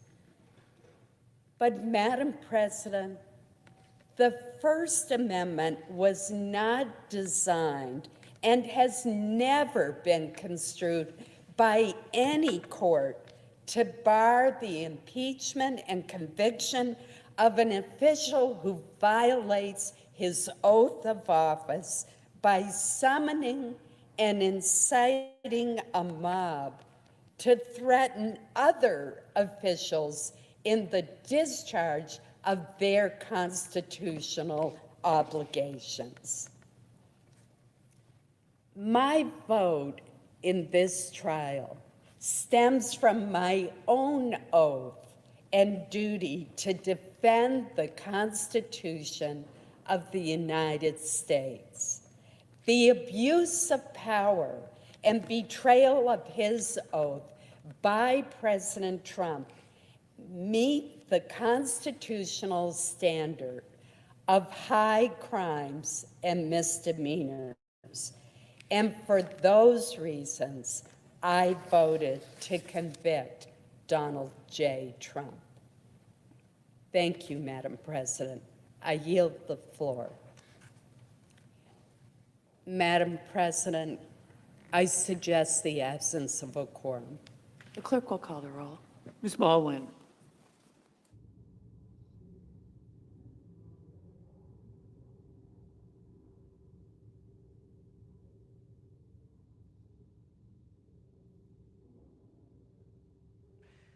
the Senate now in a quorum call after voting 57 to 43 to acquit the former president, Donald Trump. The House impeachment managers are talking to reporters. We'll bring you there live. The bottom line is that we convinced a big majority in the Senate of our case. I'm very proud of the exceptional hard work of these managers who worked through the night, many nights over several weeks, to make this case to the Senate and to the union. As to, I just want to say, one word about the whole thing about witnesses. We were able to get treated as live under oath testimony, the statement of our colleague, Congresswoman Jamie Herrera Butler. We were able to get a stipulation to that and get it into evidence today by asking for her as a witness. If you listen to Mitch McConnell and the Republicans who are now hurriedly explaining why they voted not to convict, all of them are hinging it on a legal argument, jurisdictional or some other legal argument that could never be overcome by any number of witnesses. We could have had 5,000 witnesses and Mitch McConnell would be making the same speech, because what he's asserting is that the Senate never has jurisdiction over a former president. And for reasons I don't need to belabor, because a big part of the trial was about this, we reject that completely. It's totally at odds with our history, the Blunt case, the Belknap case, the text of the Constitution, the original intent of the Constitution, the original understanding of the Constitution, the Senate's own precedents, and so on. But in any event, the point is that no number of witnesses demonstrating that Donald Trump continued to incite the insurrectionists even after the invasion of the Capitol would convince them. They wouldn't be convinced. They were hinging it on a matter of law, which we thought we had settled back on Tuesday, of course, when the Senate elected to exercise jurisdiction and to reject that jurisdictional constitutional argument. But it is what it is. Mitch McConnell clearly feels that Donald Trump remains a huge problem for the Republican Party, even if he has been disgraced in the eyes of the country. And about that, I think they will have to deal with the political dynamics within their own party. So we did get Donald Trump at least to admit that he's a former president now. So that's good news. He's not asserting that somehow he's still president, and they're recognizing, at least in a de facto sense, the legitimacy of this presidential election, which of course President Biden won by more than 7 million votes and by a margin of 306 to 232 in the Electoral College. With that, I will close my remarks, and the questions are open for any of us, and I'm going to share the podium with my distinguished colleagues. Okay. Yes, At the beginning of this proceeding, there was a procedural motion. 5 Republicans broke ranks. They voted on the Rand Paul motion. Then there were 6 on the constitutionality. Today there were 7 who broke ranks on conviction. So what's to say if you didn't push harder on witnesses, tried to get someone who could provide shed more light into Donald Trump's thinking, that you couldn't have grown the number of Republican defectors? All right. Somebody else want to take a shot at that? I thought I addressed that, but anybody else want to? Yes, please, Stacey. Listen, we heard from the minority leader, Mitch McConnell, that we have proven the case. He said specifically, the House managers have proven the facts of the case. And before we started yesterday, we knew when we rested with overwhelming evidence as to the facts of this case. These all jurors were also witnesses to the crime. They knew specifically what was happening.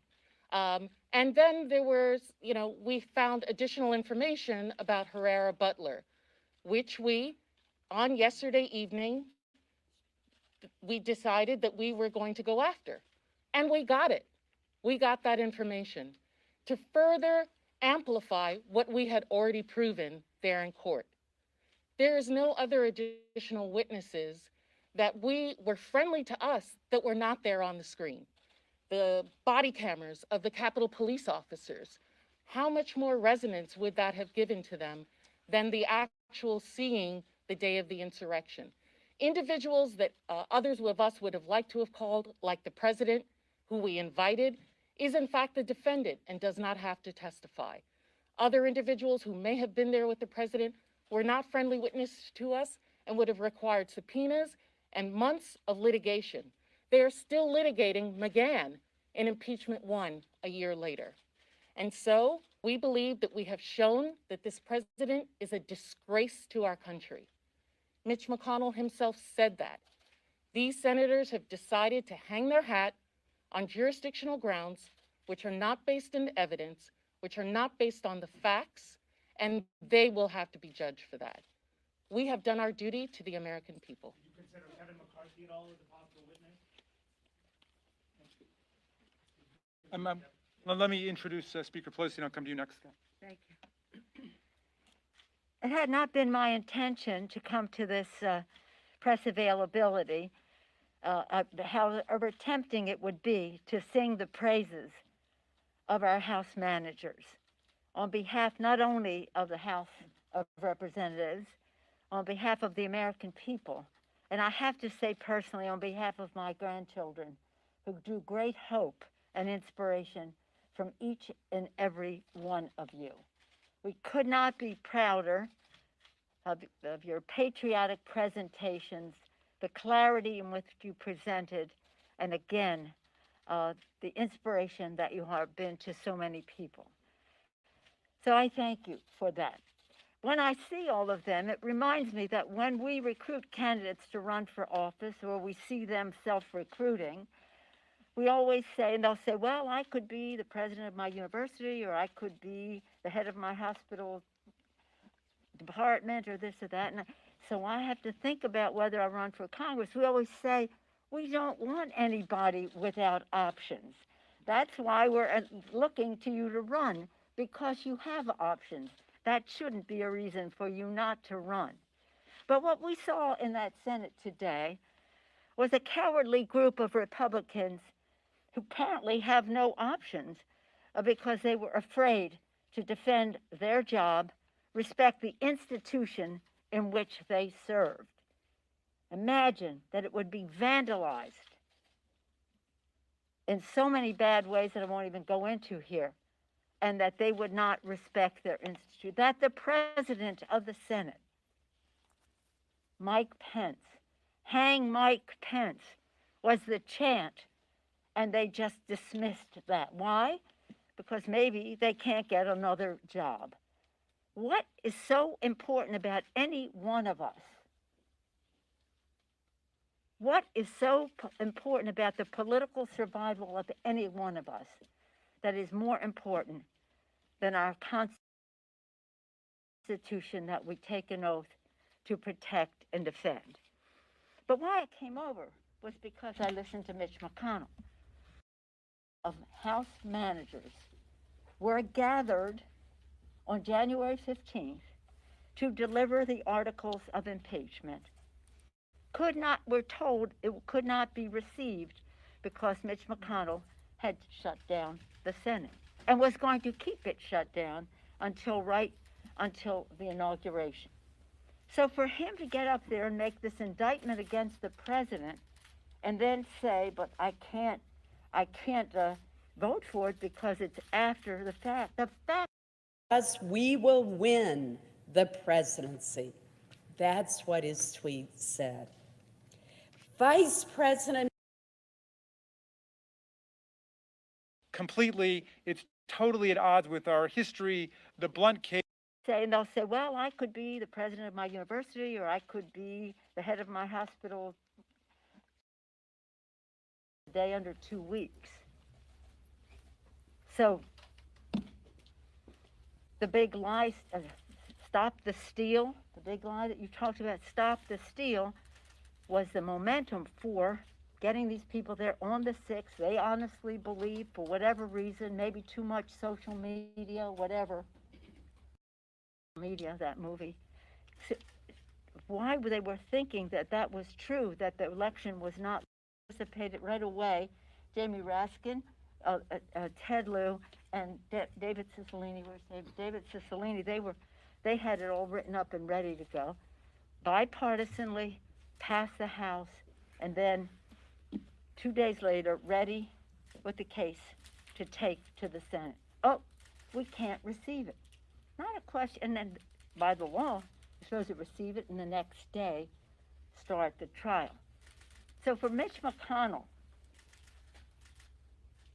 who created the situation where it could not have been heard before the 20th, or even begun before the 20th in the Senate, to say all the things he said, oh my gosh, about Donald Trump and how horrible he was and is, and then say, but the time that the House chose to bring it over. No, we didn't choose. You chose not to receive it. So I think that's really important. And again, it doesn't matter, as Jamie and others have told us. You can have the case after the person is out of office. So it's an elementary discussion. The Senate ruled in that way, and honoring a precedent on this. So it didn't matter, except it was not the reason that he voted the way he did. It was the excuse that he used. And so that's why I think it's important, because that was a very important speech. I thought Chuck Schumer's speech was remarkable in laying it all out. I think he was inspired by all of you, because you raised the level of all of this to such a place of patriotism and knowledge of our country, our history, and what we owe our children. Again, we always say, honoring the vision of our founders, worthy of the sacrifice of our men and women in uniform, and respecting the aspirations of our children. They did all of that. And as Jamie, the distinguished lead actor said earlier, on this presidential weekend, our sense of patriotism is stirred, and we're called upon in a stronger way. So I want to thank them. I want to thank Stacy Plaskett. Thank you, Stacy. Thank you, Madeline Dean. Thank you very much, Jonah Goose. Thank you, Eric Swalwell. Thank you, Diana DeGette. Thank you, David Cicilline. Thank you, Ted Lieu. Thank you, Joaquin Castro. Thank you very much, Mr. Lead Manager, on all of this. We just couldn't be prouder. I've been hearing from my grandchildren who are very sad that justice wasn't done. But by 15 votes, the Senate voted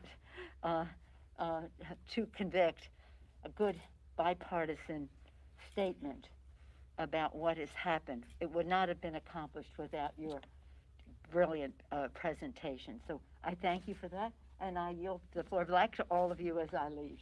Thank you, Madam Speaker. Madam Speaker, thank you for your confidence in us. I was going to go next to Scott. Were you going to take the next one, David? Is that good? Okay. I was Scott. curious, though, for the Speaker, if she had a comment about Ms. McConnell's statement on the floor, suggesting that President Trump still was liable criminally or civilly for everything he did in office. Do you think now that the Justice Department or State Attorney General should pursue the legal? He even hedged on that. Remember when he talked about incitement? He said he didn't think this rose to level.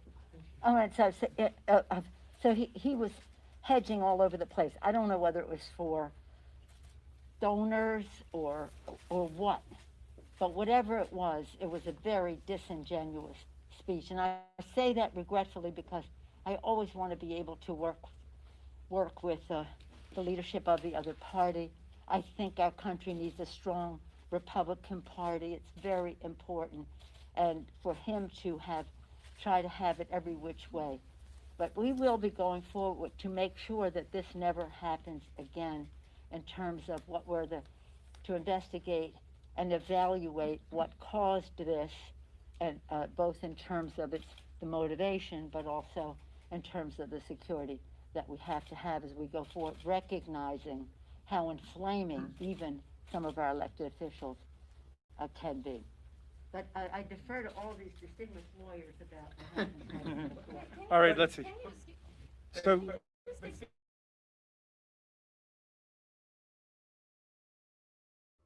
guys see, that is Nancy Pelosi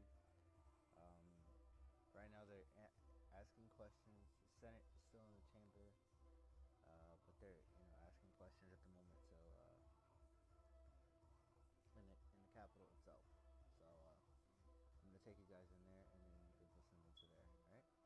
I'm gonna take you guys back over there.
Donald Trump, former President Donald Trump, has been acquitted in the second impeachment trial. The Senate has adjourned until February 16th at 10 a.m. So, with that,